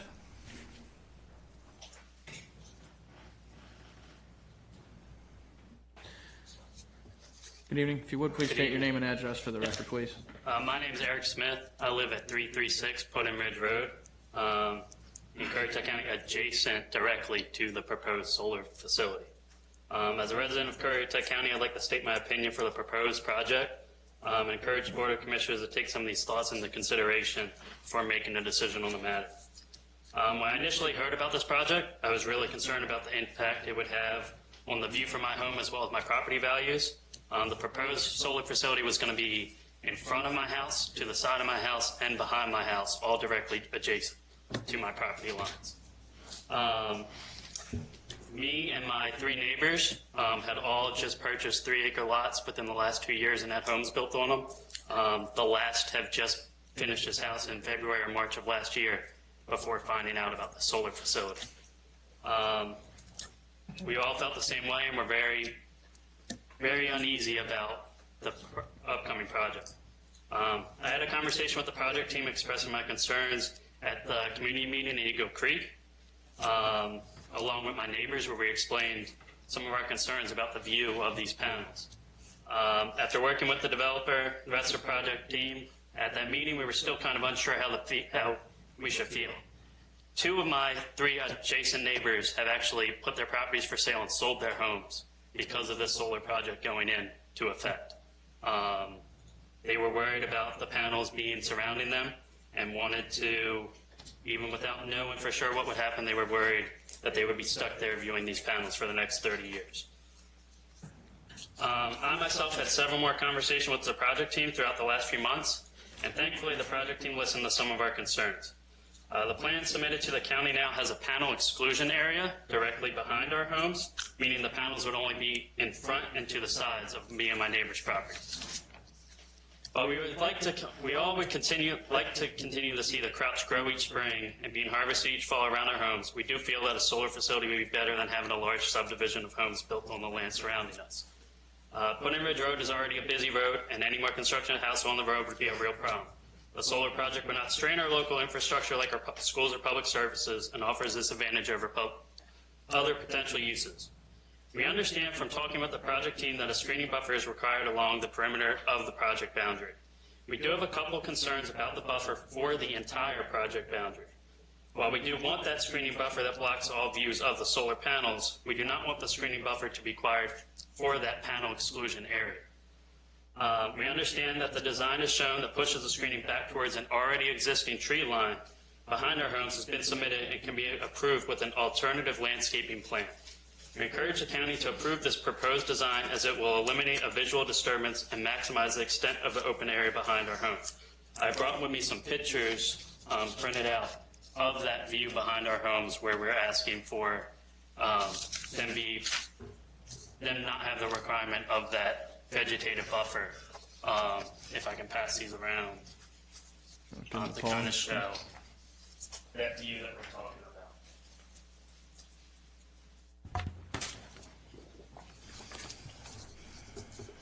We still have some concerns about the proximity of the solar facility to our homes as it being still in front and to the sides. I talked to a gentleman named Gary Woodson about the Grandy project, who told me that some of the homes around there who would be right up against the solar panels argued and fought and had the county proposed that the solar facility have guidelines to be 300 foot away from their property lines instead of 150 feet. While I cannot find documentation myself to confirm that from what I've been told, but I would like to recommend that our homes be treated the same, and that line right in front of us and to the side of us have a 300-foot buffer instead of 150 to kind of push these panels directly away. Well, just the Grandy site was denied by this board, the bill, but it went to a federal courts, and the courts overturned our ruling, so we had nothing to do. And the courts? Yeah, not us, like the courts told, we denied that form. Gotcha. Another concern of ours is that with how the world has turned upside down with COVID-19 this year, we have now started to work from home full time with the possibility that we may never go back to the office. My girlfriend who lives with me has already been told she will be working remotely from now on, with me having that possibility as well. We've already been interrupted multiple work days already from surveyors walking through our property and our actual property lines, so we want the board to consider that with people working from home, or even if, depending on how the pandemic goes, kids being at school at home, what these construction interruptions might be for these families that are surrounding these areas within 150 feet of the panels. We'd also like to recommend that the county put a minimum height on the buffers around the facility. We all have second-story homes in our houses that overlook the solar facility in front of our homes on the other side of Pudding Ridge. With a 10-foot tall buffer, although you might not see the panels at ground level from the road, you would absolutely still see all of these panels directly from our homes. We'd like to recommend that the buffer be tall enough that the facility cannot be seen from our homes after that 5-year window of growth, because obviously you will see it at first. I also have pictures of this view across the road looking at the field of where the panels would be. And the last one is actually a view from the upstairs of my house to kind of show how we have a direct line of sight. Our last concern is who will maintain the panel exclusion area behind us. We'd like to recommend that the commissioners set strict guidelines for the maintenance and upkeep of this area. We do not want to see this area become overgrown with vegetation, become a visual eyesore. So we would just like to make sure that this area is continuously cut and not just overgrown vegetated state. If these concerns that I have stated are addressed and the facility will have strict guidelines they need to follow, then we definitely recommend and encourage you to approve the use permit to bring Oak Trail Solar Project and renewable energy source to Currituck County once those needs are met.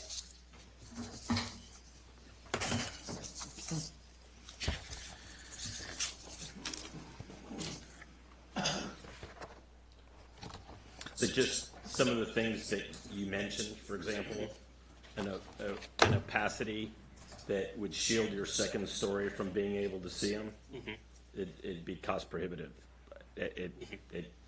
Well, I was one of the things I think that would help with that is a 300-foot buffer that would take that angle of view.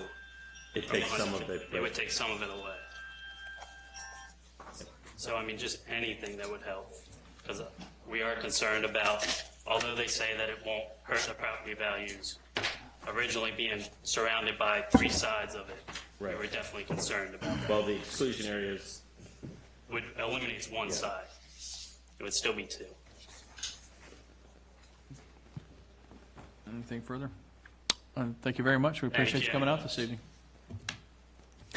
All right, next up we have, I'm going to get, David, I'm going to get your last name wrong. Was it Below? You have David here? I don't need to speak, sir. I'm here on behalf of an expert with the First Solar. Okay. In case you had any questions about the dealings with the Navy and the evaluation for interference on the radar. Okay. If you have none. I don't believe as long so. as the door opens to the south, everything's right. Okay. Michael Coulter.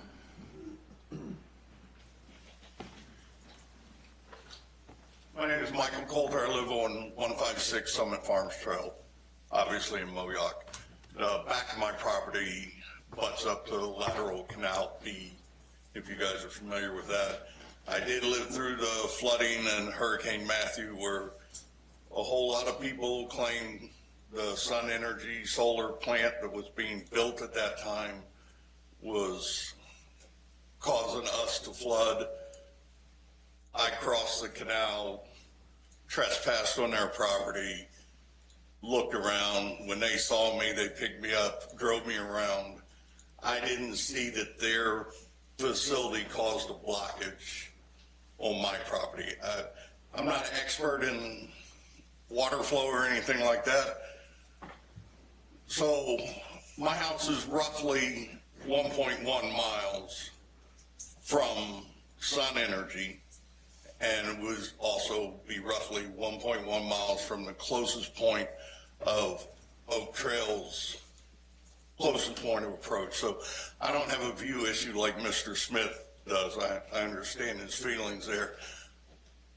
I did want to speak because I think that having 1,200 plus, I think it's 1,229 acres of solar energy plant is a better use for, in my opinion, than having 2,000 more houses surrounding Puddin Ridge Road, which put, 1,500 more cars a day coming and going down Puddin Ridge Road. I'm recently retired, so I'm not real concerned about commuting anymore. But I am concerned about how bad that road gets, how bad blocked up it got. On my way here tonight, there was a tractor with a 3-gang cultivator blocking 3/4 of Puddin Ridge Road because it had Thinking broken. farmers. No, because it had broken down. That road would have to, for 2,000 houses, it'd have to become a 4-lane road. Okay, so for the benefit of anybody out there, there's no way 2,000 homes could go on that tract of land. You don't have to worry about it, but. And that was my concern. Yeah, no. And my experience with Sun Energy is they're good neighbors. Yes, there's a little noise during construction, but believe me, I considered it a little noise. Their Oak Trail is roughly the same distance away, so it's going to be a little noise. I think your explosion anomaly, I am an explosive expert, is an anomaly. I think. Unless it's in your backyard. Well, everybody thinks every explosion is the end of the world, and they're not. At a maximum, a minimum of 150-foot setback from the closest house, we're talking you have to have 3.5 pounds C4 equivalent to worry about damaging the house. Their transformers are not going to be at that 150 foot from the house mark. They're going to be nested inside and I'm not a solar expert, just based on what I've seen. Every day I drive by Scarborough Elementary School and I see, I want to be polite, it doesn't look good. But what I understand with That was Oak Trail, Kevin was on the board for that one. what I understand from Oak Trail, and they even said it tonight, they're going to clean the ditches. And if you've ever driven down Cooper Garrett in a heavy rainstorm, I've turned my 4-wheel drive truck around because it was so deep I didn't want to go through it, just a rainstorm. So if they clean ditches bordering 1,229 acres, I know their farm is only going to be 800 and something acres, sorry I don't remember the number. If they clean 1,229 acres of ditches, I don't know how many actual miles of ditches that will be. It will help my neighborhood in the rain, I believe. No? No. So your problem is always the 3 culverts that are needed to go underneath, right? No. It's downstream constraint. It'll get, you're right, it's not going to hurt, but we have problems downstream. It's not going to fix anything. Well, you have problems upstream of me. He's on lateral B. Downstream. Getting the water to the creek is. 3 culverts going to the 168. Yeah, that's the one. There you go. Yeah. I can fix that problem. You're the explosive guy. Build a bridge. My son wants to talk to you. I'm just Got it. really for it. Yes, sir. I see a lot of development in Moyock. I understand. I've only lived in Moyock for 14 years. I understand it's going to grow. It's going to develop. But with this type of development, we don't have to put up another elementary school. We don't have to increase class sizes. Can't increase class. I really think we do need a new grocery store, though. I just thought I'd throw that in there. Call Harris I'm all Teeter. for it. We need more rooftops for that. We need more houses for to get the groceries. Just so you know. Okay, well. We'll stick with We'll stick with the food line, right? Food line straight. Food line. So I'm just for it because I think Yes, sir. I don't want to see 2,000 rooftops on Puddin Ridge Road. You're not going to see. And I'm glad I came got tonight that. just to hear that. But I'm still all for it. Yes, sir. Okay. Thank you. Thank you very much. Thank you, Mike. All right, with that, I'm going to call a 5-minute recess, stretch the legs, use the restroom, and then we'll get back into it. We still got a few more to get through.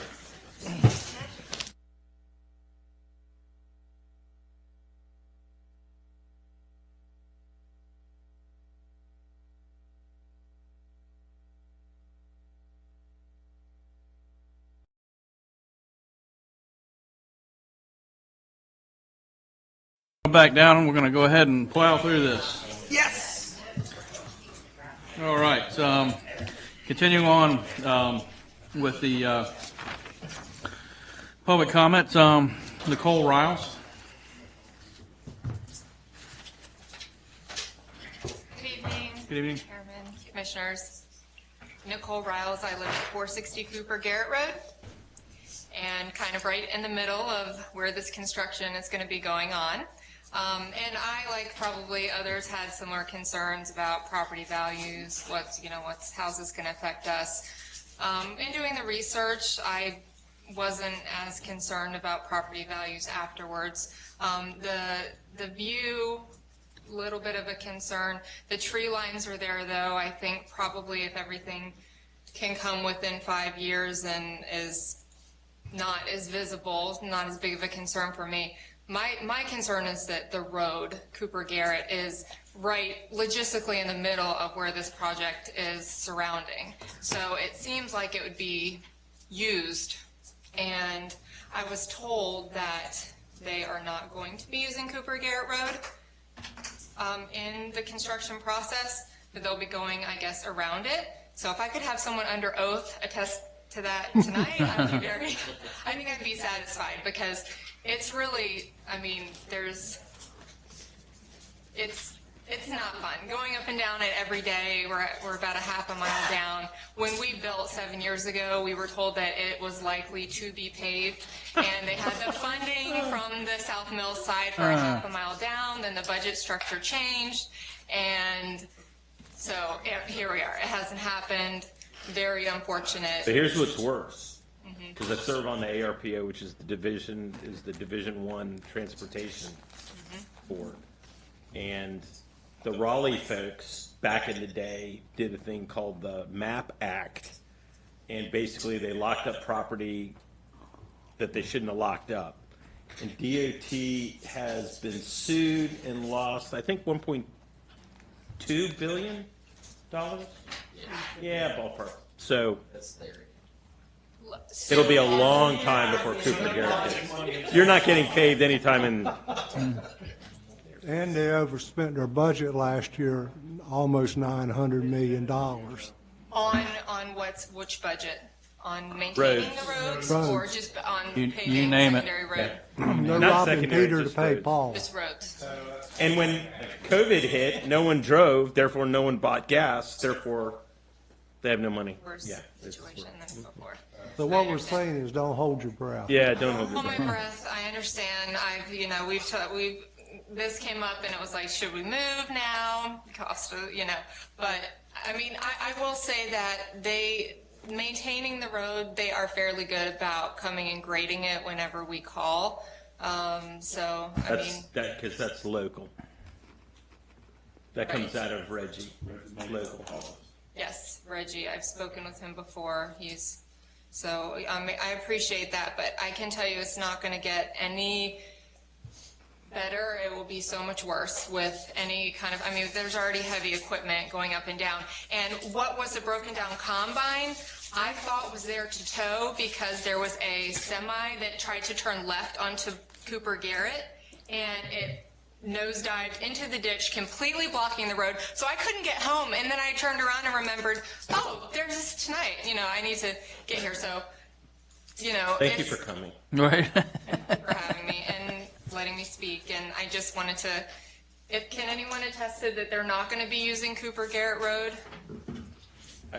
I think we'll see if they're willing to say that. Because then I was told, after being told that they weren't going to use it, it wasn't in the plans to use it, I was told, well, it is a state road, you can't stop anyone from using it. Correct. But given the consideration of the situation, if anyone could attest to that they're not going to be using it, that would be, They don't seem to be jumping up. And They're not down running there, up here to so- say I that. was just told that at the first meeting then. Correct. Okay. Well, that's disappointing. Well, if you think about it, though, to suggest that they would never drive on it is probably, if they said that. Be disingenuous at best, But that wasn't in the plan? Well, and sooner or later, a vehicle from them is going to wind up on that road, sooner or later. So, anyway. Okay, and the drainage issue there is not going to get resolved?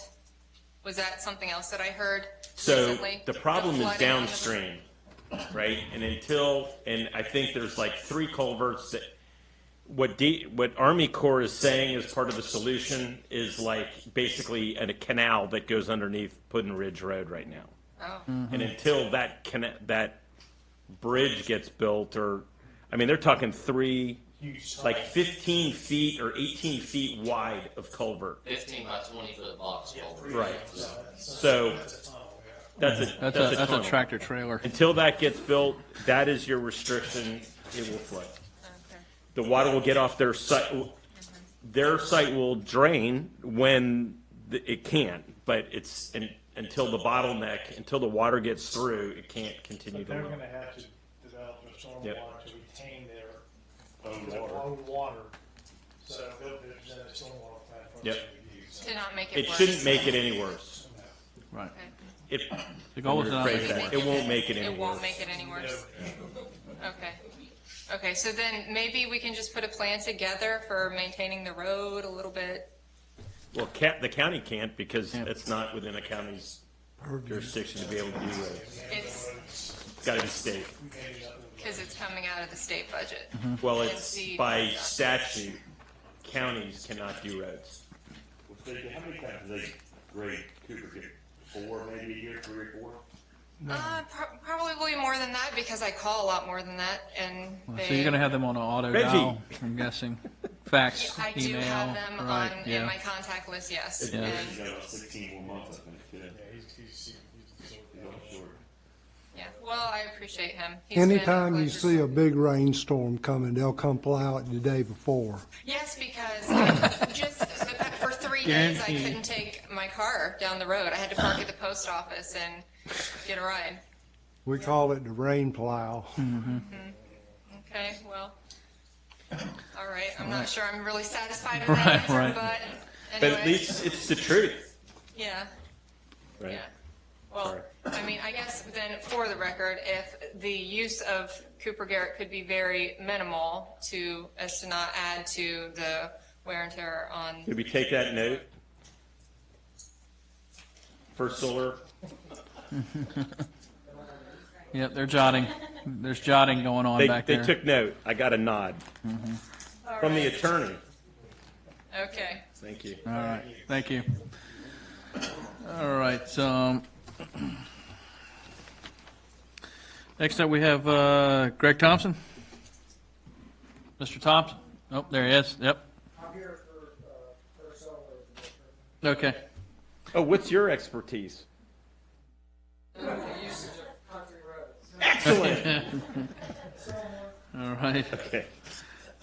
Is it Kaylee? Kaylee Bynum? Hello, I am Kaylee Bynum. I own 497 Puddin Ridge Road. Is it okay if I take this off? Yes, ma'am. Please take that off. So first, as a local business owner in Currituck County, I want to say that I care deeply about our local economy and am an advocate for measures that will promote business and growth for our county. I'm also a homeowner on Puddin Ridge Road. While I appreciate the thorough research involved in the Oak Trail Solar Project, I have several concerns and feel that this project would provide extremely minimal benefits to the residents of Currituck County. I have a bullet list of concerns, but I'll try to speak fast because I want to be mindful of time. Number one, I was informed at the community meeting on July 23rd that the workers will likely be skilled laborers that are brought in from out of town, hence only a short-term benefit to the local economy.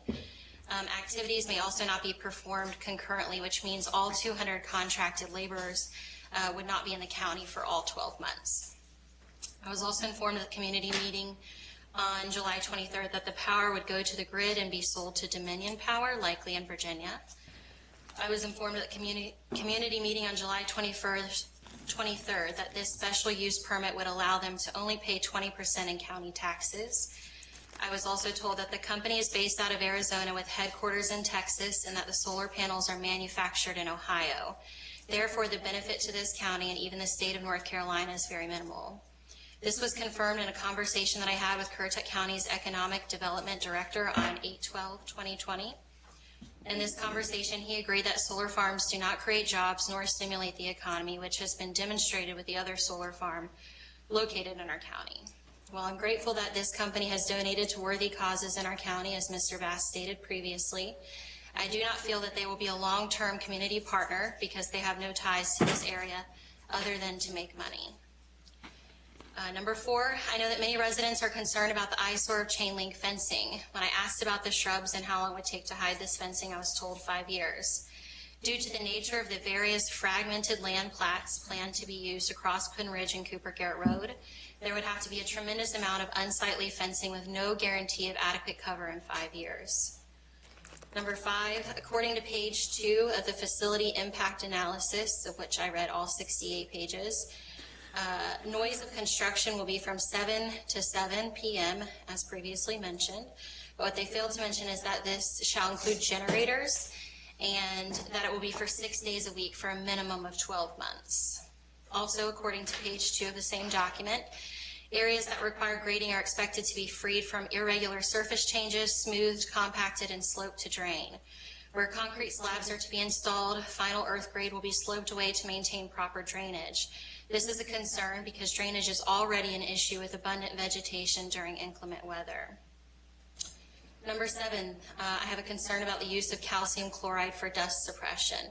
Calcium chloride is exothermic, which means it releases heat as it dissolves. Heat reaction can raise the temperature when mixing with water in a tank, making the water hot enough to burn. Calcium chloride is also corrosive and requires workers to wear dust respirators to avoid inhaling the chemical and goggles to protect eyes. This is a concern because Cooper Garrett is a very dusty road and would likely require a large quantity of calcium chloride. Number 8, in addition, other chemicals and or pollutants hold the potential to reach local drainage systems and enter into our waterways, as majority of the residents in this area are on well water.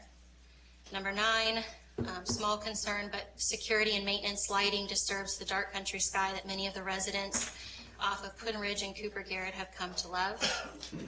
Number 10, on page 8 of the facility impact analysis, it states that the constructed facility will not physically disturb, impact recreational areas, parks, wildlife areas, nature preserves, or other conservation areas. However, I've yet to see any documented data from all of their submitted documents that proves this will be the case. As a landowner within 500 feet of the facility, I worry about the impacts to local deer, bear, turkey, and rabbits that I see frequent the area and have come to enjoy. Number 11, again, small concern, but I intend to apply for the local historic landmark property and with the National Register of Historic Places, as my home is 110 years old and formerly known as the Thomas Sullivan Dairy Farm. Being located next to a solar farm of this extent may affect my application. Number 12, just as there are studies that show that the property value would not be decreased, there are just as many studies that do show that projects of this nature decrease adjacent property values, especially when located within 500 feet. I know that Oak Trail Solar states otherwise, but it is not a risk that I'm wanting to take. If home values go down, so do property taxes. This may be counterintuitive to the projected increase of the $11,777.25, I did the math from their PowerPoint, of county taxes per year that the county benefits with the solar farm.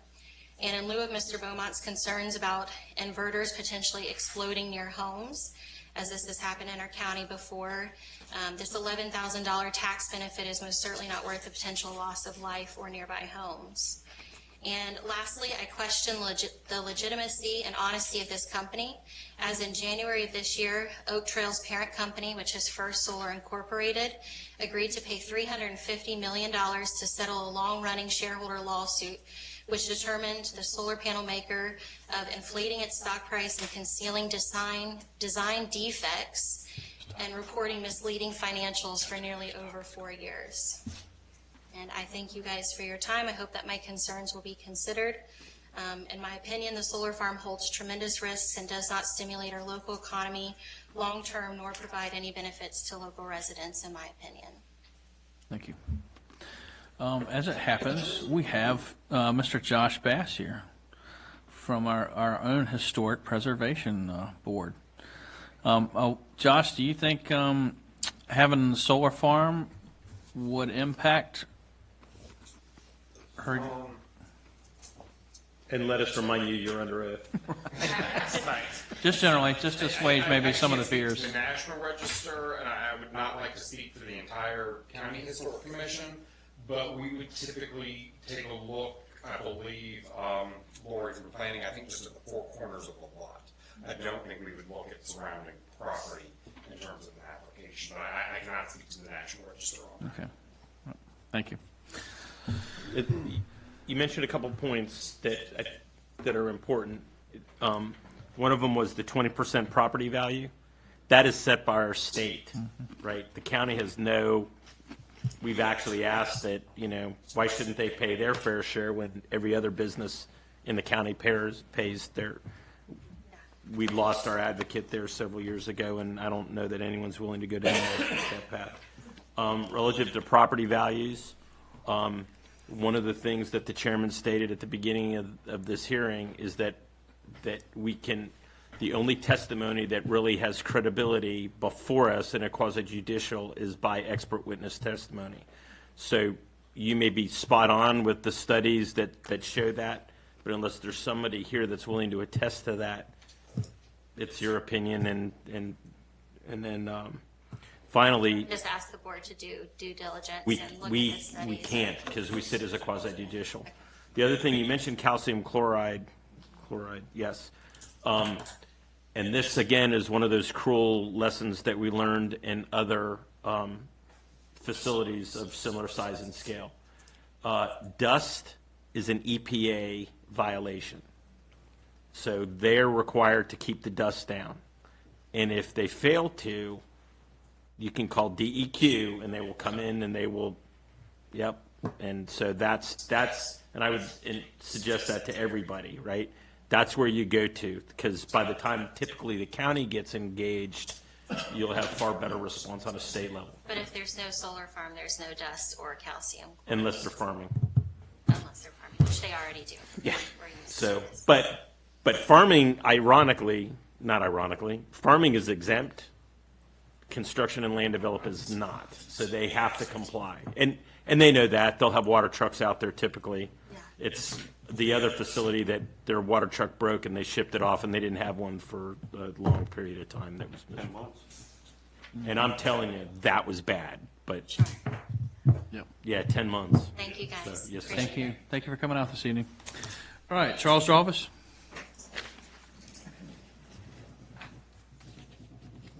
Yes. Good evening, Charles Jarvis, 1211 Toxie Road, Elizabeth City. As a longtime Currituck County landowner, I want to strongly encourage the Board of County Commissioners to approve the use permit for the Oak Trail Solar Project. As a landowner involved with the project, I do have a vested interest in seeing it approved.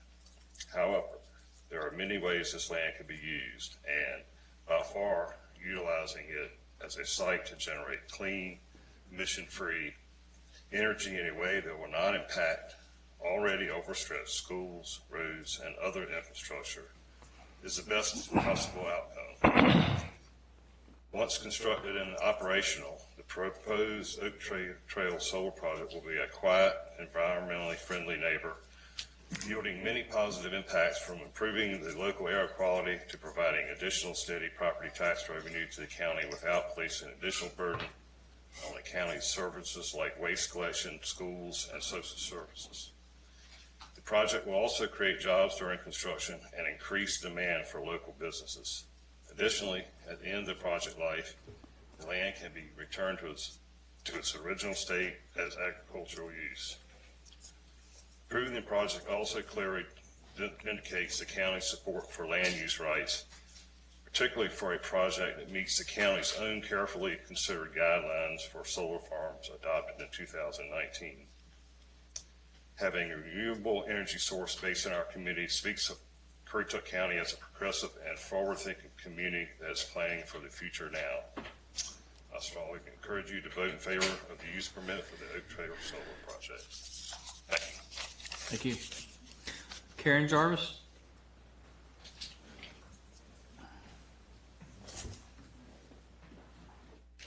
Hi, everyone. I'm Karen Jarvis, one of the landowners involved in the project. I'm here this evening to speak in favor of the Oak Solar Project. The pros far outweigh the cons regarding solar farms, specifically for the booming township of Moyock. By bringing some jobs, it would boost our local economy, even if for a short amount of time. A boost is still a boost. Solar energy is the most accessible, renewable energy for the general public, meaning it would greatly reduce everyone's utility bill in Currituck County. Personally, it would benefit my family in many ways. by giving us the opportunity to keep the land for future generations and still use it as a form of harvesting. Solar panels do not crowd our roads or schools, and they do not make 911 calls. They are a quiet neighbor, and since our world is so corrupted with pollution, toxic amounts of chemicals, and man-made hazards, making it sustainable for future generations would be a good call. Thank you. Appreciate it. One correction, I don't know that solar has reduced anybody's electric bill, at least in this region. So you would think, but, well, it's complicated. You can thumbs up or thumbs down. This is not designated to go to some educational institution in Massachusetts or whatever, right? So this is just going to feed the Dominion grid? Okay. And I pay Dominion. I'm sorry? I pay Dominion. Yes, we all do. No, agreed, but it's not going to reduce your electric bill. But the benefit is it counts towards the state of North Carolina's renewable energy thing, right? Write off for Dominion, and doesn't that help us? No, it doesn't. Trust me. Okay. But the point is, the previous 3 solar facilities, all their electric credits were purchased out of the state and did not help the state of North Carolina at all. So, again, First Solar is doing things a little differently than what we've experienced to date. So at least it helps the state. Well, I hope you vote in favor for many reasons. One being the roads, the schools, and Your I really don't want a whole bunch of new neighbors. There's plenty already. All right, thank you. And Tom, I have a duet. Tom and Elizabeth Campbell. Are you both coming up to speak tonight, or just one of you, sir? One at a time. Okay. Sorry about all the extra garb, but I had a heart attack 4.5 months ago. That's probably good precaution. Okay, I'm Tom Campbell of 156 Ron Point Road, Currituck. I'm speaking in favor of the Oak Trail Solar Farm land use permit. The construction of Oak Trail Solar Farm will supply constant, predictable revenue to the county despite pandemics, hurricanes, or other future economic disruptions. It will supply this revenue with negligible need to spend this revenue on the many ways it is commonly spent in the county. Furthermore, the required plant buffers surrounding the solar farm will supply seasons of flowers, giving forage to numerous varied pollinators to benefit crops and landscapes nearby. I predict that in future years, during the coming lease, First Solar will collaborate with researchers of land-grant universities to test new agricultural crops beneath the many solar panels. Opportunities exist for African hair sheep, well adapted to our region, and acres of high-value, shade-loving, short-growing herbal crops, many of them medicinal, to be tried out. Currituck history books state that decades ago, Mennonites nearby stored peppermint oil they extracted here from mint crops in the vault at the Bank of Currituck in Moyock. And this was because the mint oil was so valuable. It was worth $800 a gallon in 1920. Unfortunately, the Mennonites left to move to a different area.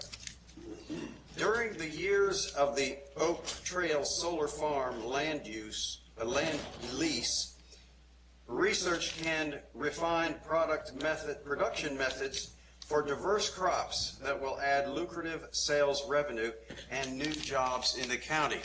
Some of these might be black cohosh, golden seal, even peppermint itself. They all grow well under shade.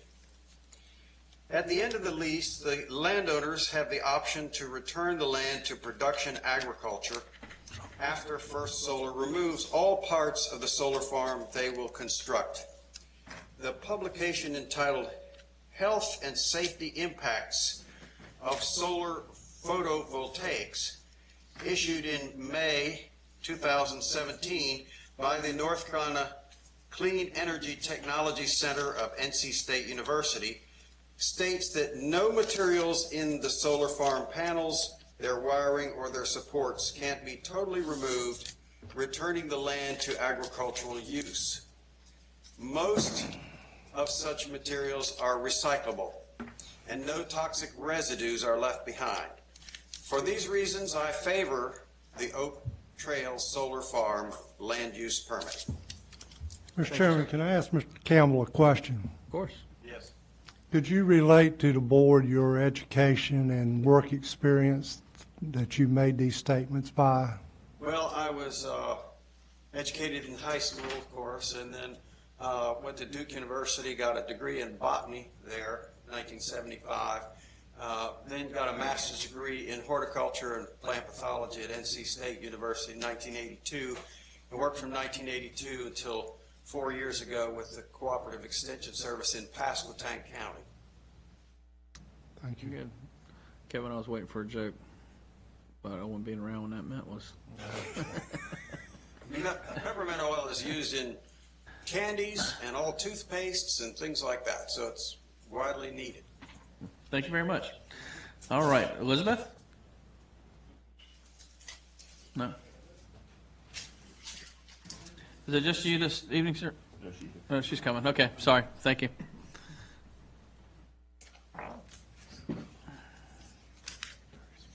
Hello, I am Elizabeth Campbell of 156 Ron Point Road, Currituck. I am in favor of the Oak Trail Solar Farm Land Use Permit. As a farmland owner, I believe a lease of land for use as a solar farm is a way to preserve the productive farmland into our future. At the end of the lease, the contract, either I or my heirs can revert the land back into agricultural crop farming if so desired. The land is preserved in a way that utilizes it while saving it from commercial or residential development. At the end of the Oak Trail Solar Farm lease, how much current farmland in our county will be developed? This lease requires First Solar to return the land to the condition of readiness to be farmed again. They must maintain it during the lease as well. Meanwhile, during the time this property is leased to First Solar, the county receives substantial, very stable tax revenue. If the same time my family will receive a predictable annual income, and this will help my family continue farming. My farmland is a portion of a century farm, and I hope it will continue for another century. Thank you. Thank you very much. All right, that's all I have signed up this evening. Is there anyone in the room that would like to speak that did not sign up this evening? All right, seeing no one come forward, I will close the public comment period. Any further comments from First Solar? Or Oak? Yeah, she wanted a chance to rebut. Yeah. Thank you so much. Just very briefly, wanted to address a couple of the comments, concerns you heard here this evening, and I'll ask Mr. Crook to do so.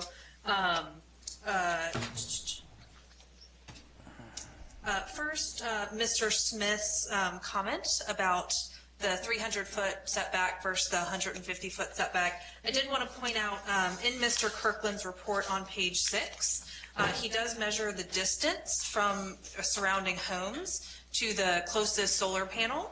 And for Mr. Smith's property, he is showing a distance of 315 feet from the home to the very closest the solar panel could possibly be. So did just want to, mention that for Mr. Smith's benefit, mostly that, that 300 feet is already there. And then I would have Mr. Mr. Crook speak about the questions on dust suppression and wildlife impacts. And then if the board had any additional questions based on the comments you heard, he's happy to answer them. Okay, thank you. Yeah, just briefly, part of our studies is to understand wildlife and habitat in the area. Since it's currently used as agriculture, there's really not a lot of wildlife that can habitate there. There's not a lot of trees. No trees are going to be removed for this project. So the 150-foot setbacks around the edges of the solar farm also allow for navigation through the area if there is any type of deers walking by or anything like that. And so, you know, we think that along with the vegetative buffer, you know, wildlife will be able to kind of go through the same way that they're currently going through, because a lot of that vegetative buffer is along the canals and waterways. Regarding dust, I think as it was mentioned, you know, we can't kind of create more dust. In construction phase dust, concentrations are similar or lower than what they currently are being used for farming. And so even post-construction, dust levels are extremely low. The ground will be stabilized with vegetation, and so there won't be any dust storms or anything like that taking particles across property line. Any other questions? I'd like to clarify something, if I may. You mentioned we know that the land value will increase, or the amount of taxes off the land will increase from 11,000 to 23,000, roughly, you said. But then you came back with a figure of 120,000. That's the equipment, the inverters, the panels, everything else, not just the dirt. Right. It's the facilities. Okay. So is that in inclusion to 22,000 or 23,000? That 130 includes the land taxes as well. Okay, 130. Man, I got more assets than trucks for my business. That's crazy. All right. You mentioned, okay, so again, one of our lessons learned. How do you, things for thought, right? And this goes back to, and we could bring your expert, I'm kidding, on health and safety. The Shawboro facility, and it has to do with ditches. You know, you have perimeter fencing and you have ditches, okay? You all need to think about what you're going to do, number one, to prevent an attractive nuisance, about being able to go underneath the fencing and into the facility, number one. But I'll tell you the lesson they learned in Shawboro is black bear like to go crawl under there too. So they have had multiple, you know, coming across bear prints in the middle of a fenced-in area. Just, yeah. If a bear can get in there, a kid can get in there. Anyway, you get the point. Anyway. We definitely don't want a bear in there. I heard that and went. Yeah. All right. It's a great thing to scratch.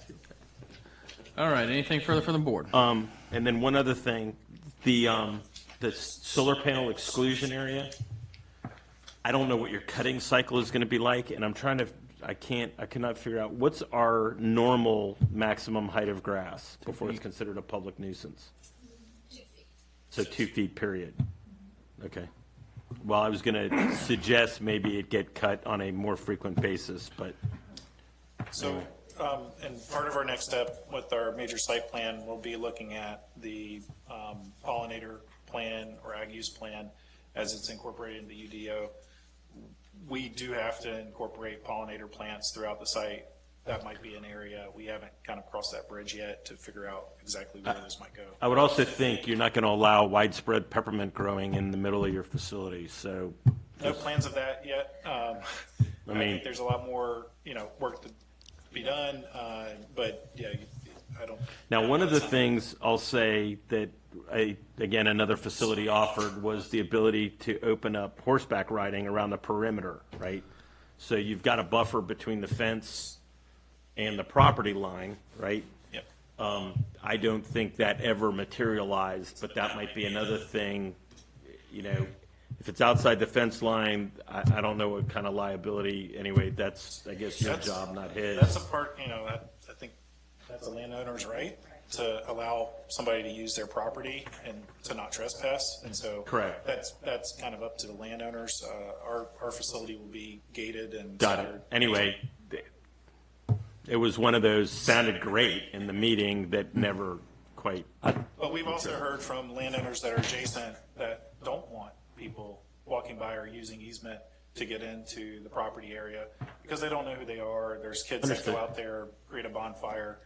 They think it's, a safety concern to have open area like that people can just be able to go onto. I do have one question too, though. Due to this solar farm is unique because everything's not 500 acres on this side of the road. Some of it's there. The three, and this may be a staffing question, but you guys probably would know too. I believe it's 3 of the water monitoring wells. Are they going to be? One's not in the all middle. 3 is going to be in. I know one's in the middle, but I mean, around. is there going to be one on the?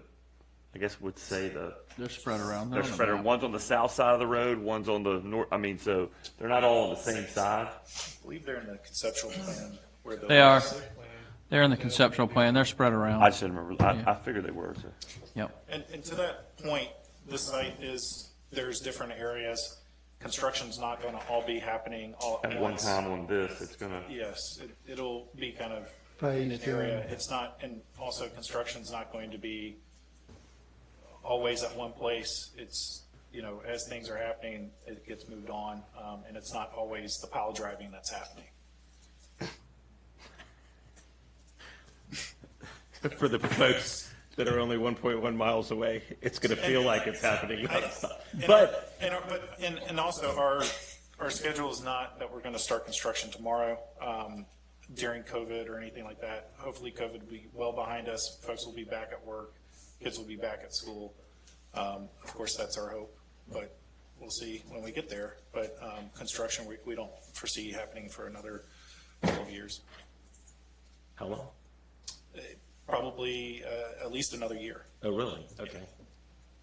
Yeah, it'll be something else, COVID-21. Please don't joke about that. And we don't require the timing on the berm and the landscaping, or do we? I know we talked about that going in first. We talked about that far as the Grandy project. That was started in April, and due to it being so extensive, 129 acres, I know some of it was planted in late. What's that? Yeah, 129. Yeah, well, yeah, it's a little bit. This one's a little bit, but I mean that was planted, and it was some of it was planted mid-May to late May, hence the percentage of not living. Right. And allow us to say for the record, planting it in the middle of the summer is not a good idea. I mean, just so you know, you can't say no one told me that. And winter is a good time to plant. So At the you've heard that community too. meeting, they had an arborist there who is an expert in this area, and I asked her about that. Pardon? Who was it?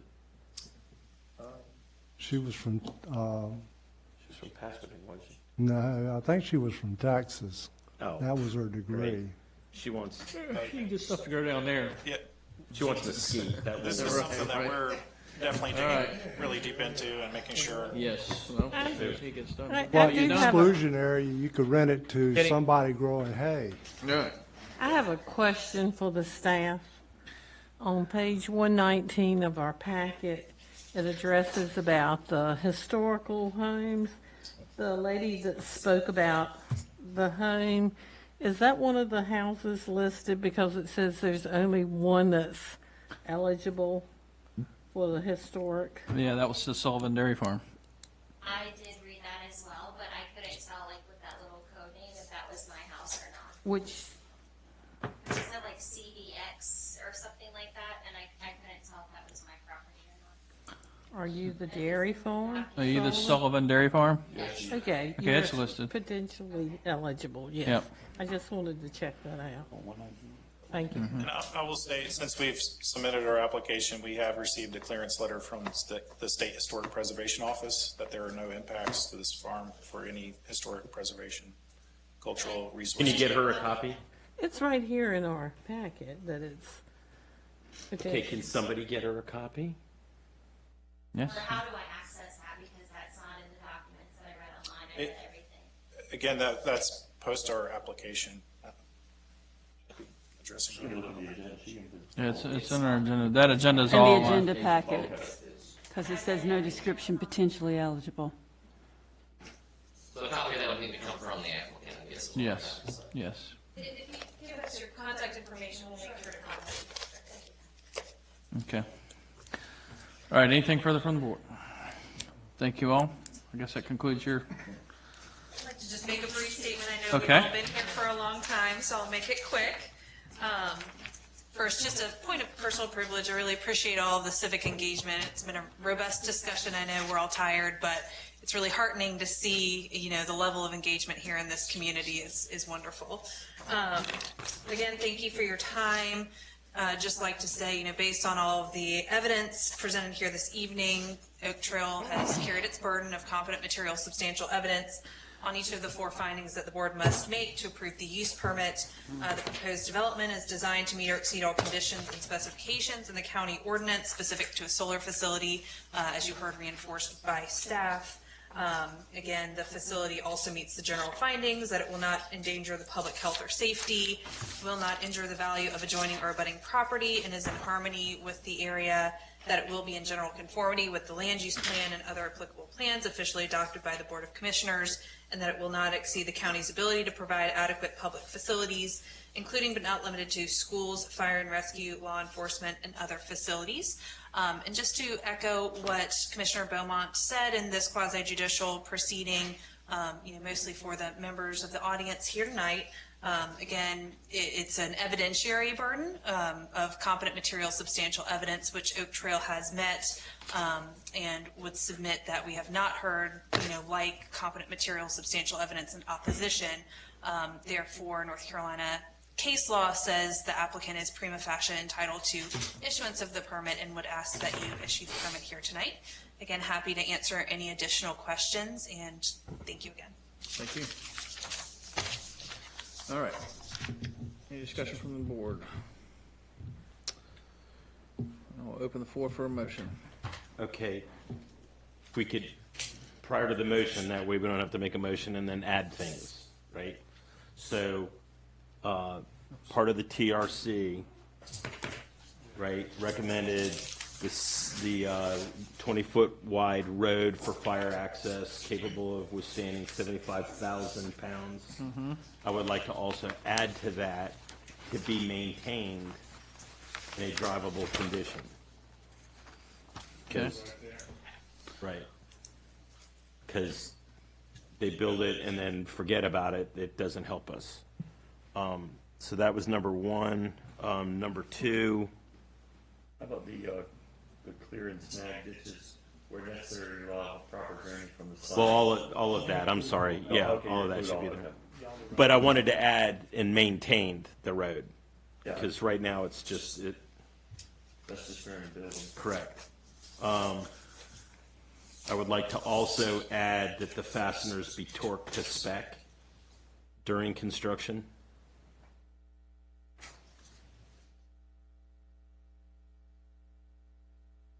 Did they not present how they did that? They did I want it put in as a requirement because I don't want to hear we didn't go through final or whatever, so.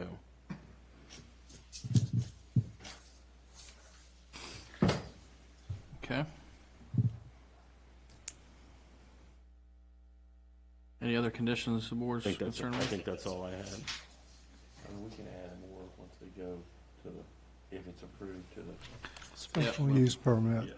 Yep, okay. This is the use Site permit. plan. This is a on use that. permit. But the site plan, you can't add conditions gotta at get it that right. point. Now. I'd like to, since we've had the issue with the other facilities, the maintenance of the ground, because of the day of the fire, and it was dry, too, we were very fortunate. We were really lucky. We were really lucky that wasn't worse, and I guess, I know if they don't maintain them and it overgrows the solar farm, we're not gonna get any money out of it, but, if it's, Yeah, but that was all under that was all all over the panels.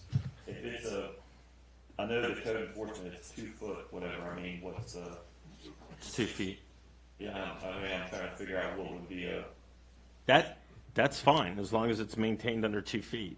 Doesn't the UDO speak to that already? Yes, it yeah, does. but I'll tell you one thing I would like to add, like, and he was very, when they said, like, far as if we want to, the county staff, or county, you know, the fire needs to enter the property for any reason, adequate notice on our end to their end, which they said they would file. Reasonably. Yeah, not 15 minutes, Adequate. but, you know, say like a, But I mean, it can't be, give us 2 months. yeah, give me 2 weeks and what would be reasonable, a day?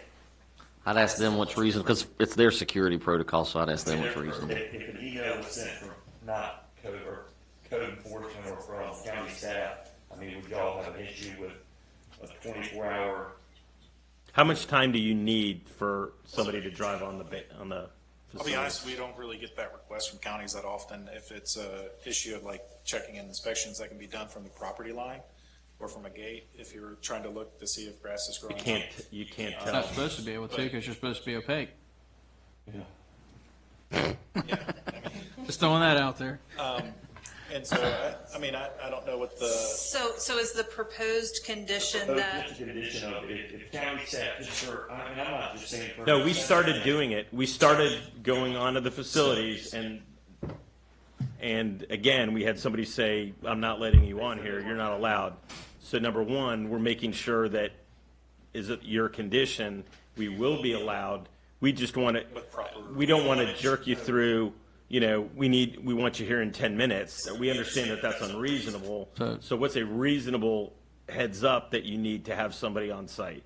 or no, an in-person too? yeah, 48 Also hours? getting Knox boxes, I don't know if that can be given to.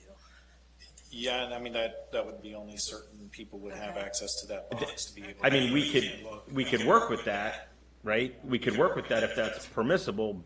I'm just trying to defer to I would y'all. assume, you guys would probably want to have a representative at the property if we were going to go in there for other than an emergency situation, right?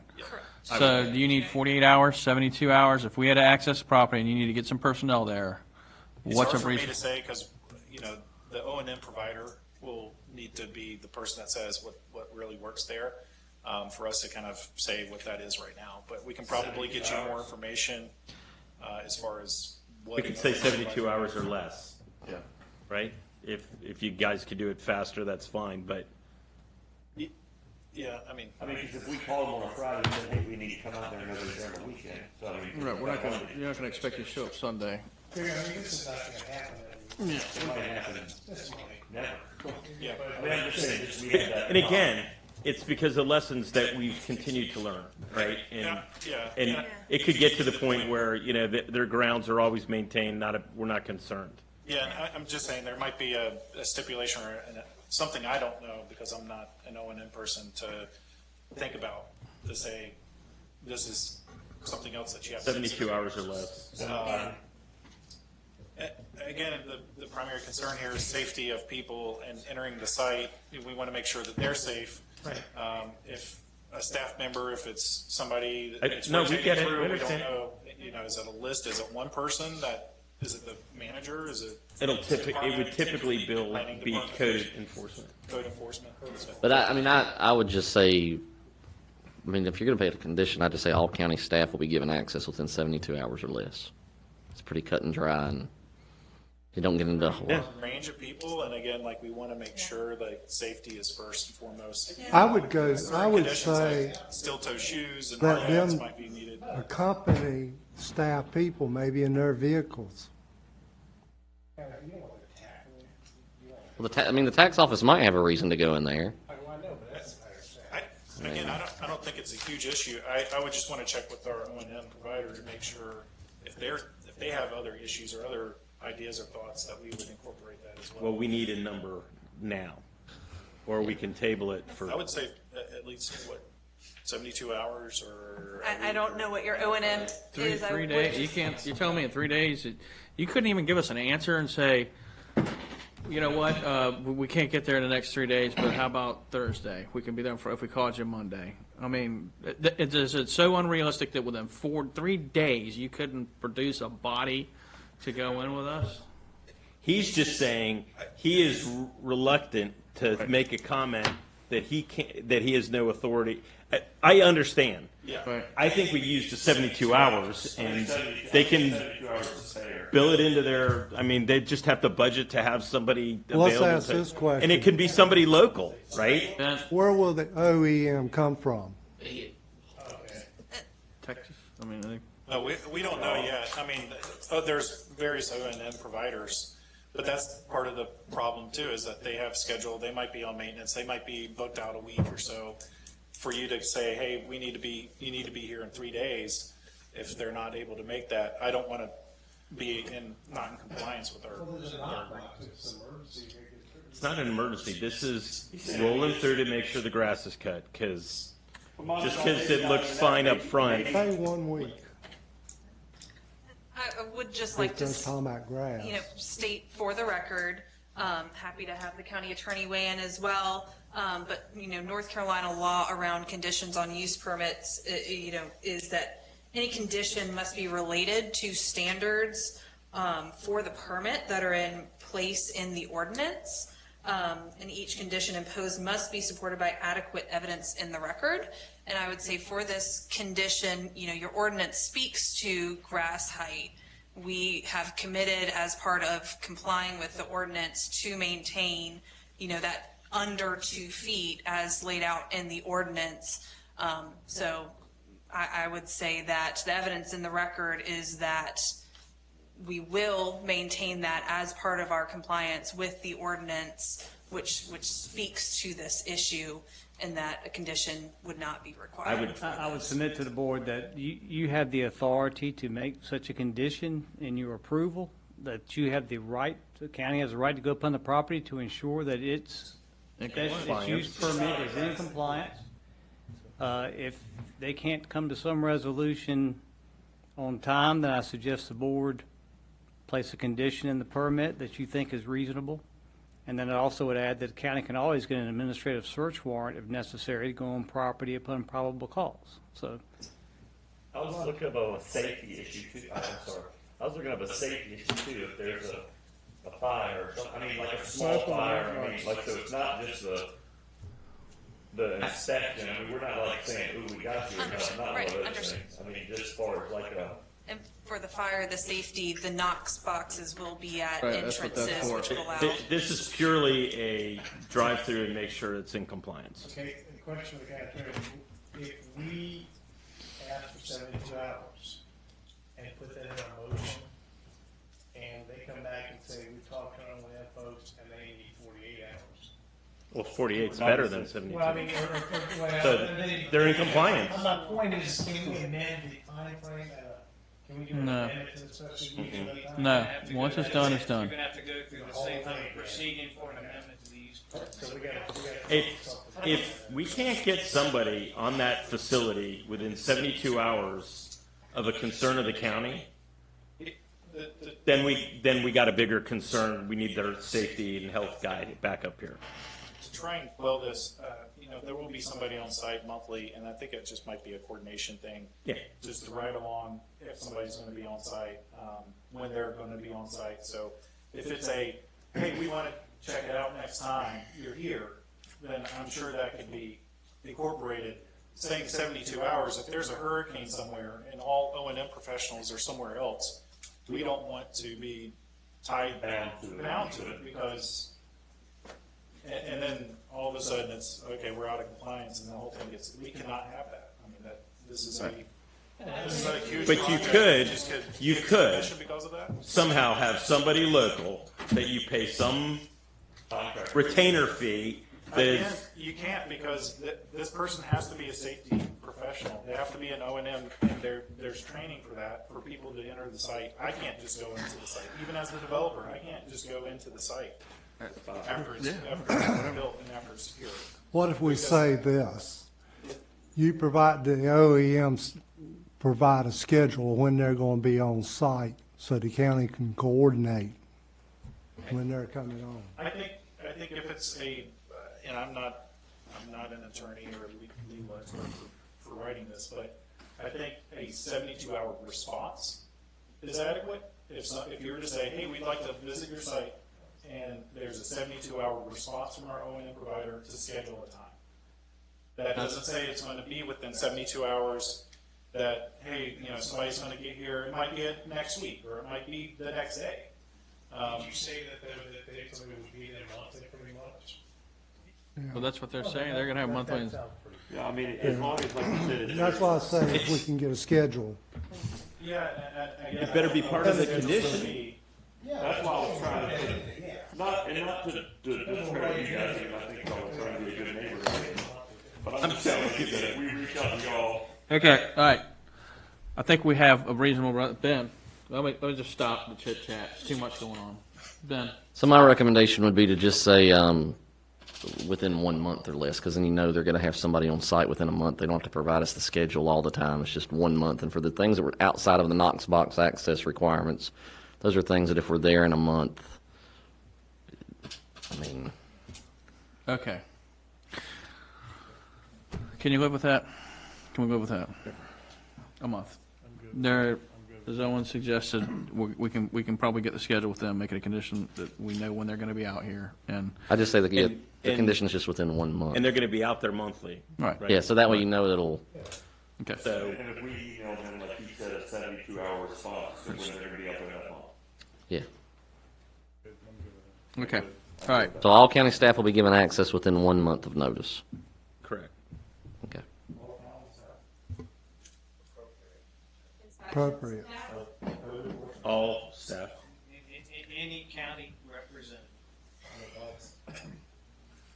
We're not sending the dog catcher up. Safety is a big precaution there. And so Well, that's why we're asking you to. the person that enters the site might have to go through 10, 15, 20, 30 minutes of these are also individuals that we're accountable for when they're on site. So as soon as you enter that site, if this person touches a cable and gets shocked, we're liable for that, not the county. Right. And so we don't want any county staff. I mean, this is a Somebody teacher. would be insensitive going out there. Yeah, so county staff in North Carolina wouldn't be teachers. It'd be, our department. It's not going to be. County manager or manager's designee. That sounds good. That's it. And that would be somebody that. Uncounty staff. It would probably, at that point, you're going to deal with someone from either code enforcement or an inspector. Or tax office. There's a Tax couple office. of. There's a handful. There's going to be of a couple people realistically that. county manager or The designated. other thing that we need to add is, and do you have a construction guy here, or you're it? No, we don't have like an EPC representative. Okay, because again, lessons learned. Once the facility is complete and you get your sign off, any electrical work performed on the facility will require an electrical permit. Are you aware of that? We would adhere to all code requirements. Well, you said that. I just want to make sure because, again, other facilities that we've dealt with believe that once it's done, it's their problem, and that's incorrect. All right. Okay. Anything else on your tick list? Please end this. Okay. All right. So make the motion, sir. You've got all this stuff in your head. Yeah, you were the one that said it. For or against? Oh my God. Why to me? Because you're the It's one. Moyoc. You're the one that's got all the list. Yeah, I think. That's great. You and Well, you're me. never living this down. All right, Mr. Chairman. Wait a minute, what's the other side saying?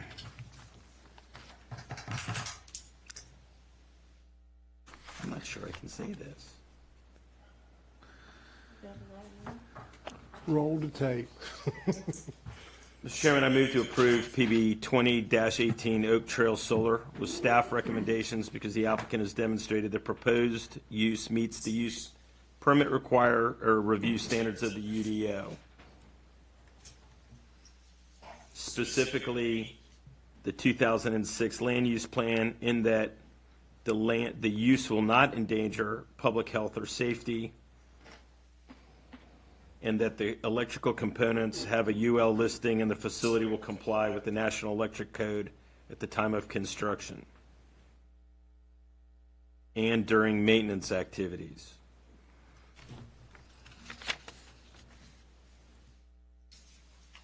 The use will not injure the value of adjoining or abutting lands and will be in harmony with the area in which it is located, in that the facility is proposed in an area where the surrounding uses are rural, residences, or agricultural uses, which are typical areas in which solar facilities are constructed across the county and state. The setbacks and opaque buffers meet or exceed UDO requirements, lessening the visibility of the facility. The use will be in conformity with the land use plan or other adopted plans, in that the land use plan vision statement includes, we want to protect our vital land and water natural resources and preserve farmland and open space while building a thriving and sustainable economy. Facility will preserve and return the land to a farmland once the facility is decommissioned and will contribute to the county tax base.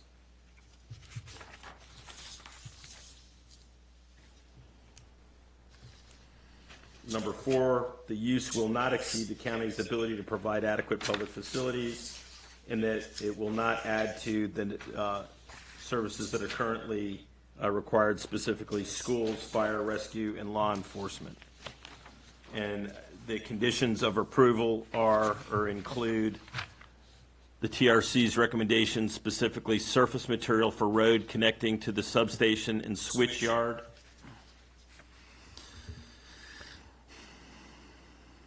Let me pause there.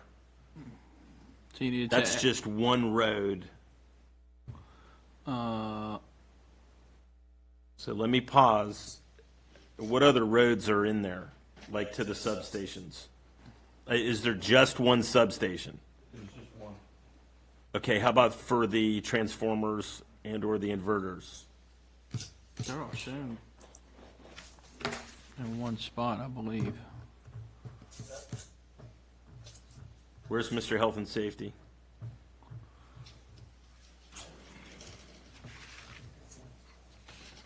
So the question is that adequate to get to anything that could potentially explode or blow up? The internal roads, there will be project roads internally. I think the comments from the TRC review were specifically for To the substation. The substation, that's why it's $75,000. Okay, so, I think that requirement throughout our site will create, I get it. So what I'm going to suggest is that access roads to other electrical facilities be maintained in a drivable condition, right? We need to, a brush truck needs to get out there and be able to fight fire, and I can't have it potholed. Number 2, that the ditches will be cleared and snagged where necessary to allow for proper drainage for the site, and that any driveway permits are obtained by NCDOT prior to the construction of those driveways. All fasteners used to assemble the panels and the arrays will be torqued to specification while under construction.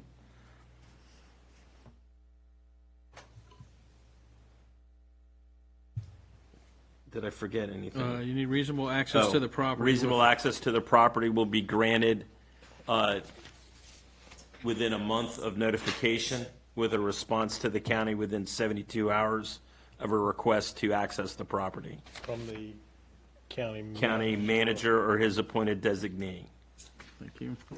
I believe we need, do we need to cite some land use plan policies with that? He just went over it will be in conformity. He cited one land use You plan. did? You did? Okay. Yeah, he Cool. went over all of them. Make sure I'm keeping up with all of it. Okay. And the buffer too, so. Buffer's part of the UDO. Yeah, so we're all good. Okay.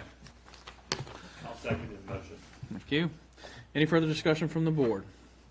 All in favor? Aye. Any opposed? Hearing none, it carries unanimously. Thank you all for coming out this evening. take a minute to let the room clear out, and before we move on to new business.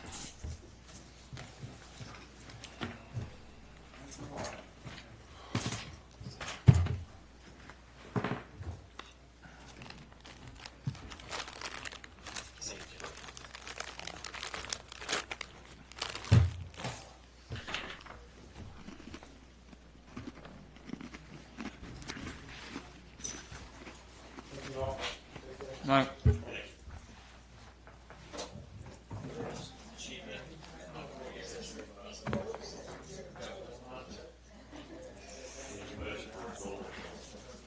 Hey, it might work. Listen, nobody was against it.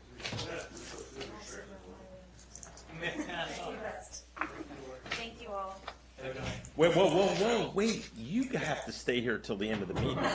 You guys have to stay longer, or you guys? You're not done. No, we're Yeah. This is early. Thank you. No. All right. New business. Item A. Ordinance amending Section 8-88 of Currituck County Code of Ordinances, defer payment of 2020 outdoor tour operator license fee until September 1, 2020. It's come and gone. As with last time, I be directly affected by this, and I've asked the board to allow me to recuse myself and address the board, though, because I do have some information that Commissioner Etheridge wanted. Okay, I'll make a motion that we recuse. Second. Thank you. All in favor? Aye. All right, thank you. So while recused Chairman White comes down just to tee this up, we've had this discussion before. There was a motion by the board to bring the language that's before you, and so with that, I'll leave it up to a discussion by the board and entertain any comments by Chairman White, I guess. So, Mr. Chairman, would you like me to Well, address the board?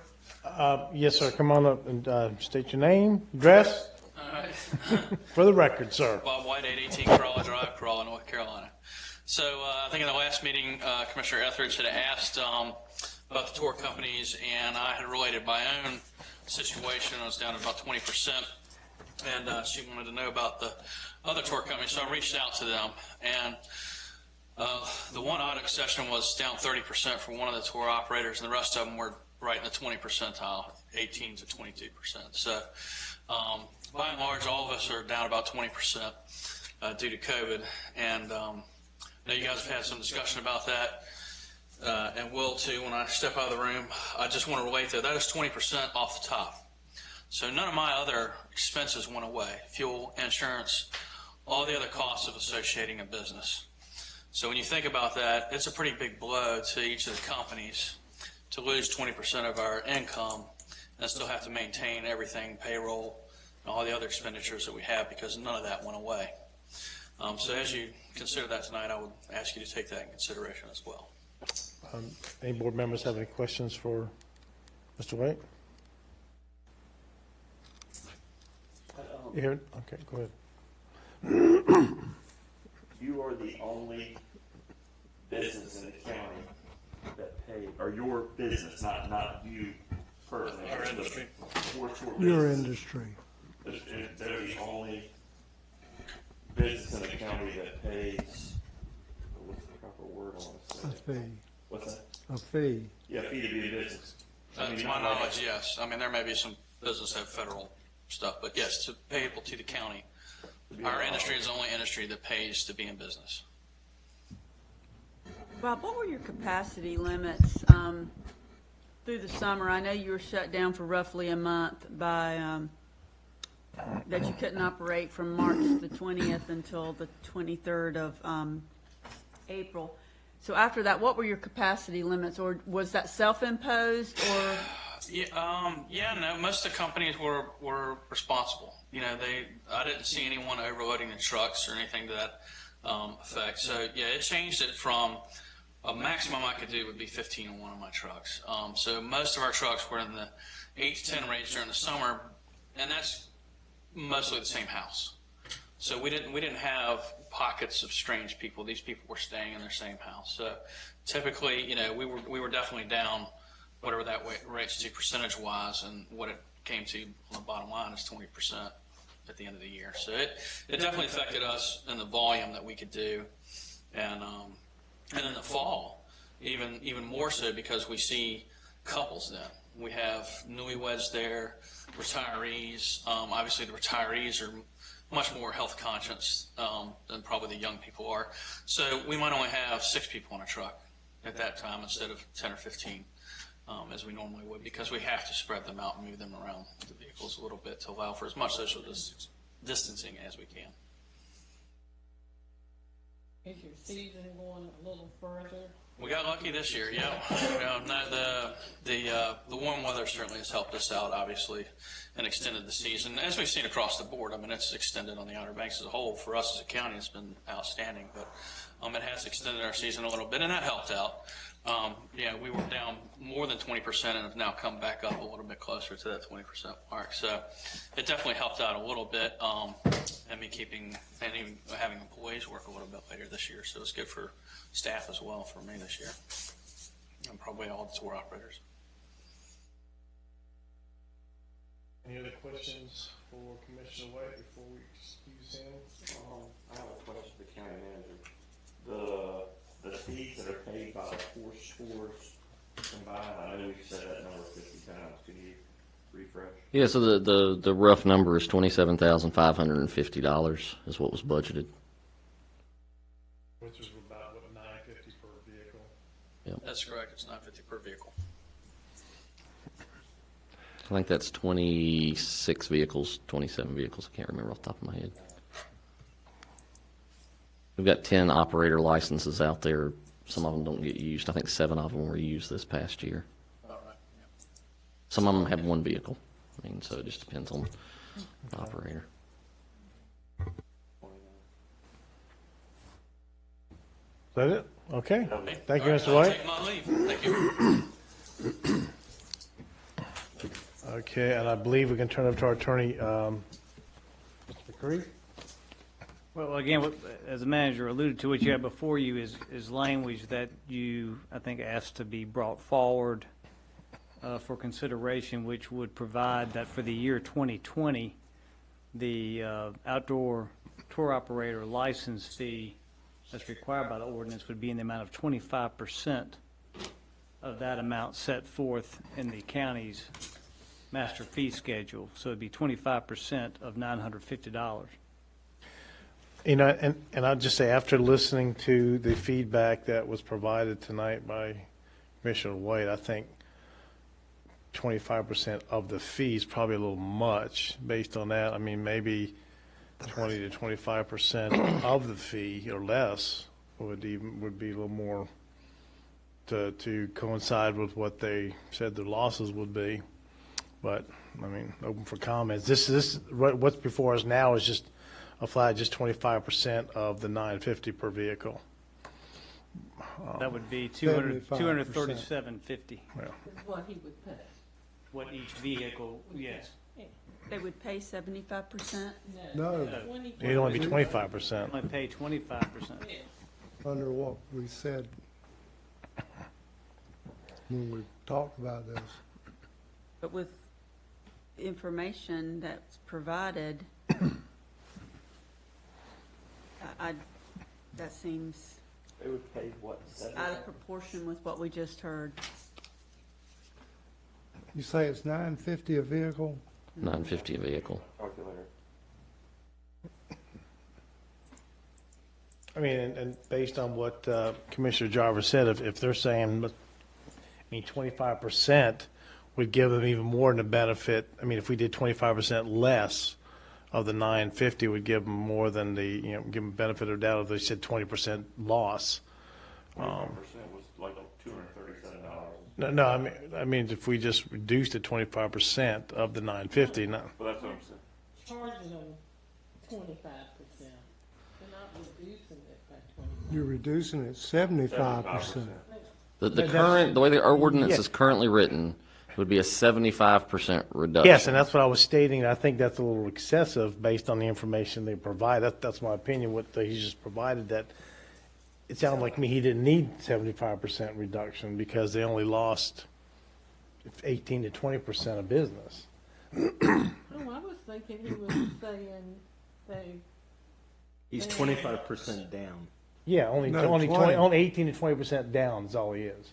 But he said the other expenses overhead still continued, so if you bumped up from the 20%, maybe 25%. 25 or so, yes. So of a reduction that he had. So I think that if we just, and again, this is my, if we just did 25% less, then that would fall in line with what he was saying he was doing business-wise. He was doing like 25 to 30% less. Instead of doing a just flat 25% of the 950. The fee money brought in is $27,550. If they paid, instead of $950 a vehicle, $700 a vehicle, at 29, it was 20,000 and some change. And I mean, that's given like a 26% discount.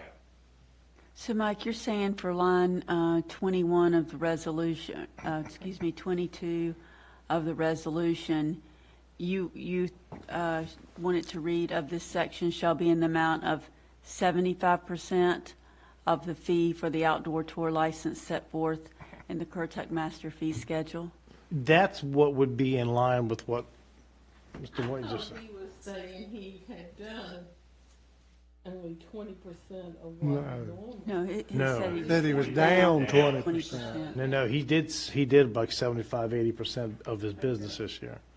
So I like the word's right, but I'd like to change that to just reduce it to pay 75% of the fee this year, which would give him the 25%. Understanding what he said.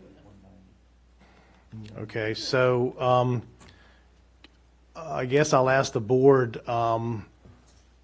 are they in agreement to change that from 25 to 75% of the annual fee then for 2020? If you did 24%, it's $703 it's even money. I mean, I don't know, I know last time we were trying to figure out a fee. Well, I mean, the math part, we can. Anyway, I was just trying to. Any other suggestions other than 75%? Is the board good with that number? 75% would be a reduction of 237 roughly. It'd be 712.50. Yep. Okay, that's why I wanted to talk, that's why I wanted to discuss it, just make sure we're all, is everybody, everybody in agreement with 75% of the fee for, change that to, from 25 to 75? All right, I guess, do we need to make a motion then that we amend this ordinance, line 20, my glasses, what was it? Line 22 from 25% to 75%. And keep the rest of the verbiage as is in the ordinance. And my understanding, this will be the first reading, and then we'd have to come back. Yes, as you know, that in order for an ordinance to be adopted at its first reading, it has to be a unanimous vote.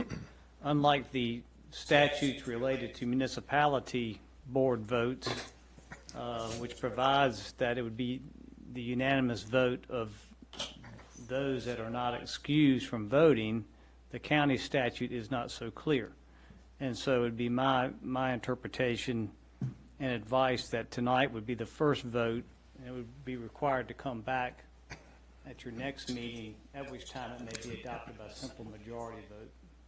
All right, well, then I'll make a motion then to approve the ordinance with the change on line 25 or 22 from 25% to 75%. For approval of this ordinance. Second. All right, any discussions? So the fee is 25% less per vehicle. Yeah, they'll pay 75% of their fee. 75%, so it's $950, it's roughly like $712.50. Yep. Any other questions? All in favor? Aye. All opposed? Motion carries. Thank you.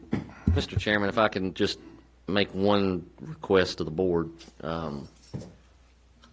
in light of the fact that the revenue from these permit fees goes directly to the Coroba Road Service District, I'd make a recommendation when we bring it back for the second reading at that same meeting, I'll bring a budget amendment to add some additional OC tax to make up any lost revenue that might be seen from that. Just for that, yeah, a one-time budget amendment. All right, thank you.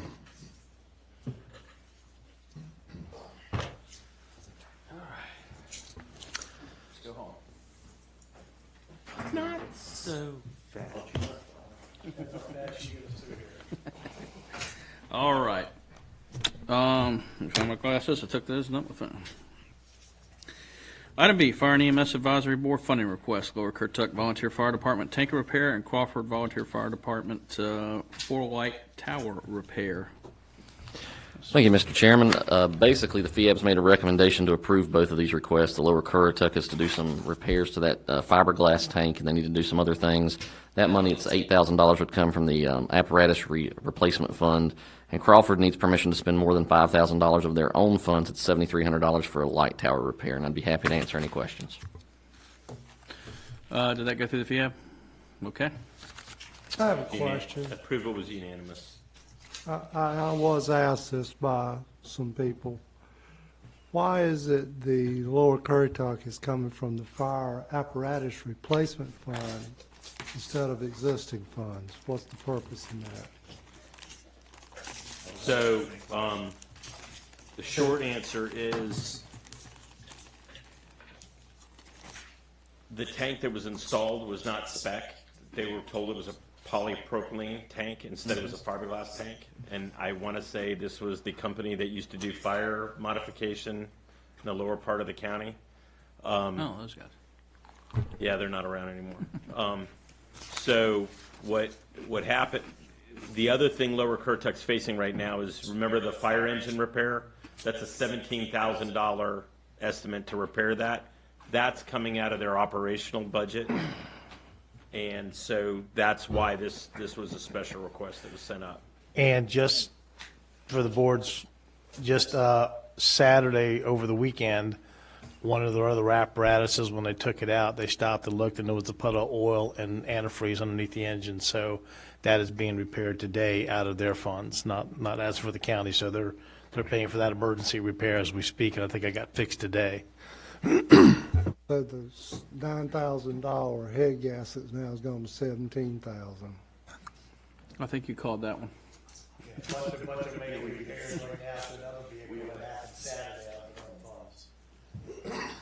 All right. Any further discussion? We have a motion for approval. So moved, Mr. Chairman. Thank you. All in favor?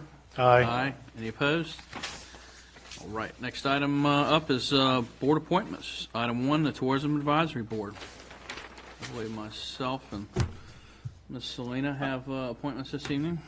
And I have a question associated with that. And we increased 3 years. No? 2 3-year term. You get an extra term. So Okay. it's 2 3-year terms. Okay, so 3-2. Close. Same difference. So- Come on, Knight. my appointee is also due this month, Keith Dix, that I would like, I guess he gets a third. That's on there. Yes, I actually added reappointments, I think there's 3. It is. Okay, I did not see that, If you yeah. wanted to do them. So I would, anyway, joining the team, I would move to reappoint him for another term. Okay. And I'll make a motion to appoint Ed Rosinski to the Tourism Advisory Board. Okay, and I've got Mr. Matt Paulson.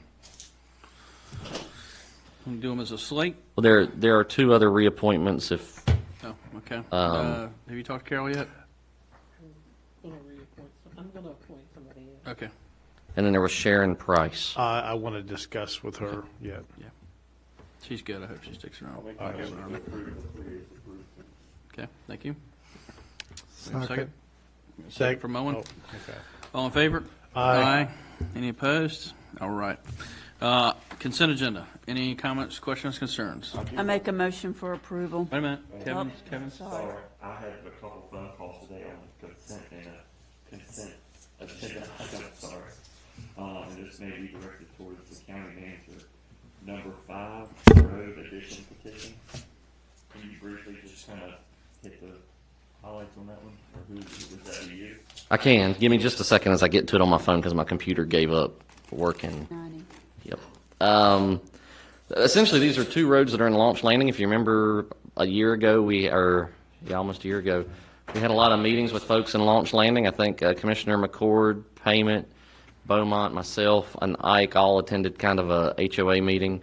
These are 2 of the roads that are in there that are in question. So this is basically to turn those over to NCDOT, assuming that they're in the right condition. If they're accepted, then the state will begin providing maintenance for those roads.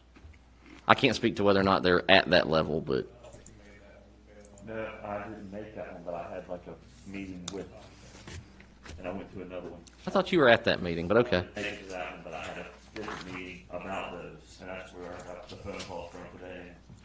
But yeah, I can't speak. I mean, an engineer signed off saying that they were at that level, so I mean that we basically, with your approval, then forward that to NCDOT, and they'll evaluate and accept it or not. So, I just wanted to ask, so I appreciate it. yes, sir. Okay. All right. I You make are the up. motion to approve the consent agenda. Thank you. Second. Oh, All right, we'll give Owen. Owen's the seconder this evening. All in favor? Aye. Aye. Any opposed? All right, can I have a motion to adjourn? so, Oh. Thank you. All in favor? Aye. Kitty. Kitty and Kevin. and that concludes.